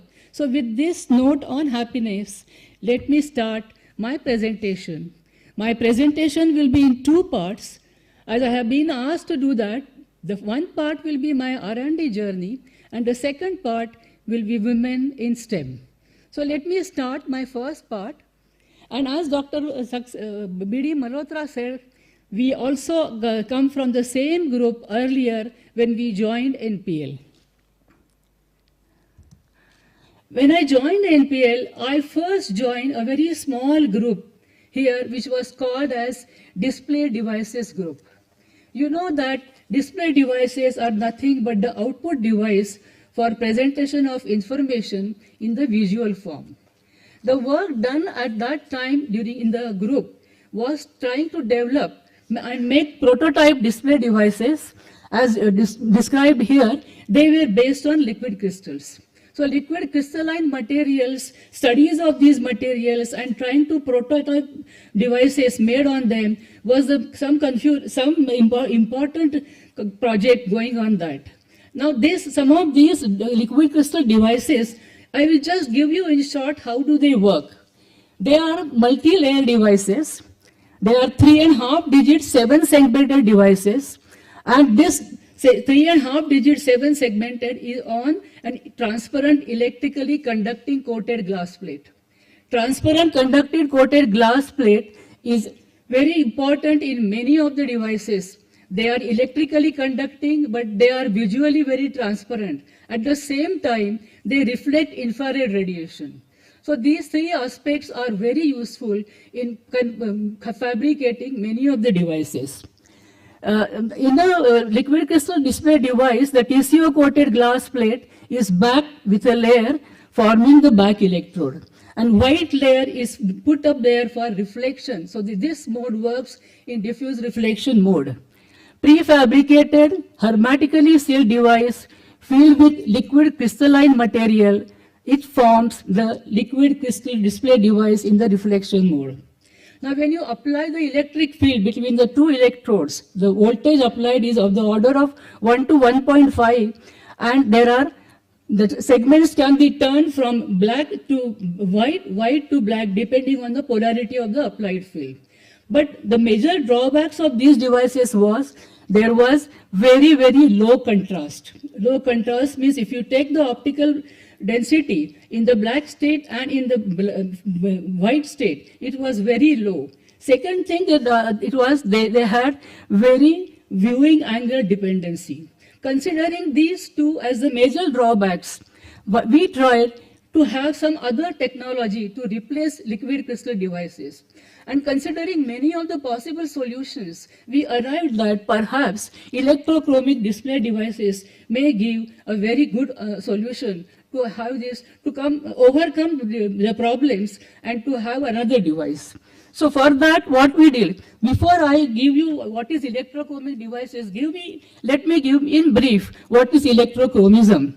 It is a persistent and reversible change in the optical properties when electrochromic material is subjected to electric field.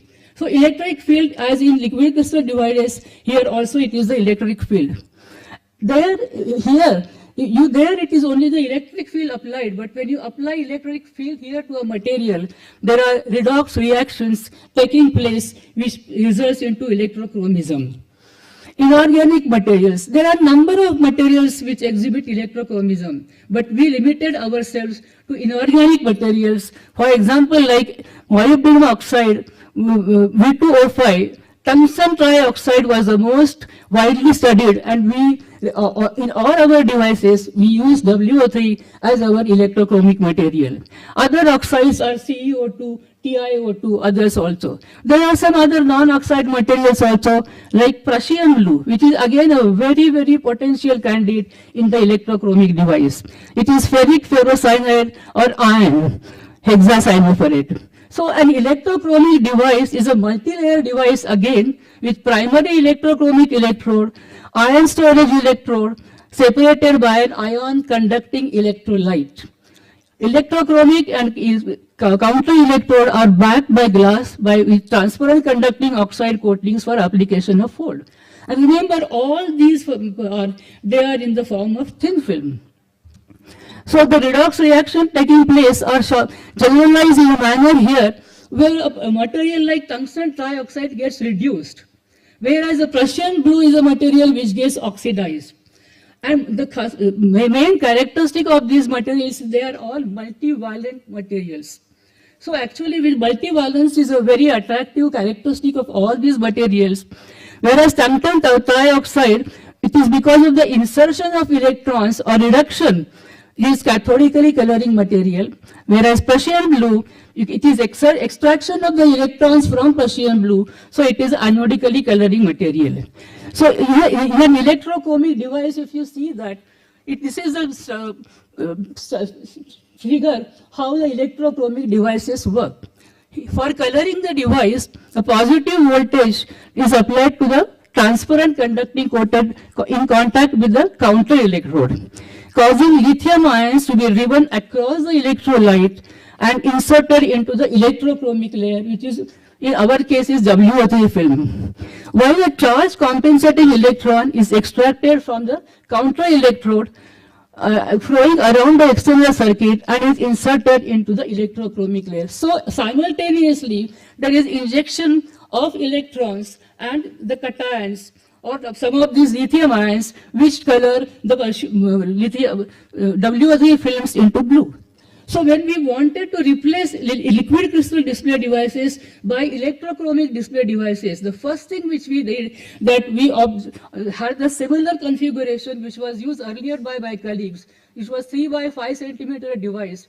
But instead of using liquid crystalline materials, what we did that all the segments we deposited with tungsten trioxide with electron beam deposition. So it is all physical vapor deposition technique which we used.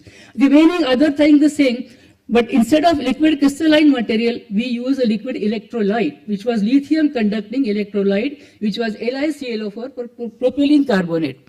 And a sealed device was fabricated. Now when you apply the field, as in the case of liquid crystal material,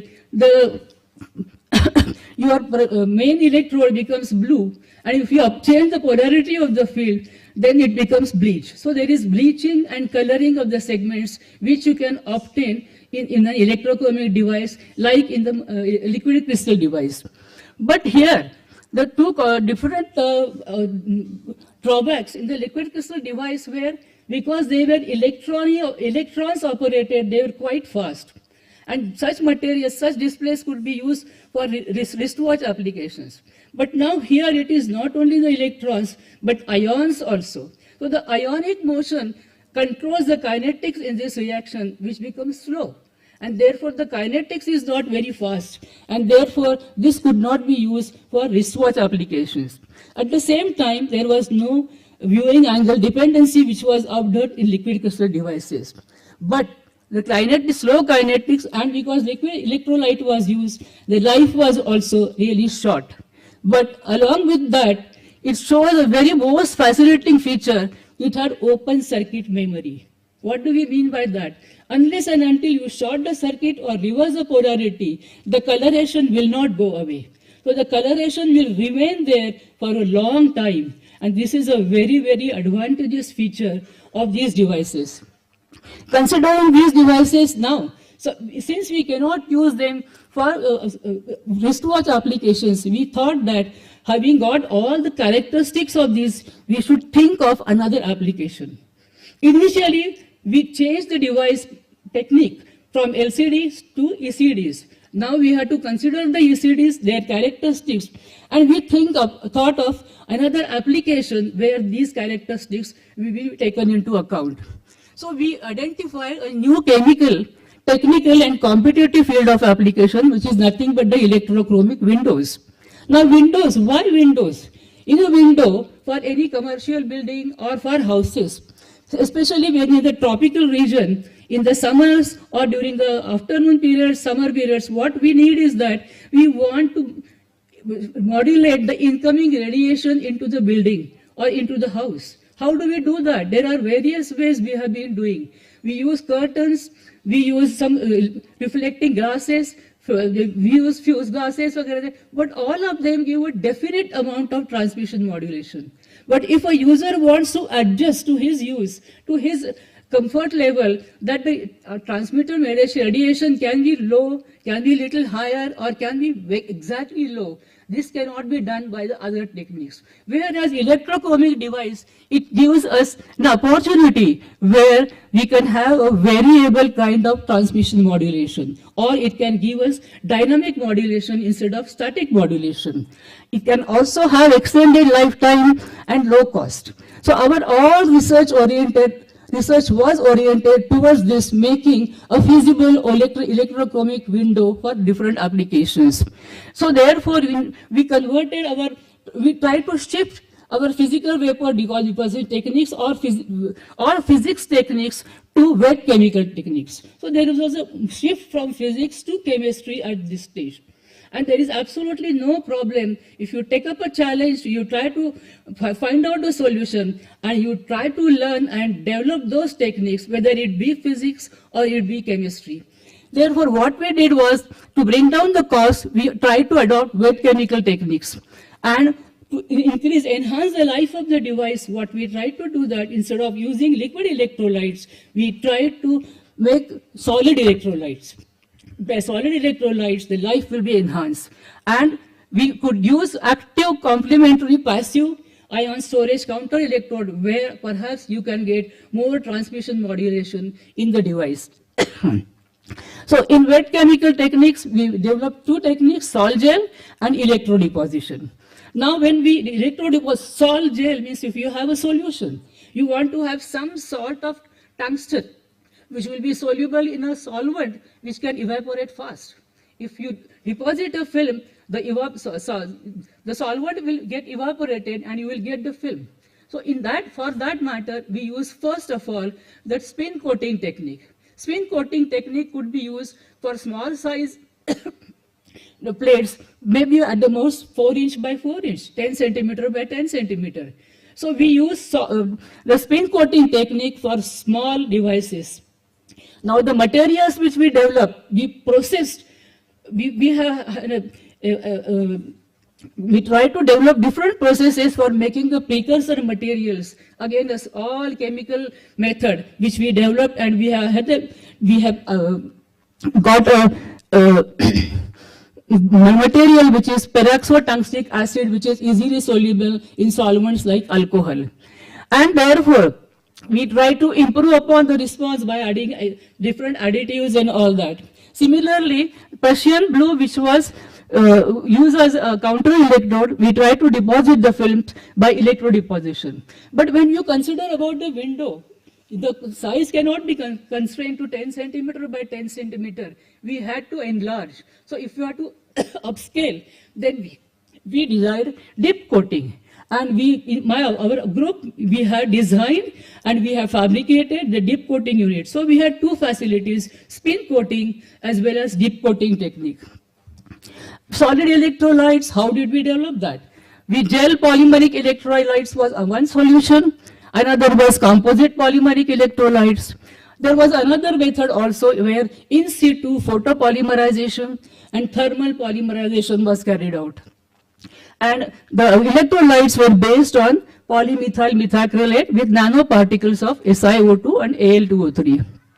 So the different kind of devices which we developed are something like this. We have glass, after that we have transparent conducting oxide, tungsten trioxide, solid polymeric electrolyte, Prussian blue, and again TCO and glass. Now such a superior optical modulation, because this can give this is because we have electrochromic electrode and counter electrode being complementary to each other, they color and bleach simultaneously. We had enhanced durability because we had solid polymeric electrolytes. We also formed granulated windows with electrolytes in the form of films and gels. You see, windows with this design are fabricated in different dimensions and have shown practical utility. Now, what are the benefits of electrochromic windows? Daylight and glare controlling without obstructing the view. Solar heat control. Heat and light both can be controlled with this device. Energy efficient. They are aptly called energy efficient windows because 1 by 1 meter square saves almost 70 kilowatt hour of electricity per year. They offer dynamic modulation. Then turning traditional passive window, which is with a float gas or something, now we have an active component of building using electrochromic device. It can adjust magnitude, duration, polarity of the applied potential. Transmission modulation can be controlled to suit changing seasons, time of the day, or user's choice. And therefore, they are aptly called as smart windows. So the development of smart windows, which carried out at NPL, this shows a photograph of a 10 centimeter by 10 centimeter electrochromic window, which we developed at NPL. And this shows the final achievement, the success story of our project, which was submitted to MNES.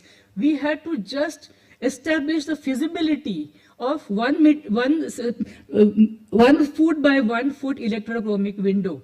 Now, so even if you show the feasibility of such a window, ma'am, you had developed a device, you cannot go for a system, because window forms an inbuilt portion of a building. Unless and until you can put that window into the building while the building is constructed. So there was no further go on. We could not go beyond the device fabrication, but the system could not be done. But let me tell you, first of all, let us see now, what are the dimensions here one by one, and switching time was in minutes. So for a window, even if the switching takes a little slowly, it hardly matters. Operational lifetime is how many times it can color, it can bleach, cyclic lifetime. And transmission modulation was in the visible region, which was greater than 50, which is shown here in this particular graph.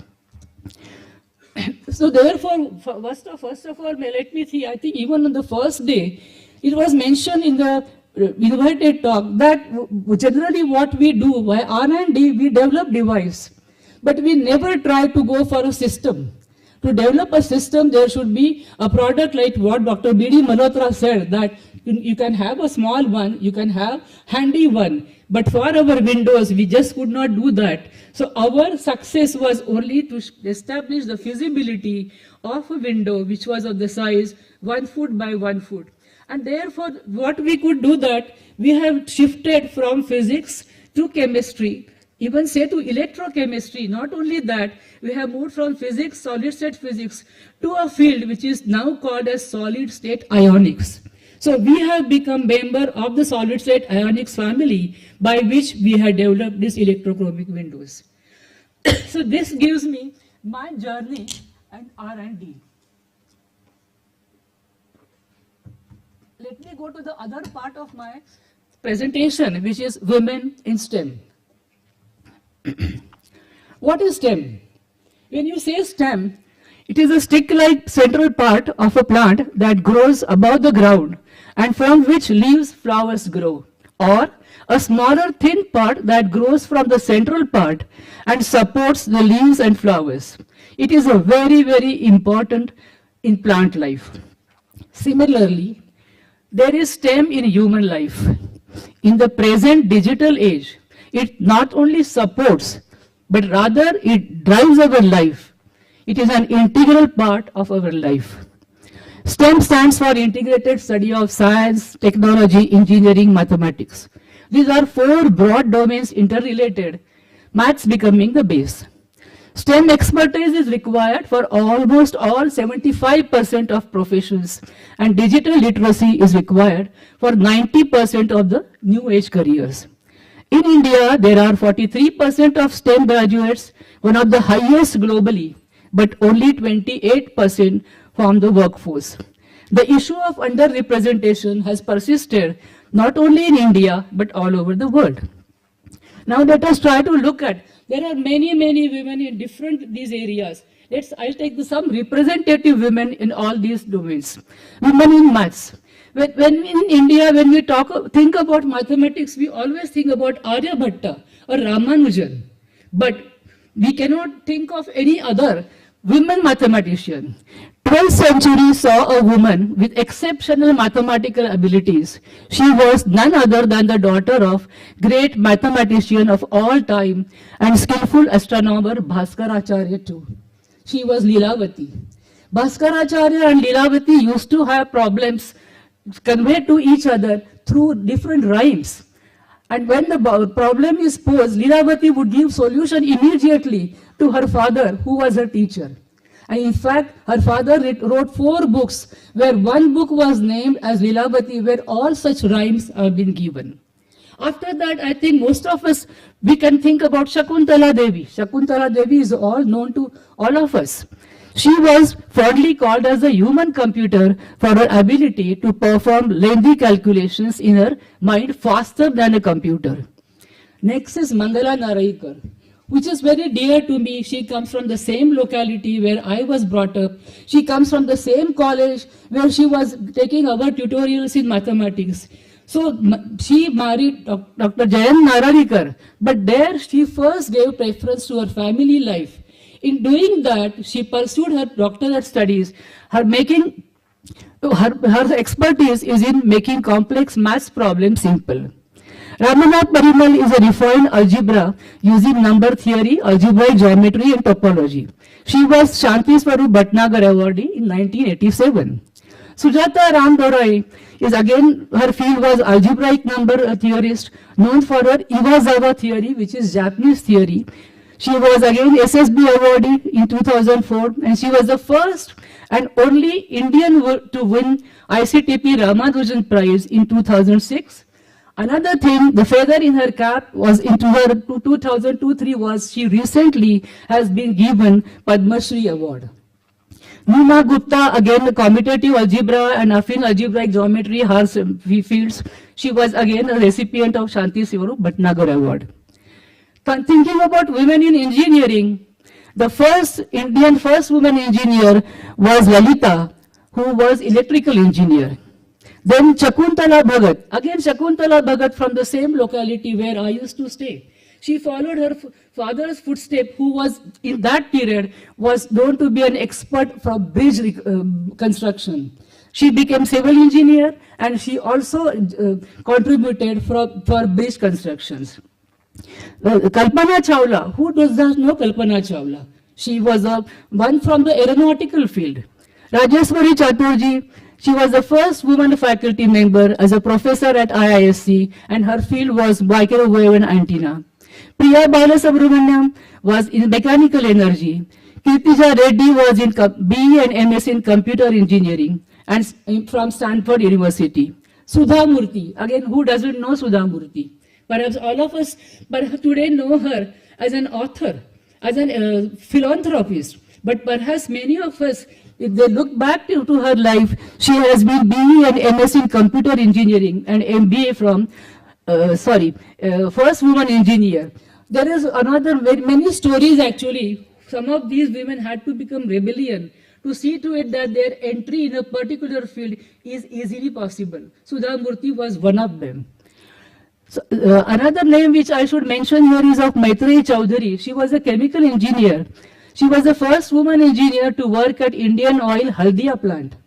Why I should mention her name was she is the co-founder of Indian Women Scientists Association, Delhi branch.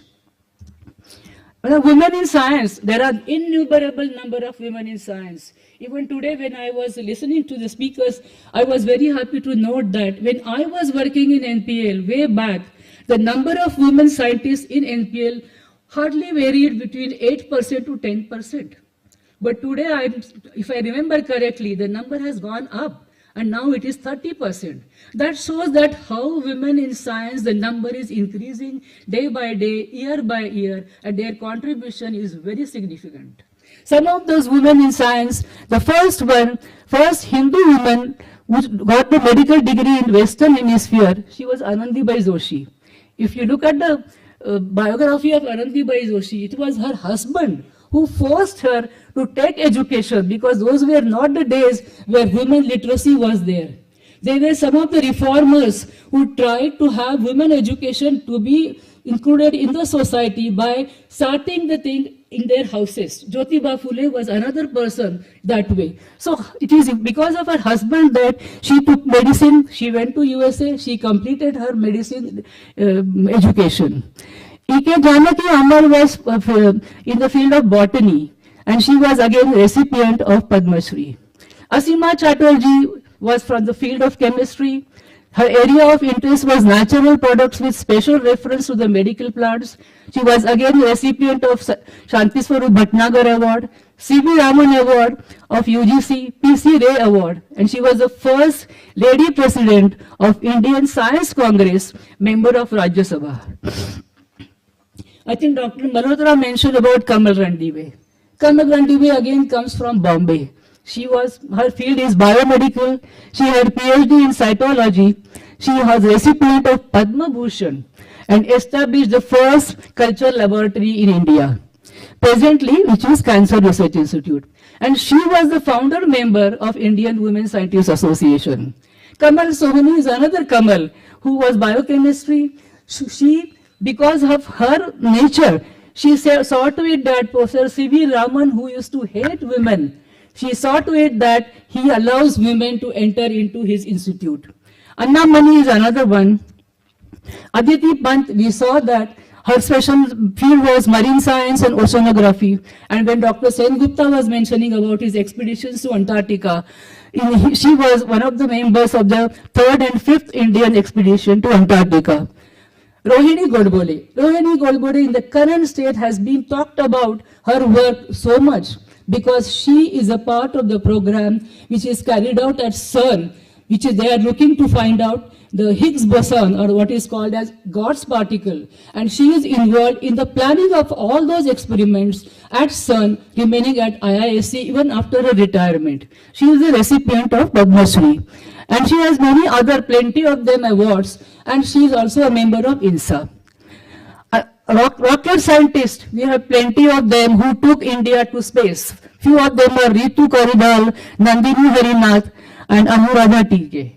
Apart from all these women, today, if you see, only even in Delhi, we have so many women, they have achieved at the highest positions in various labs. First and foremost is our DG CSIR.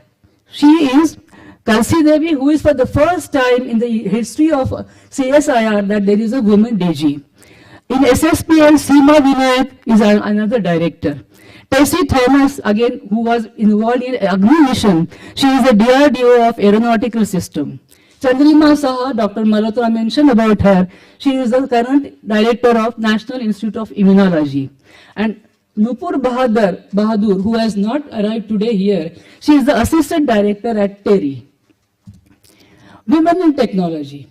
Coming to technology, going from science to technology, yes, there are a number of names. I can give just the representative, Neelam Dhawan, Roshini Nadar Malhotra. I think perhaps from their institute, she is there present here. She would let you know many more things about there and the achievements. Falguni Nair is one. Vaibayari Ghosh, Upasana Taku, Akanksha Azari are the few representative names. But before I conclude, let me tell you a few things, Well, friends, I have given you just the glimpse of women in STEM. A long story cut short due to constraints of time, but it brings to our notice many important issues.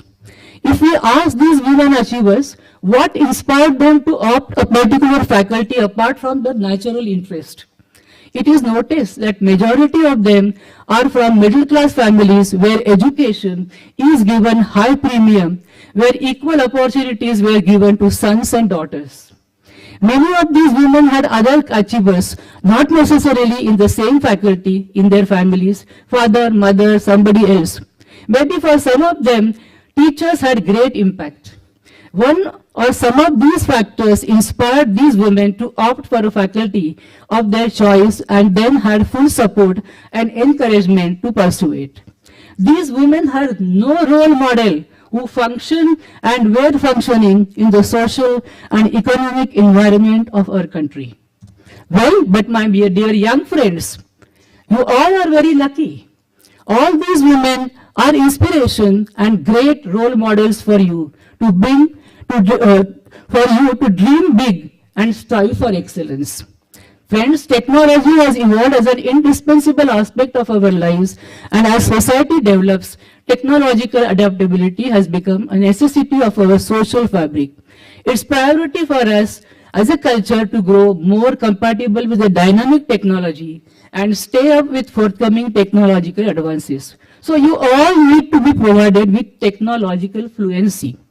This is seen to happen, joining and growing in STEMs more and more large number of possible. Second thing is there are number of options available to you, like computer engineering, IT, they have opened up. So STEM education, creative learning, skill development is an impetus for bringing about changes, making digital India and Atmanirbhar India a reality. Thank you very much for listening to me.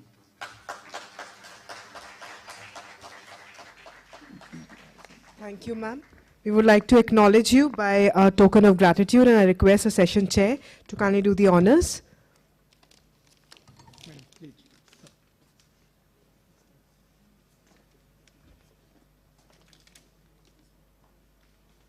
Thank you, ma'am, for your valuable inputs and for your valuable insights that you had shared.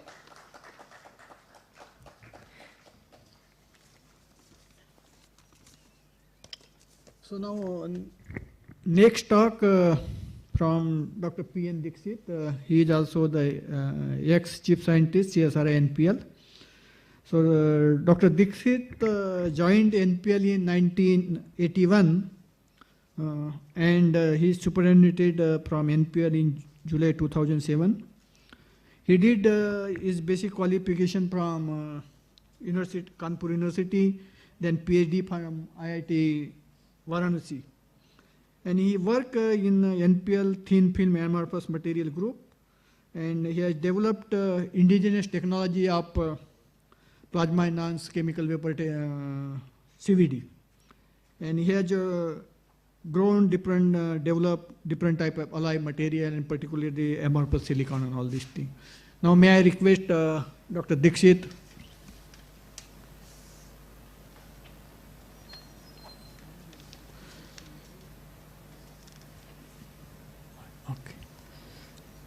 Talk है ना यहाँ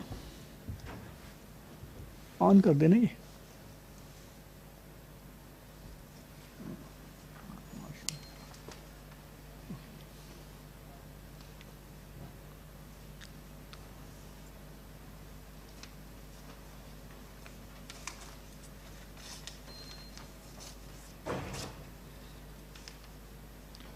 So now may I request Dr. Dixit, please.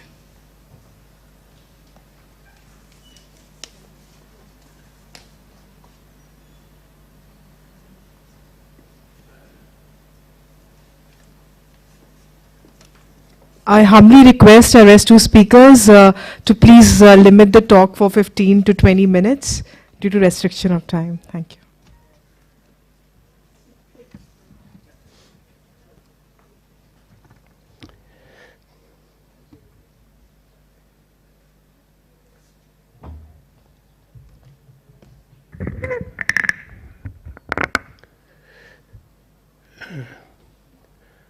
Thanks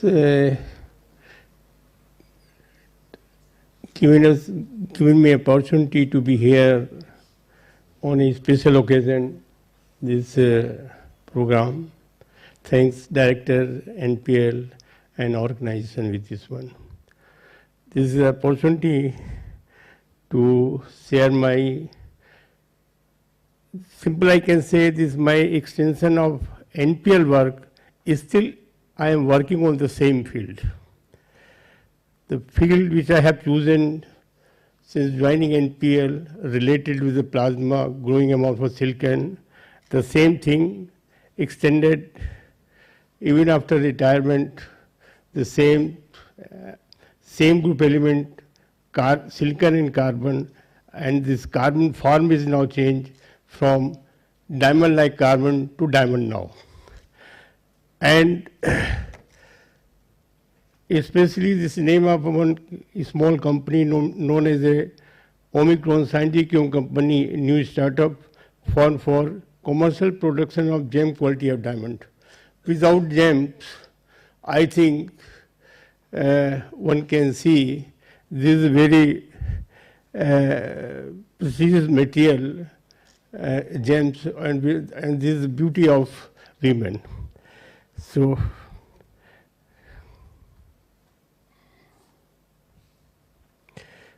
whatever still I am doing, I have learned a great deal while working at NPL. We had been able to create a very vibrant group known as a Plasma Process Material Group. A very important project we undertook for DRDO under Project NAG was development of large area diamond-like carbon coating and PVC system. This was a great learning experience. Actually, this project we got from DRDO to design and develop system to grow diamond-like carbon film on a germanium optic from germanium as a anti-resin coating with this one. And successfully we have transferred technology and system to the DRDO. After this, we also develop a large number of DLC coating on and patent the know-how. And my colleague here, and we have number of international 3, 4, 5 patent with this one.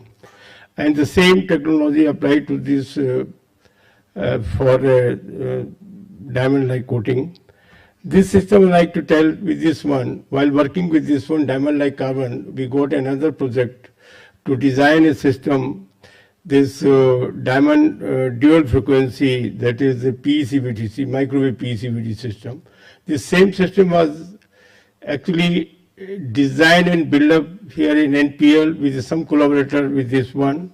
Each and every component, this 2-3 components were imported, but rest of the system was designed with this one.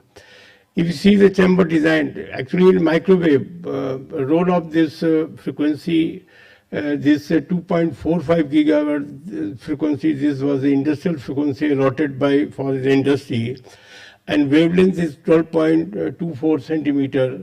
So system design is important with this one. That time we system design, and this system chamber was at between 12 to 14 centimeter diameter, where the perfect plasma can be created with this one.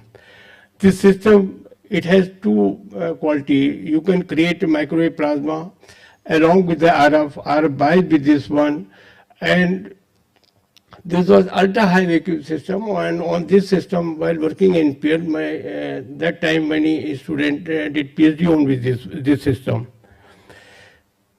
Various carbon structure in the dual frequency PVC system. That time it can be done like a polymeric DLC, onset of CNT formation, CNT nano diamond, every with this one. Then there's another system. Now I'm coming with this one. PLC, this. At this stage, I became very interested in developing the gem quality diamond and took R&D with this one. How I have taken this one, when after retirement, some users, some seen our this profile and came to know that this company can make this microwave PCVD system. So some person from Bombay, Surat came to me and wanted to know whether you can make the microwave PCVD system from gem quality. I told that I can make the microwave system, but I don't know how to make the gems quality diamond with this one. But I thought I should work with the gem quality system. So after going with this one, it is believed that, as you know, that India since long back known as a diamond with this one. Kohinoor you have heard about with this one. And the original diamond gem stone letter known as the Kohinoor is believed to have found in the Gantur district. This is all known story about the Kohinoor with this one. CVD grown diamond are answer to India's lost glory with this one. So India can again become a major producer rough diamond by using CVD technology. The modern science has advanced so much that we can grow Kohinoor like big diamond. Diamond can go by a number of ways. There are 2-3 techniques One is known as the HPT, the high pressure, high temperature. One can go to the diamond. Other is the low pressure, like a microwave PCVD, RF PCVD, or DPCVD. One can make with this one. But among all this, microwave PCVD is the best with this technique. So the aim of the present R&D work of this company to develop big single crystal rough diamond for developing large grain size with this one. Gem stone developed by CVD technique are being sold at price 10 to 30% lower than comparable natural diamond stone with this one. Cultural diamond industry can find application not only for gemstone jewelry but also for electronics, optics, biotechnology, laboratory created diamond are expected to grow into 1.5 billion to 2 billion market segment during the next 5 years. To produce defect-free large single crystal diamond is a technology challenge. These CVD grown diamond can be used as a gemstone material with the necessary cutting and polishing with this one. In our company, we have got expertise like this one. We can make the system, we have a process, and we have a collaborator where they can cut and polish the diamond. And in starting, when we started, we were making our diamond seed also. Large natural single crystal diamond is extremely rare and expensive, and large natural diamond substrate plates suitable for CVD diamond growth have not been demonstrated because of this very high economic risk of their fabrication use. This company, our main objective of the company was to provide import substitute with the process demonstration in many cases in custom design and fabricated system. Our interest is only the microwave PCVD system. I'm skipping over this one, this one. This is a basic microwave PCVD system. You can see there is a magneton with this one, then is the isolator, that is circulator plus dummy load to protect the magneton. Then there is a 3-step tuner, that is tuning the microwave with this one, then an applicator transferring power from atmosphere to the vacuum chamber side with this one, and there is a chamber with this one, and substrate with this one. Microwave, this is another system you can see in the plasma with this one. These are the number of systems we have made, indigenous we make with a different type of system, and we did R&D how to optimize the different type of chamber and system all with this one. These are the diamond seed. We have taken one natural diamond with this one, then we have grown with this one and cut a number of this different type of seed with this one. You see the plasma with this, how looks with this how to grow this diamond with this one. You see, you have seen this small diamond chip. This was thickness like 0.3 mm. Now it grows like a 3 and 4 mm thick with this one. And you see this. You see the transparency with this one. This is small carbon. This we can grow the good transparent diamond with this one. This is about the second run when we have started this R&D with this one. This result was 2015, and up to now we have developed many more things with this one. This was second run when we have started this diamond growing this activity with this one.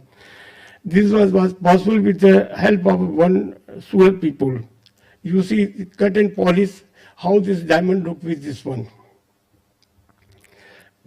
Diamond without certificate has no value, so we got the certificate also. How this diamond certificate one can get with this one. Beauty with this one, there are two type of diamond, lab grown diamond and natural diamond. But you have to have certificate for lab grown diamond also and natural diamond also. You see the diamond growth with this 1.5 carat, 0.92 carat. This is about 2016 we have grown that time with this one. That time, one Surat company associated with me to provide all help with this one, cutting, polishing, and all with this diamond with this one. So we joined together with this company, and with the help of that company, we were able to, that company was providing the diamond cut, polish and everything with this one, and our job just to make machine and process with this one. And that time, when the diamond growth rate was 3 to 4 micron, and our technology 15 to 20 micron per hour with this one. And now next our aim just to grow the diamond more than 100 micron per hour, and I think very soon we are able to grow within 50 hours more than 5 mm thick diamond with this one. We are very soon we are going to do with this one. We have patent also to.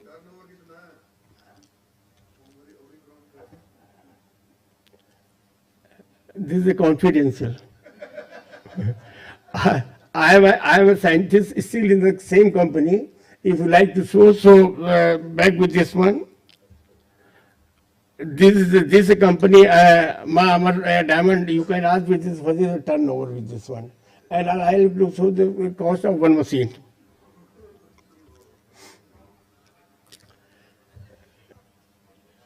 In 2017, we have submitted this one. This is not, we have done a lot of modification in the system, lot of modify with this one, how to control the gases, everything with this one. This is the first patent with this one, 2017, submitted, and I think at 2019 we got. This is another patent with this one. With this same machine, we can change the color of diamond, brown to white, and we can make change the color of diamond also with this one machine. So there are 2 patents with this one. First is the related to the microwave system, our own design with this one, and second with this one. And these 2 patents we have given to the same company. This system, novel material process system, actually this bark scientist came to us we like to make some nanosite granule spherical this ball with this one. So we work with this one. Then we have developed the system, and by product of this one that was used for some collaboration with Tata Memorial for the Cancer Institute. And I later on came to know that this material was used for liver cancer with this one. And the same technology transferred to, BRC has transferred to someone for this one. This machine we have developed with this. This is atmospheric plasma system. This is another system where one can grow the silicon carbide nanopowder with this one. This is again a useful material with this one. Size between 10 to 20 nanometer with this one. This we have our own R&D with this one, we use with this one.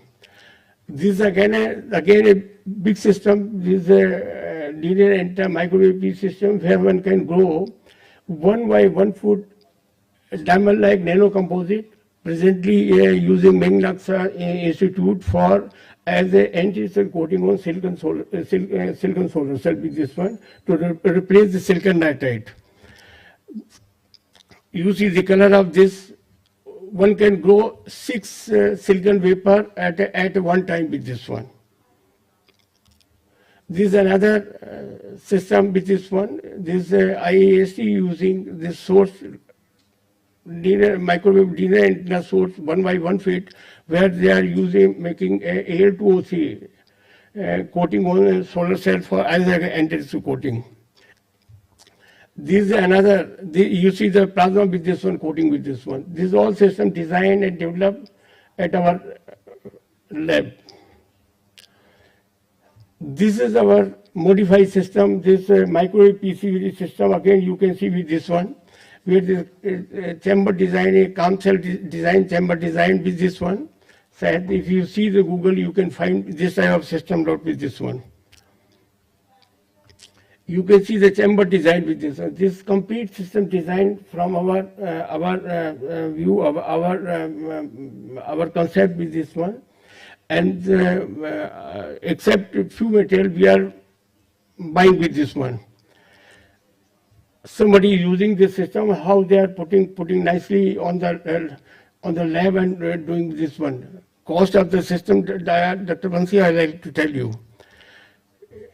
This was a project about 10 or 15 years was given to this CSIR for this gyrotron to CGCRI and CD Plani. And CGCRI has given one system, 1.5 megahertz to grow with this one, and CD Plani, but this was, I don't know the exact result of this one. So what I can say is, at present, our capability to grow epitaxial diamond, polycrystalline diamond, and nanocrystalline diamond, all with this one can grow. And nanocrystalline diamond is all this diamond, whether it's a epitaxial diamond or polycrystalline diamond or nanocrystalline diamond has many more applications than to have epitaxial diamond for bio application. For many other applications, it has many applications. And at present, we have our lab, we have all this system for growing with this one, nano diamond with this one. Not only, but we are going to use this system for making a diamond coating on a different type of gems also, and this is again a good requirement for with this one. So our main objective to use indigenous system to save all economy, and slowly we are making improving system with this one to improve the quality of the product. So with this, again I thanks for this R&D conclave and this Women in STEM, 1 week, 1 lab program in Texas is indeed an honor with this one. So this I have shared after my retirement from 2007, and still I am working on the same field, interacting with the industry, not only one industry, and some international collaborator business to sharing with our with this idea and with this one. And Dr. Bansi, this our mission with this one. We have right now 5 systems costing more than 6.7 crores right now with us. So this is our R&D lab with this one, and we are very soon we are going to purchase at least sophisticated characterization equipment like microscope and optical emission from ocean. We are going to invest again 20 lakhs for with this one. For thanks, I have shared my all experience after my retirement, and whatever I have learned from here, simple I can say this is extension of my work, and my Dr. Sushil is here, he knows how this microwave interact with this one, and NPL has already, since when I joined NPL has a SPAT1 system, and I heard the NPL can make like a diamond with this one, but we can fulfill the aim to make the diamond here in NPL if this. Thanks for this.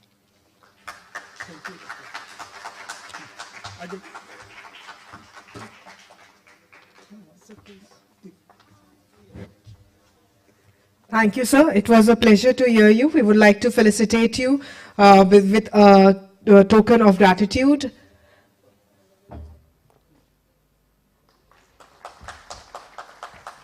Our session chair felicitating our guest speaker, and also a compendium. Thank you so much, sir.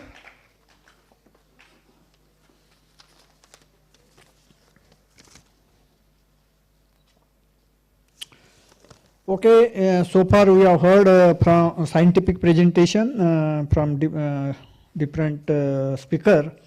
Now we have the administrator, Dr. Ananya Mukherjee. She is at present Vice Chancellor, Shivnadar University, Delhi NCR. Dr. Mukherjee initial studies carried out in, I think, Jadavpur University, BA and MA in economics. And then she moved to California, South California University for PhD. After that, she almost spent 20 years in abroad, particularly in Canada, at different capacities.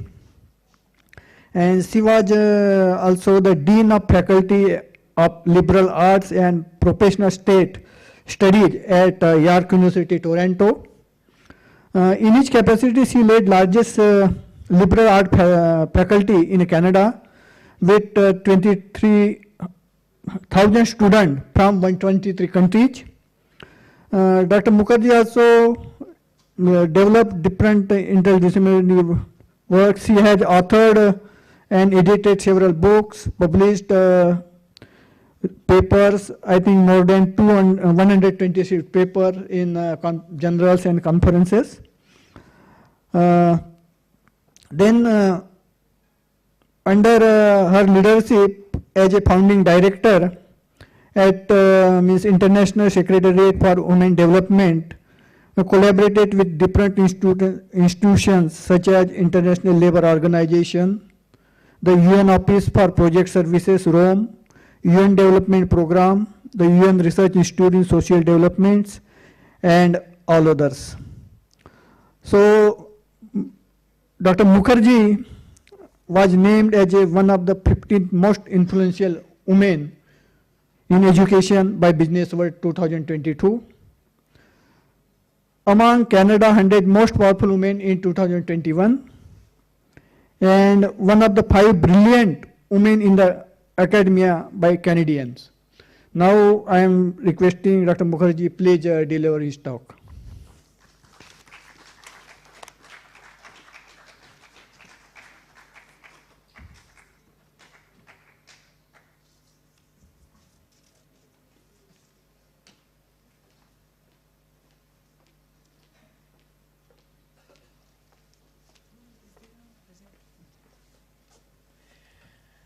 So, good afternoon, and thank you so much for inviting me here.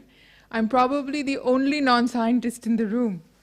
And so, as you heard, I was trained as an economist. My work has been more in development economics, and I've worked somewhat in gender, human development, these kinds of areas.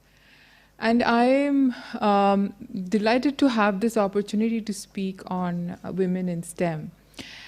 As all of you know, and it was already pointed out, the issue about lack of gender representation in STEM is a global issue. It's not only in India. In India, it is a bigger challenge because the number of female graduates in STEM is the highest in the world. And then after that, we see many problems, which is why women have difficulty succeeding with the STEM career. But before I say something about women, I'm very happy to see that there are so many men in the room, because the problem or whatever challenges we have in terms of women's representation in STEM or in society cannot be solved by women alone. It is a problem that has to be solved by everybody. That's one. And when I came back to India, which was just a year ago, after 27 years of being abroad, I noticed that I had a lot of young male faculty members asking me about opportunities for their spouse. They would like to move to Shivnadar University. Many of them are planning to come back from outside, from their degrees or postdocs, which in science is very common to do a postdoc outside. And they are usually a couple, And the wife has also done a postdoc or is about to finish one. They have a small child. So are there any opportunities for my spouse? And I'm always very heartened by the question. And because we are a private university, we do have some opportunities of double career hire, provided the educational qualifications are met, and they have to go through the same process of hire, but there is at least a possibility. So in some cases, we are seeing, not only in STEM, in multiple disciplines, very bright young couples making Shivnadar University their home. And I find it an extremely heartening situation. And we are trying, particularly in the sciences, we are trying in many different ways to promote the idea of gender inclusion in STEM at every level. So for example, this is something I would, a piece of information I would like to share with all of you. We have announced an award. It's a Young Thought Leaders Award, Young Scientists Award, but we call it the Thought Leaders Award, which is open to any school in India, and the competition is for grade 11 and 12, and open to male and female students. But the topic of the essay which they have to submit is what I want to invent and why. But what they want to invent, they have to think of a challenge in society where women are disadvantaged, and think of a scientific solution for that process. And we have 4 awards. We are encouraging group work also, and it is open to, as I said, every school in India. And the idea is to have everybody collectively think about issues where there is gender disadvantage. We also very recently, following some of the same process that the IITs and IISc has done, we had a women-only special recruitment in physics. And the committee was absolutely overwhelmed by the quality and number of applications we received. And so it was very encouraging. And you spoke about Professor Godbole. So just as I was coming here, actually, Professor Godbole is also associated with Shivnadar University. So she just sent an email about wanting to have a women scientist conclave. And we are very, very interested in doing things like that. I'll go back a little bit to what I was saying is how STEM is a global problem. And my dream is that India will take the lead in finding the solution. It's a big dream. But India can do many impossible things. So I'm hoping that this is going to be one of them. So in Canada, about 25 years ago, on December 6th, there was a very tragic incident. There is an engineering polytechnic in Montreal, and there were 6 women engineers who were working in their lab, and a person came in and shot them. And so December 6th is remembered in Canada in honor of these women who were slain. And the only reason was that they were women scientists. And so from that experience, Canada took several measures to address gender equity, and as has US, as has Europe. But obviously the problem has not gone away. And while some solutions are being found, the structural disadvantages that women face are, some would argue, are actually getting worse. And we saw that during COVID. There were several studies published in Nature, for example, about how the publication process slowed down because of COVID for a number of reasons.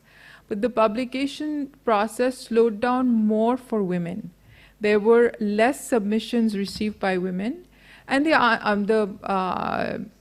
reasons are not very difficult to understand.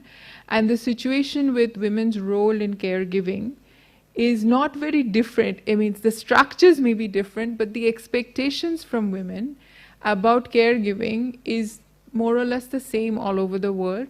And as you know, because of the aging population, caregiving is now not only caregiving to children. Caregiving is actually multi-generational, parents, in-laws, and extended family. And it's very difficult, particularly in the sciences, where long hours in the laboratory may be required, or different kind of very long hours of dedication may be required. And so the problem remains, and it seems that it is difficult to solve in fits and starts. Now, so one thing we do, and that is we tell women stories of role models who have succeeded under very difficult conditions, which are very important. It's very important for us all to have role models, but it kind of puts the problem back to women. That, see, we have succeeded. So many women have succeeded under so many challenges. So you have to keep fighting too. That, I would humbly suggest that we need to change that.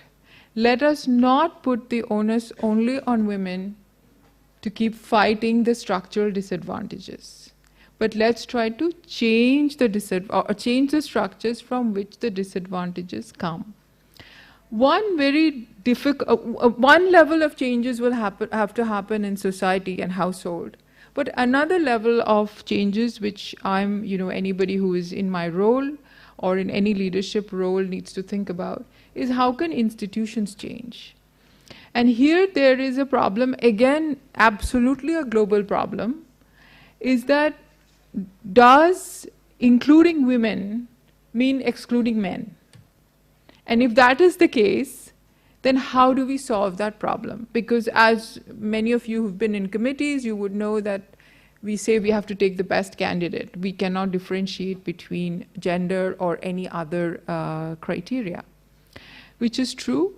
But we also know now from a lot of research that things don't have to be zero-sum. There may be ways of thinking how positions can be increased, positions can be rotated, or somebody, I think Professor Malhotra talked about more funding. That is always an important issue. And maybe not all positions can be similar. Women also would like more flexibility in their roles in the time when they're bringing up children. I think for women that is a bit non-negotiable, that I want to be available for my children. So there may be flexible positions or different kinds of positions or different kinds of engagement that can be found for men or women as they want to balance their career and their lives. It may not all be found in just the same kind of tenure track or same kind of regular track faculty positions that we think of. Different kind of research positions. And then a big challenge which institutions have to solve is when the children grow up and they leave, can I re-enter the profession? And right now it is almost, particularly in the sciences where the publication, the H-index, the number of patents, all that are so important, becomes very, very difficult for women to think of re-entry. So what institutions need to think about in public policy, education policy, is we think of the re-entry problem from the beginning. That if women have to take a slower route, or many women have to take a slower route, then let's allow for that. And let's allow for different paths through which women can make a re-entry. Because then it doesn't become an end. Right now, when I talk to a lot of women who are doing very, very well in their undergraduate degrees and who want to study more, there is always an issue that if I detract now, then that is the end. I will never be able to come back. And or if I choose a career path now, then definitely my home life, my children are going to suffer. So we need to find a way that is not such a binary choice, that there are ways in between. And I think, with the kind of flexibility that we are seeing now, with the new education policy and so on, if the thinking can be a little bit broadened as to how to enable women to stay involved in a scientific career in whatever capacity, at whatever is their stage of life, that is one very important thing to do. The other important thing I would say, that because this is a global problem, I'm actually just coming from a conference where we had to talk about international partnerships. So, the talk about international partnerships have become very organizational. We're talking about how to transfer credit. Are you going to set up a campus? If you don't set up a campus, are we going to have an online program? This is the discussion that is going on. But I want to call for partnerships which are value-based.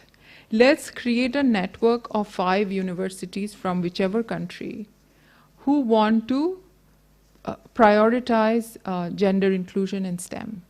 And let's build a partnership on the basis of that value. And that might create challenges in terms of credit transfer, research partnerships, etc. But let's try a value-based partnership, and let's have male faculty members, male graduate students, male directors, male leaders lead or create such a program with, of course, participation of women, so that it doesn't become segregated, so that it becomes really a part of the organization. So a lot of these creative things can be done.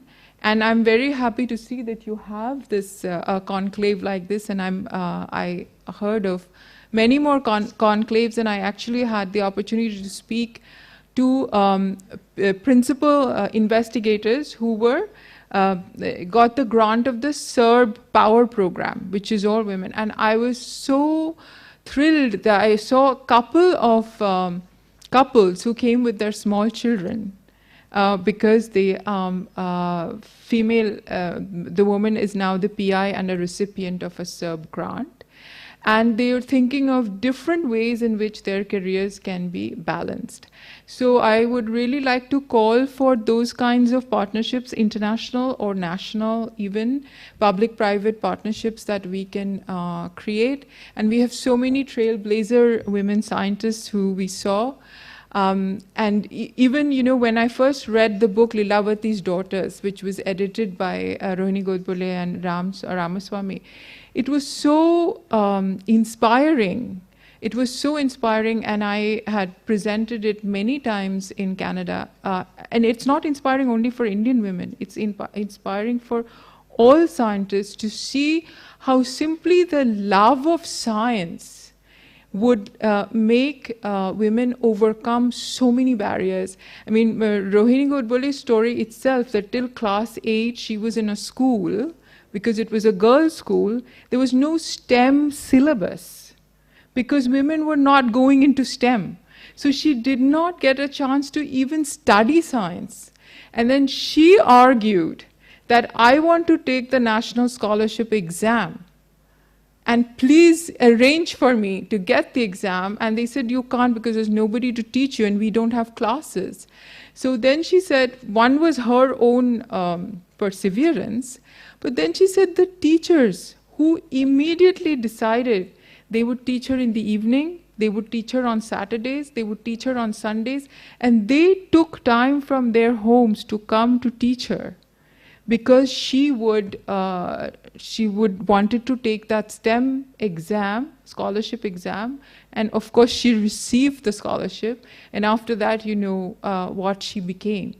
So there are these enormously inspiring stories from India, and we can build on them. And then now we've come to a stage where hopefully we don't have that kind of barrier to overcome.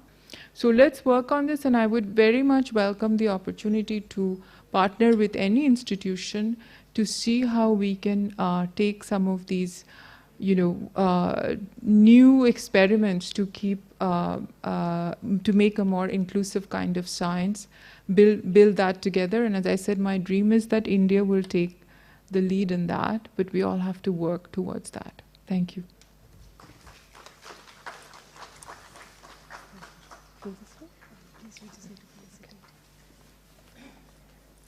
Thank you, ma'am, for this very encouraging and a practical and a thought-provoking talk. And it was really very inspiring. Thank you, ma'am. We would like to acknowledge you by presenting a memento and a compendium that was released in the first session for the women in CSIR. And we request the session chair to kindly honor a guest speaker, Dr. Ananya Mukherjee, Shiv Nadar Institute of Eminence, Noida. Thank you so much, ma'am, for being a significant part and also for addressing so many hurdles that women face and also the resolutions to them. Thank you so much. We would also like to honor our session chair. Sir, please. We just want to. So for efficiently moderating this session, we really thank you. And we would like to honor you by a shawl and presenting a compendium. Thank you.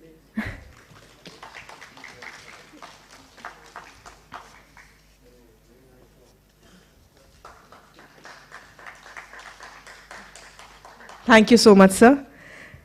I know the students have been waiting, and now we have come to this exciting part of today's event, that is the quiz competition. So you all have dropped your names into the box that was kept on the reception counter. So this moment, I will take time to draw some names from that. So I'll draw 30 lucky names from that box. And I request those students, as your name is pronounced, please come in the front and maybe this side.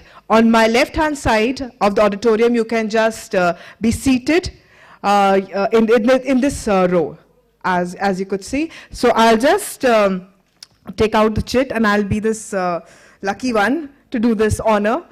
So please come up as a call on. Ayush Yadav, please come on the left side. Yash, GTBIT. Sankat Saha, CSIR-NPL. Ritu Rajkumar, Dronacharya College. Rahul Saha, CSIR-NPL. Atharva Rastogi. Kanishka Shah, Guru Tegh Bahadur Institute of Technology. Priya Sharma. Ram Krishna Bharadwaj, KVS, Gold Market. I think few of them are not here. Ruchika, Guru Tegh Bahadur Institute. Piyush Mishra, Biomedical Metrology, CSIR-NPL. Nikhil Anjan Singh, Dronacharya College of Engineering. Bijendra.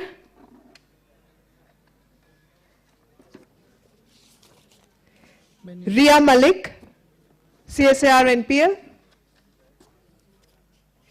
Neha Yadav. Sadak Khanna.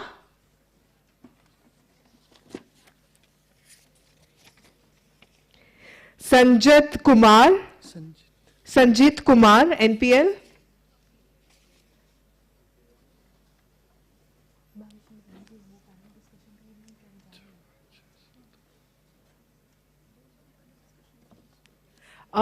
Parallel to this, we'll have the panel discussion. Ma'am, we humbly request you if you could just stay back. We would like to have an interaction with you, and the students would be very excited to talk to you. Just a few moments. Naveen Kumar. Simran Nehra. Ayushman Sharma, Guru Tegh Bahadur. Megha Rana. I think most of them have left. Any of you over here who had given the names can just raise up the hand. Can we just count, are these 30, then we could circulate? Is that a possibility? Because we just have few.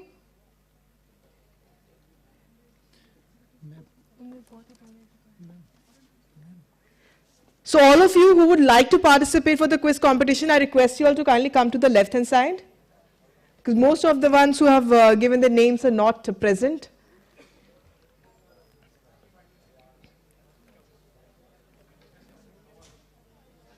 Parallel to this, we'll have a panel discussion.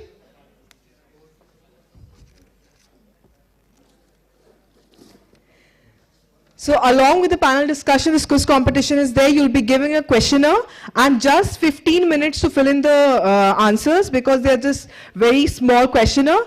And I hope you'll complete it within time. Just 15 minutes for you all, and parallel to that, we'll have the panel discussion. So I would like to invite a panelist on the podium here, on the dais. Kindly please come up. I humbly request Professor Venugopal Achanta, Dr. Agnihotri, Dr. P.N. Dikshit, Dr. Ananya Mukherjee, Dr. Reena Sharma to kindly come up on the dais.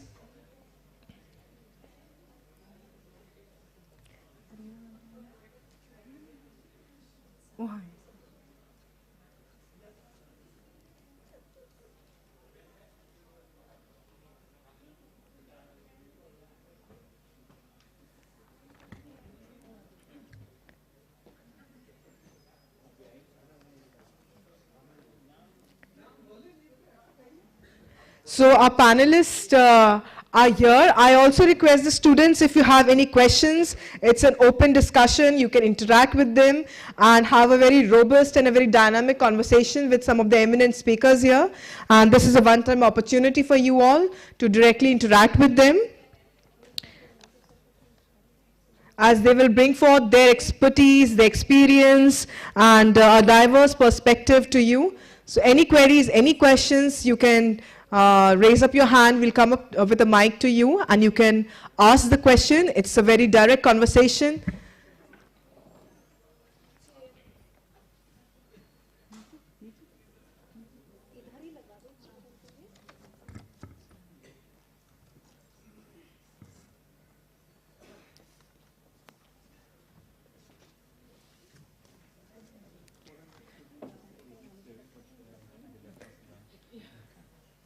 So the floor is open. You all are invited. If you have any questions, any sort of questions regarding this whole entire thing, or R&D, or regarding women in STEM, anything that you want to answer, you want them to answer, they are all here. You can just raise hands, and we'll be bringing a mic to you.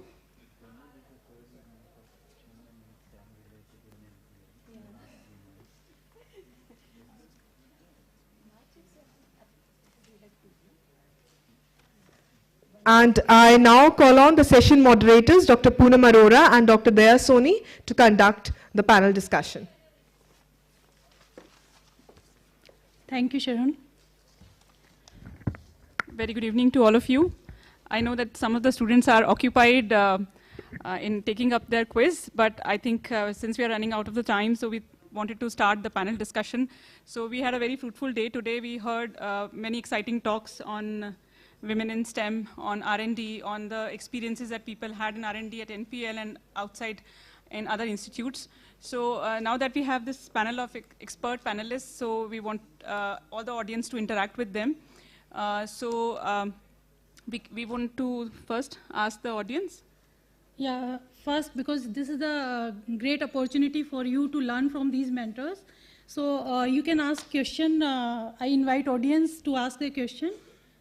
Anyone who want to ask, because you are listening from morning, since morning, regarding the R&D challenges and trends. So our topic of a panel discussion is trends and challenges in research and development and women in STEM, STEM. So any question from the audience? So maybe the students are busy right now with the quiz. And students, you have only 15 minutes to complete the quiz. After that, the quiz paper will be taken. So in the meanwhile, we'll begin the interaction since our panelists are already there. So we can start with some questions that we already have with us. Yeah. So I'll start on a lighter note. I will start one question from Dr. Dikshit regarding the diamond, because you all know ladies, they get fascinated with diamond. So I just want to ask, are these synthetic diamonds are having same property as the natural diamond, and are these at the same cost as the natural diamond? This natural diamond and lab-grown diamond, or you say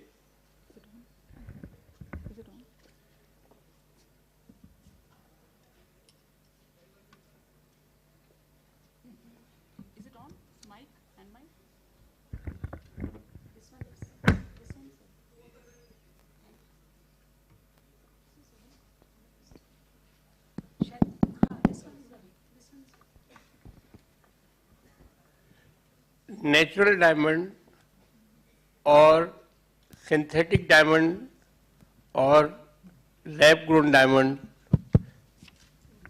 If you like to see a Raman spectrum, we'll get 1332, 1331 in all.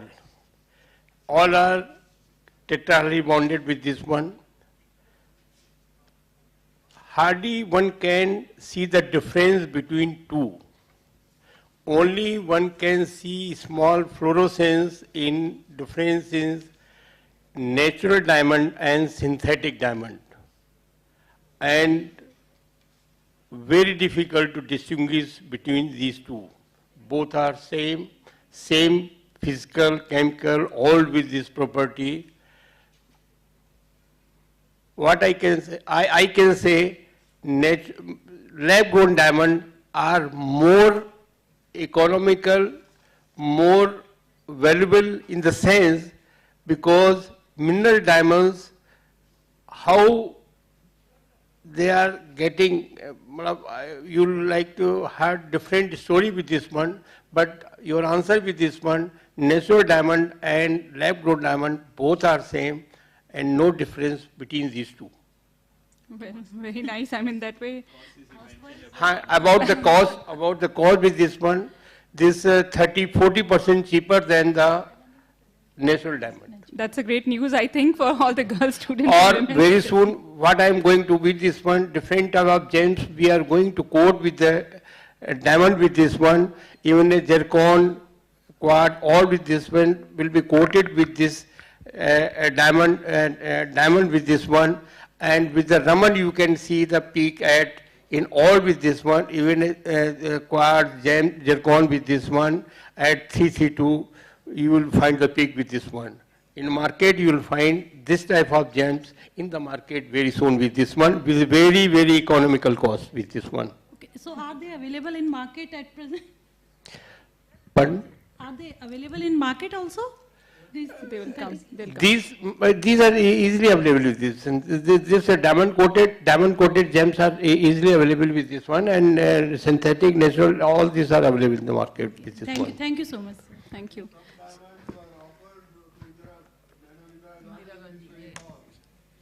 Yes, we do have a picture of that from that time. So we would like to see that coming out of the lab and into the market so that people can afford them and buy them. Our main objective, I think this financial speak this year, this IIT Madras has given opportunity to work on this lab-grown diamond to work on with this lab-grown diamond with this one. And got sufficient funding, 243 CR to do the R&D with this one. And I think NPL should also start with this for the more advanced, like a diamond chip with this one for sophisticated electronics or future electronics for with this one. Yeah, it's I think Prime Minister Modi is also vision like there should be synthetic diamonds in the market, affordable diamonds that should be brought out in the market. So thank you, So sir. everyone can shine. Yes. So now my next question, we already heard Dr. Mukherjee, you talk about the gender gap and all the things. So I mean, although lots of initiatives are being taken by the government at different places to increase the representation of women, especially in the leadership roles. But can you throw some light, like what are the breakthrough ideas or what additionally needs to be done to bring more women in the leadership roles? Yeah, so bringing women in the leadership roles, you know, the most important thing that needs to be done is women need to be in the professions from the beginning. You can't just become a leader, right? So one is to constantly have the role model so that every woman can aspire to be a leader. But then the most important thing is to remain engaged in the career, which is often difficult. That is one. And then in leadership roles, I think the values that women bring as leaders, they need to be appreciated. And whether the leader is a man or a woman, the values that women are able to bring to leadership, I think those need to be appreciated. And also, you know, constant, what we call the several kinds of faculty development programs, graduate students, training programs, higher education leadership programs. Everywhere, the question of leadership, if it's dealt with in a systematic way, and women are participating, I think then we will see the results. Right now, we have 1 or 2 programs for women in leadership. Right. But that's too sudden. But what you mentioned is like to be in the career right from the beginning. Yes. But there are some forced breaks that women have to take for the sake of family, for the sake of other responsibilities. Yes. So then they just get out of the queue, going to the leadership. So that is so what how to meet that. Yeah, the re-entry for women can be required at any age. I was at another summit, I can't remember, and somebody said that we need provisions for women when children leave. So I said, no, sir, we need it much earlier. Because by the time the children leave, it's too late. We need to think of re-entry at every point. For example, some women cannot finish a PhD. Right? That's number one. And in science careers or any career now, PhD in research careers is a minimum qualification. Right? So there has to be, every institution has to have some provision where women can at least finish a PhD if there has been a break. It's not an easy problem to solve. Absolutely. But we have to make it a priority that under what conditions can women re-enter a PhD program. Right. Right. And then similarly at every stage, if there's a break for 3 years, can we design a re-entry program which could be, you know, like a research fellowship where the publication gap can be met? And the mentors and the supervisors would also have to look at it as a value, not as, you know, somebody who's been away for 3 years, yes, very slow coming back, you know, takes a lot more time. All those things we have to accommodate. Otherwise, we can't progress. Sorry? I think Dr. is speaking. Yeah, I think sometimes there could be positive discrimination in favor of women. He says positive discrimination in favor of women. Yeah. So is there a question or are you saying it's a bad thing? It is an answer. It's an answer. Okay. So now I can see that thank you, quiz is over. So now I invite... Ma'am, a question.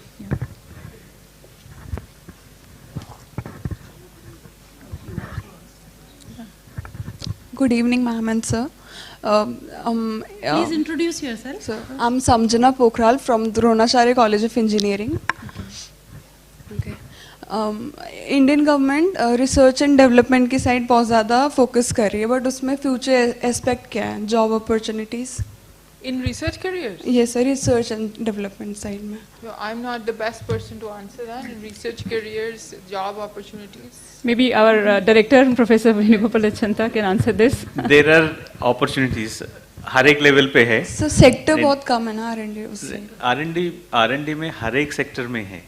आपको जो भी CSIR labs में CSIR का fellowship मिलता है, JRF और SRF, उसका national level exam होता है, वो क्वालिफाई होने के बाद JRF 2 साल के लिए मिलता है, उसके बाद 3 साल के लिए SRF मिलता है, PhD 5 साल में ख़त्म करना है, राइट। तो ये CSIR के लैब्स है, पूरा इंडिया में 37 लैब्स है। ईच लैब आप जीनोमिक्स के लेके पेट्रोलियम प्रोडक्ट्स हो, ओशनोग्राफी हो, physics, chemistry, biology, you name it है, लेदर रिसर्च इंस्टीट्यूट्स है, बोटानिकल रिसर्च है। आपको कौन से फील्ड में चाहिए, एरोनॉटिक्स में चाहिए, इंजीनियरिंग में चाहिए, रोबोटिक्स में चाहिए, हर एक के लिए एक इंस्टीट्यूट है। IoT, Internet of Things. Right. There is a 4PI institute in Bangalore, 4PI, Fourth Paradigm Institute, CSIR 4PI. तो वो IT के IoT के लिए ये सब देखते हैं। CSIO चंडीगढ़ में भी IoT में काम होता है। सीमेरी Durgapur, they have on robotics and IoT. हर एक IoT तो आजकल हर एक इसमें है, right. So you have opportunities, decide कर लेना कौन सा फील्ड में चाहिए, चेक कर लेना। IITs में है, CSIR फेलोशिप है, तो कोई भी इंस्टीट्यूट में एनरोल कर सकते हो इंडिया में। Thank you, sir. So I think the question, if students are not asking, sir, another question, like we heard from many students, and probably you can answer it best. Like, what kind of attributes should one have to make a successful career in science or in R&D? Maybe you sit at that position, so maybe this can help the youngsters. So if you can just give like 1 or 2 points, like. First and foremost is you need to have patience. Right? वो एक दिन 1 घंटे का काम नहीं है, right. 1 महीने में कुछ होने वाला नहीं है। अगर वो होगा तो राइट कोई भी कर सकता है। First thing is patience. Second thing is you need to have the focus. Can you spend on one single subject? Every day you need to wake up and then study about that subject.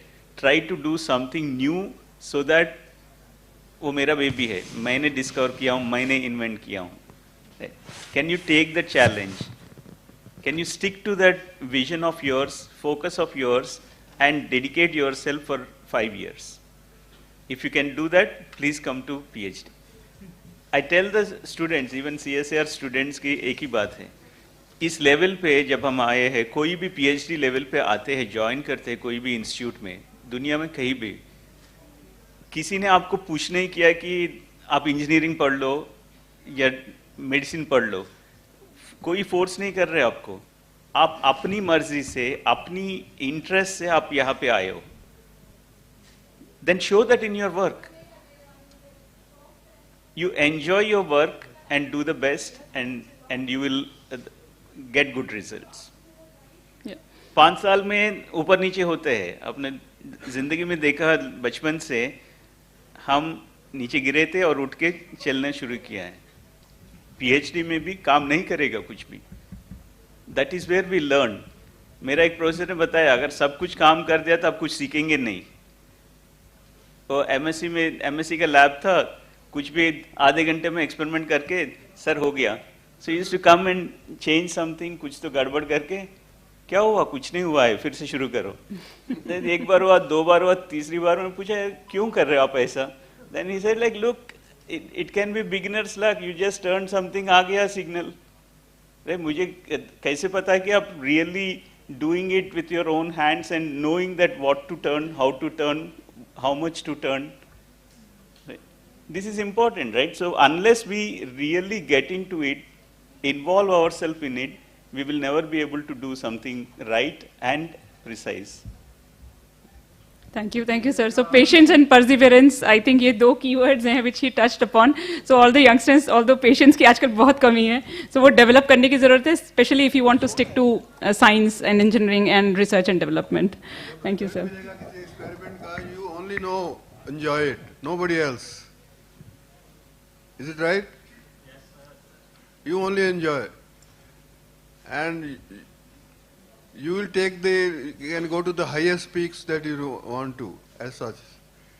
Fail हो गया, fail तो generally fail ही होते हैं सब. उसका result जो है जब सक्सेस बहुत कम मिलता है, बहुत कम, very rarely.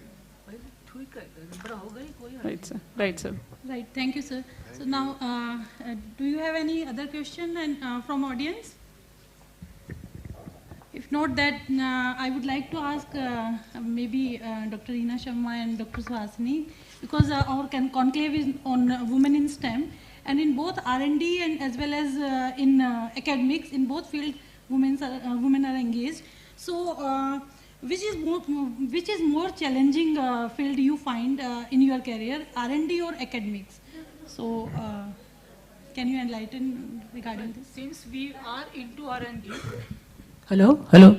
Since we are into R&D, perhaps first thing what I would say is that R&D is an avenue, perhaps. What I would say that if you had done your PhD, consider the work done in during your PhD time as a pre-professional training which you have got. And when you enter for R&D, take any problem as a challenge and start doing the work. Don't say that I am in molecular spectroscopy, I want only this field. No, if it is chemistry, if it is, as I said in my presentation, come what may happen, whatever branch you have been asked to do the work, accept it, take it as a challenge and go ahead.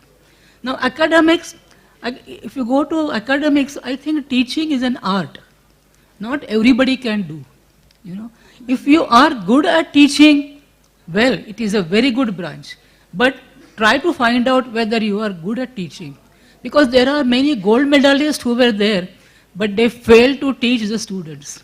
And when you go to teaching, at what level you are doing teaching, how you can go to that level, explain the things so that students are conceived about it. They confirm that yes, he is a good teacher. What he tells me, I understand fully. So it depends on the individual. What I would say that to your question, it will depend on the individual, what you opt for. I don't know whether Reena has to add something. Ma'am has said it all. It is first of all the choice and interest, whether what we want to do. But academics is not only about teaching. R&D and academics go hand in hand and both bring their own challenges.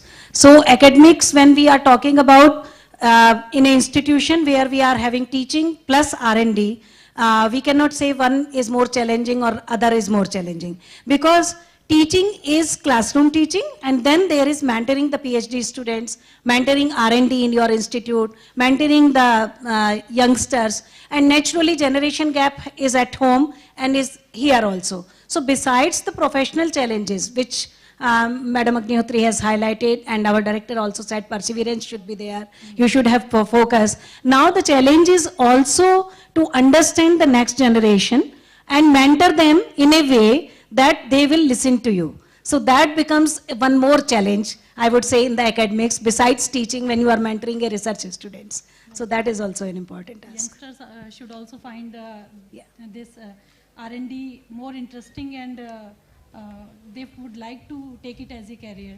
या जैसा हमने बताया ना 5 साल में ऊपर नीचे होगा, तो उस ऊपर नीचे में संभालने वाला आपका रिसर्च मेंटर होता है.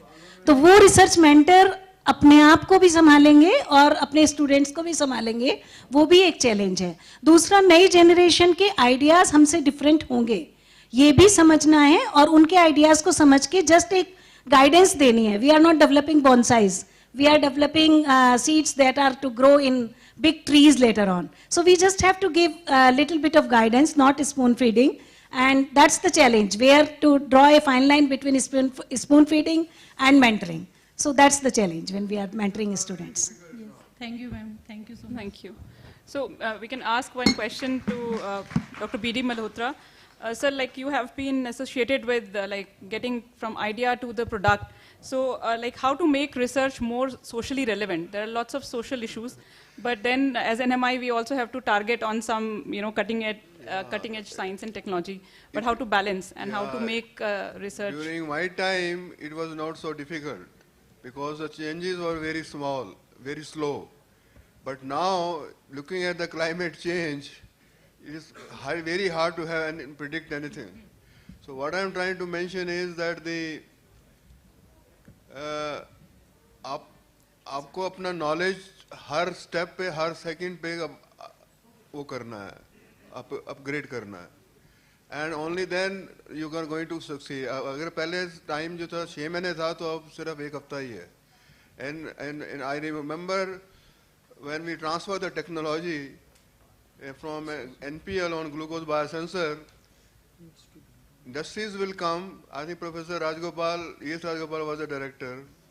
Industries will come and they want everything to be done they want you to set up industry also for them so that they make money. So, but technology is usually available in most CSIR laboratories is only laboratory scale. And you have to work very hard to make it comparable to the one which is available, like for example from Tata or even overseas. So what I'm trying to mention is that I remember when we transferred the technology to even pulsatum.com, I mentioned this this afternoon, we asked them to sign it, and the technology was delivered through National Research and Development Corporation. And after we delivered the know-how, बोला sign करो, मैं तो sign नहीं करूँगा, मैं तो sign नहीं करता, क्या करोगे आप? And then we had to ask the guard. अब उस समय तो इतना guard भी नहीं होते थे. कोई मुश्किल से तो उसको बोला गया कि उसको रोको, sign करेगा, sign करके गया, तब जाके हुआ. So what I'm trying to mention is that the developing a technology is one part, but to commercialize it another part itself. So that itself makes lots of efforts, and no scientist, come what may, is interested in taking research for product development. Rather they will be happy. आजकल तो बाहर जाने का chances relatively कम होता है, but most scientists would like to publish papers and go abroad and make money, because that is the easiest as such. And then that attitude maybe has to change, because once I went to China and somebody from Sweden, one of our collaborators wrote to me that, do you want to go to China? I said, क्यों नहीं जाना, एक बार देखना चाहता हूँ मैं, ये देखा तो उसने बनाया program and they paid for everything. China paid for whatever expenses were there. But then there I came to know that Wigner, they invited him. China has invited him to their university, and they were paying at least double or triple the money they was getting in Sweden. So that is one answer I am giving to you. Yeah, thank you. Is to how to speed it up. Because Right. money, everybody likes money. No, who doesn't like money? Tell me. Right. And So there has to be a balance. Yeah. there should be a balance, Right. and then that national building attitude also has to come. Right. Right, sir. Right. Rightly put. Thank you. Thank you so much, sir. Do we have any other question from the audience? Okay. Our anchor, Sharon, she has a question. As I've got this platform, so I won't miss it. I have some question for the esteemed women who are there, the dignitary on the dais. I have a question. What happens in research is, like our director sir mentioned, that we get this JRF, we get an SRF, and then we have other fellowship opportunities, like RA, there are several things, like you can avail these fellowships again and again. There are RA, then you have NPTFs and a lot of things, a lot of fellowships. But these are something that you can, time and again, you can just take these fellowships. This is not that, it's not a stable career. Like if we just see like in this research, and because the number of PhDs that are being generated and the number of jobs that we actually have, there's a vast gap. So what is the assurance, you all being at such positions, what is the assurance to the children who are in research that despite of these fellowships also you have a stable career? Because time and again it's just fellowships and fellowships, you just can't keep taking the fellowship. How long? Because your age also passes, if you're 35, you cross 35, you don't have opportunity to apply. So you're all looking those for things. a permanent position Yeah, so and what a are the, stable career rather than having a short-term fellowships. So anybody from our panelists would like to take up this question and answer her? Okay, I'll pass on later on. I'll just briefly answer, right? So, women bringing them back to STEM is a big challenge. Everybody here, everybody across the globe realizes this, and there are opportunities trying at the policy level. There are steps taken so that opportunities are there. You mentioned 35. For men, it is 32. Right. So, right now, you're talking about... So, right, absolutely, I agree. Right? So, these worries, whatever concerns you have raised, are gender neutral. Yeah, right. Neutral. For Right. men also, the same challenges do, exist. Yeah, right. Right? The 60%, whatever we are talking about of men who are there, also face the same challenges, same questions, same doubt that like, am I going to get a permanent job or not? So these are, across. For that, the only thing which we can do for ourselves is work hard, do better, get good results, and establish, prove yourself. Right? That's what Madam says. Take her example. Right? I'll give two examples. One is Madam. She did her work at least 20 years ago. Right. Tell you something I can share here.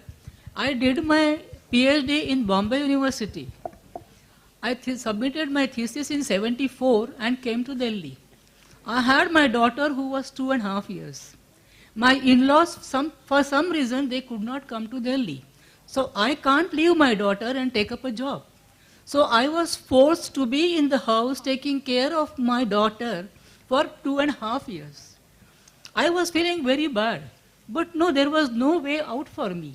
It was my duty. When my in-laws came to Delhi, I started applying, and I entered NPL as a pool officer first. Now, from pool officer to get a position, permanent position in NPL, it took some time. But as I said that, whatever work I was given, it was challenging for me, and I had to work hard and prove myself I am capable of getting a job in NPL, which is permanent for me. And luckily, my bosses who were there, senior people who were there, they were all very cooperative, so I could do it. But because of that reason, my journey of R&D in NPL started at a very late age for me. My male colleagues would have started their R&D journey or their profession much earlier. But this is what perhaps you have to accept as a woman. You cannot blame anybody for that. And you cannot blame yourself also because you are a woman. You have to accept. That's all. Actually, as the director sir said, that this is actually for all. That's a universal problem, right? Sharon, I also want to answer something. Sharon, there are two things to it. One is, this is gender neutral. That's true, because for R&D, everybody looks forward to this. And other thing is, as we have to change this ecosystem, we have been saying that come up with entrepreneurship. Okay, be job providers. If there are less job in the market, who is going to be the job provider? I remember in our time also, there were 10 years government recruitment ban. And in R&D, there was no industry. So there were some of us who started their industry. Madam will recall, there was a colleague of ours, we were research associate here, who started perfume industry. So those days also, women came forward, became entrepreneur. So now ecosystem is much better. We should think in that direction also. And second thing is, you have to prove yourself and have belief in yourself that it will happen. Positions are is still more number than it was earlier. Okay, so positions are there and fellowships are grooming you to reach that position. I also came here as a research associate, and then I made my own place somehow, and I got this scientist position, which was in the times of 10 years recruitment ban. So it was very much difficult.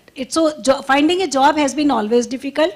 Creating job was also difficult, but now with the government policies, you can be job creators also with the kind of technology you are developing maybe in your R&D, you can open up entrepreneurship scenario. And one more thing, positive bias, Dr. B.D. Malhotra was telling. I say, I would have not studied and done PhD except for positive bias, which I converted. Because you know, I was married at 20. Had I been a male, I was supposed to provide for my family, I would have taken up a job, and nobody would have thought that I should do MTech, I should do PhD, because expectation for women, from women on those days was not that I will be earning for my family or supporting them. So there were difficulties, but I could do because of that positive bias. So find positivity in what is the scenario and convert that positivity into action, and the things would happen wonderfully for you. Thank you so much for this Very well put, inspiration, ma'am. So I think that's the key. I mean, and we just today morning we heard from a very successful entrepreneur. I mean, she didn't look for a job, although she is a PhD and postdoc. Dr. Sarita Ahlawat, she's a shining example of how you can convert the opportunities in your favor. So that the attitude and the mindset, I think both have to change, and we have to create opportunities for ourselves rather than sitting and waiting for opportunities to come and knock the door. So that is a very well put thought. So do we have any further questions before we ask? I think we have from back Okay, side. okay. Good evening, respected officials. I am Pushpak Thakur from Dronacharya College of Engineering.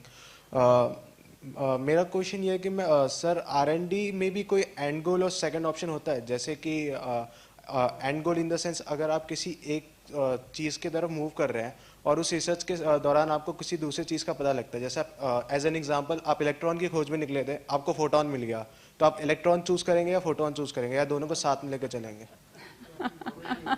It's a very interesting question, because most of the time, so there are two ways to do the research. One is, I have a PhD in physics and I have a PhD in engineering, right? So I tell this joke to engineering students when I went to a college in Pune. I said this. So in physics, my entire physics degree happened with 3 samples.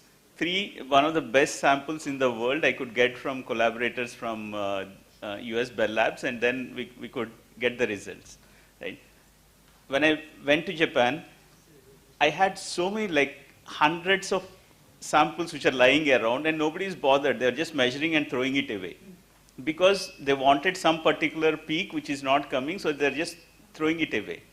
I just took few of those pieces, spent 6 months understanding why they are not working, and we got a solution, right? So you're exactly asking this: do I do that throwaway job, or do I stick to finding out why it is not working and find a solution to it, right? There's a physicist way of doing basic R&D, the blue sky research. When you do blue sky research, yes, I want to go to moon. I may not go to moon, but I may go to, the edge of the earth. That's good enough, because in that process I'm learning so much, I'm generating so much of knowledge which is useful eventually to go to the moon, which in my career I may not be able to do, but I'm generating that knowledge which is making that dream of going to moon possible for somebody else. But if I keep on saying that, like, no, I will not publish anything, I will not share my information, this is all useless because I have not reached moon, then whatever knowledge I'm generating is all lost. So both are very important. For basic R&D, we always aim higher. We may not reach it, but we will be finding something else. Most of the time, if you take majority of the scientists, they started off in one direction, but then they do find a photon and then go the other direction. Right? It happens, the careers change. But then they have done extremely well in those fields which are, byproducts or by chance results. Yeah. Most of the Nobel Prizes, if you see, they're accidental. I hope I could answer. Yes, sir. Thank you for answering, sir. Thank you, sir. So do we have any more questions from the audience? Any other student having any questions? So there's one person behind there. Good evening. This is Satyajit Raut. I am a BTech undergraduate at NIT Delhi. So good evening to everyone over the dais. I have a very, you can say, maybe a vague question for this moment. I am into electronics. So electronics has been such a vast domain, and it has grown so fast. In 60 years, the MOSFET technology has reached up to 2 nanometers, which we could not have imagined at that point. when Bell Labs came with a point contact transistor. So what is the motivation now? Because I am going to start maybe in 1 or 2 years if I go into R&D. So what is the motivation for me to take that I can do something much better when the technology is already saturating? Sorry, sir? Sure, sir. Absolutely. So there are quite a bit of opportunities. Sensors, biosensors. That's a part. And there's a lot to be done. I do not know, I was showing somebody this, Professor Achanta. Yes. Yeah, I was trying to show how can you have think of a sensor without using enzyme. But the efforts are going on. हमारी body के अंदर biosensor या glucose sensor या even some other sensors work, we don't know. Yeah. So उसमें काम करो बेटे. That's one thing, but their opportunities are huge, enormous. The openings are in every single field for electronics. For example, you mentioned Moore's law. We all know that eventually we'll come to a limit where we are talking about single electron transistors and no longer talk about classical design of transistor. Now we are already in the quantum regime. Yeah, quantum sensors, quantum electronics, use these principles and then make newer generation. So yesterday's National Quantum Initiative, which was announced by the cabinet, is 6,000 crores. Can we go towards the future? The future is, can we build our own quantum computer? Can we build our own quantum communication systems? Can we make quantum sensors, quantum metrology? So we keep evolving. And if you think that Newton has discovered gravity, right, we wouldn't have been here at this stage talking in these mics. You know the next thing which is going to happen in electronics? Imaging, face reading. Yes. Face reading is what you should do. Yeah, of course. Because mother knows about the child as to whether the child is going to do what, susu or what. और कोई नहीं जानता है, वही उसको पता है कि नाक कहाँ जा रही है उस बच्चे की, नाक अगर ऐसे हो रही है तो सुसु करेगा नहीं तो पोटी करेगा. So in other words, what I am trying, face reading is going to be very important, and उसमें electronics ही चाहिए, organic electronics, bioelectronics or whatever you can name it. Thanks. Okay. You know, I'm not a scientist, but I will say one thing, that research careers are difficult in every field, but we cannot give up on research. However difficult it is, and the brightest minds need to be there. You know, we are a small private university. We really support basic research to the best of our ability. It's very difficult, but we cannot give up on research.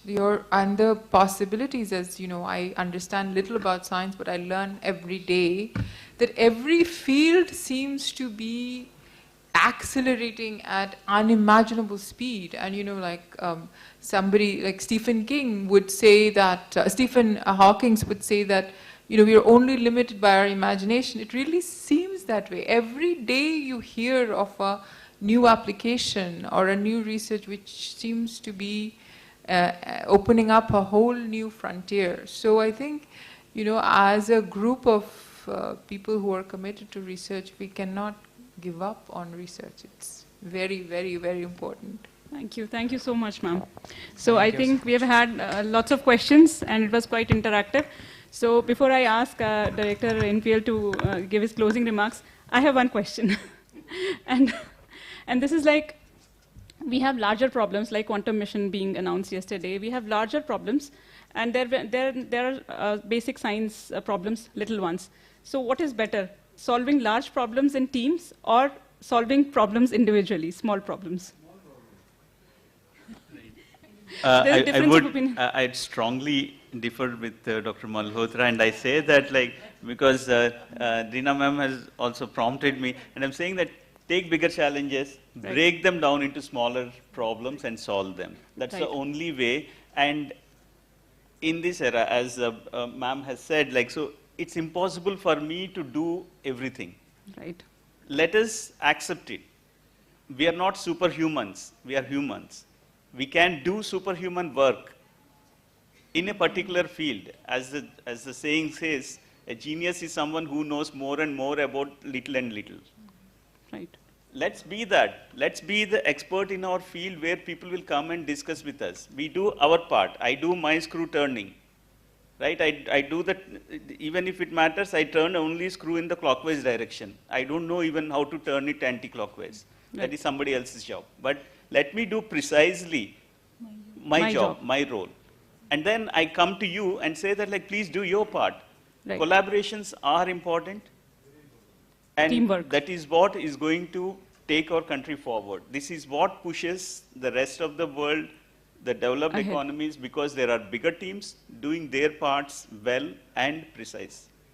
Thank you, sir. Thank you. Exactly. So that is the key takeaway from this. So we have to get together, solve major challenges. That is in the benefit of the country, and that's what country demands at this moment.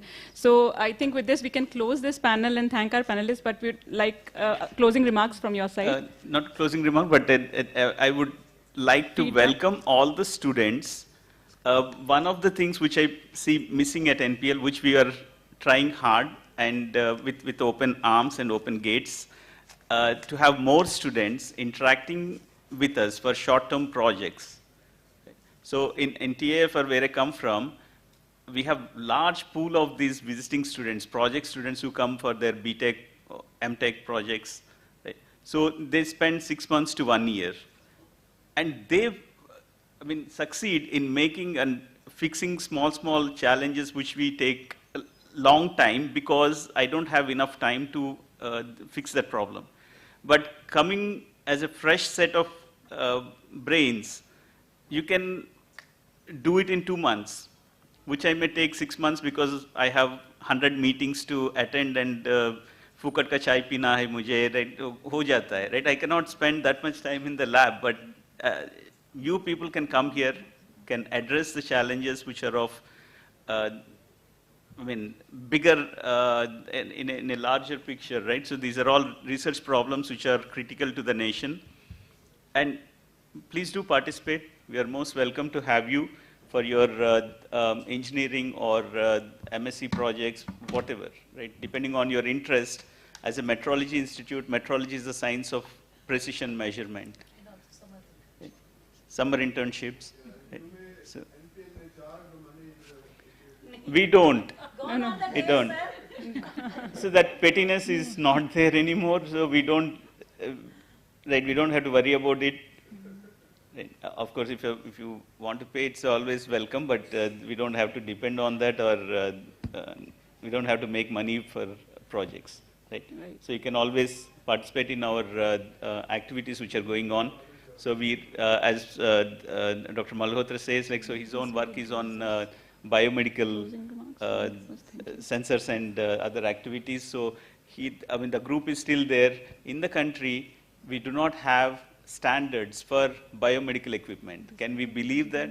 We hear year after year there are incubators in which babies have been burnt. Do we have electrical standards in the country? No.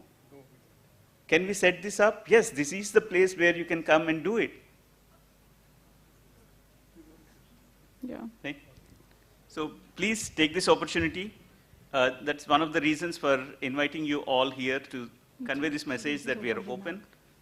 We would like to interact with you, give you opportunities.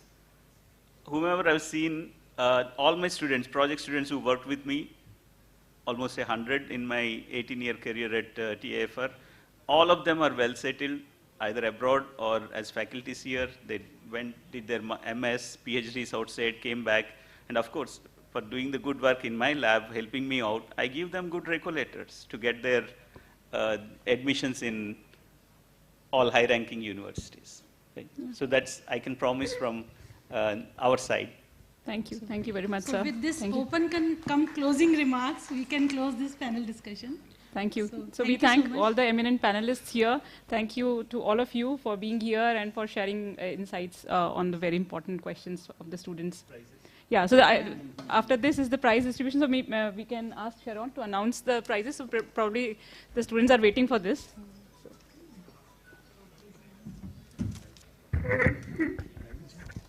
The students have been anxiously waiting for this announcement of the competition, of quiz competition.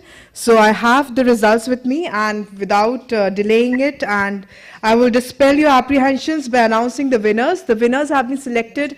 There have been 8 winners out of all the participants, because we selected it as in all those who answered 70% and above questions. So the result is based on that. So top 8 winners we have. I'd like to call on these students on stage and ask our Honorable Director to please give the certificate to the students. I request all the dignitaries to kindly stay back. Ma'am, please stay back. The students would love to have pictures with you. So please, all the panelists are requested to please. So I'll call on Abhinav Kumar. Abhinav Kumar.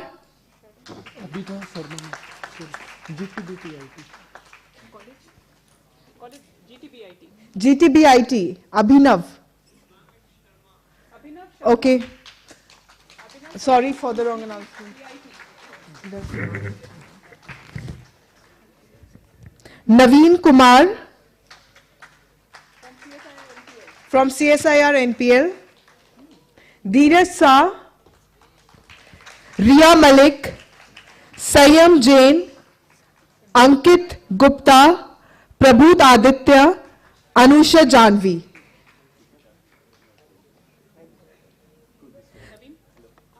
These are our top 8 winners of quiz competition. They were supposed to answer 10 questions in 15 minutes in a questionnaire. All those who have secured 70% and above are being awarded on the stage.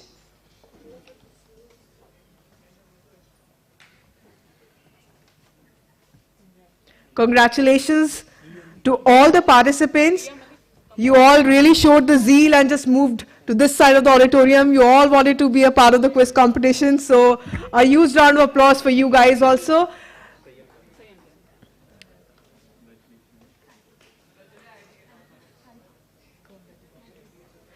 I think आपकी energy down हो गई है. But we do have some refreshments for you after this. So you all can give a huge round of applause. Can I hear you all clap?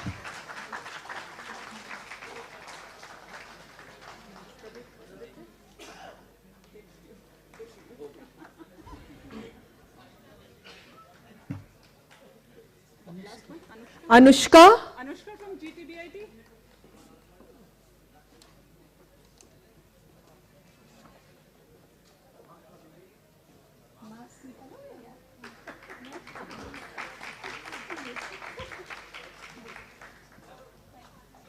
Thank you so much. I thank the dignitaries for doing the honors. Thank you. Now, we hope that this event was a valuable learning to you all. And just as the Director, sir, has opened the gates of NPL and has been so generous to invite you all, we hope for more associations and collaborations with you all. And I look forward for your active participation tomorrow as well, as it will be the closing of 1 week, 1 love campaign. Thank you so much for being a great audience. A huge round of applause for you all for being such a good audience throughout the day, and for the organizing team of this R&D Conclave and Women in STEM. I congratulate all of you. Thank you.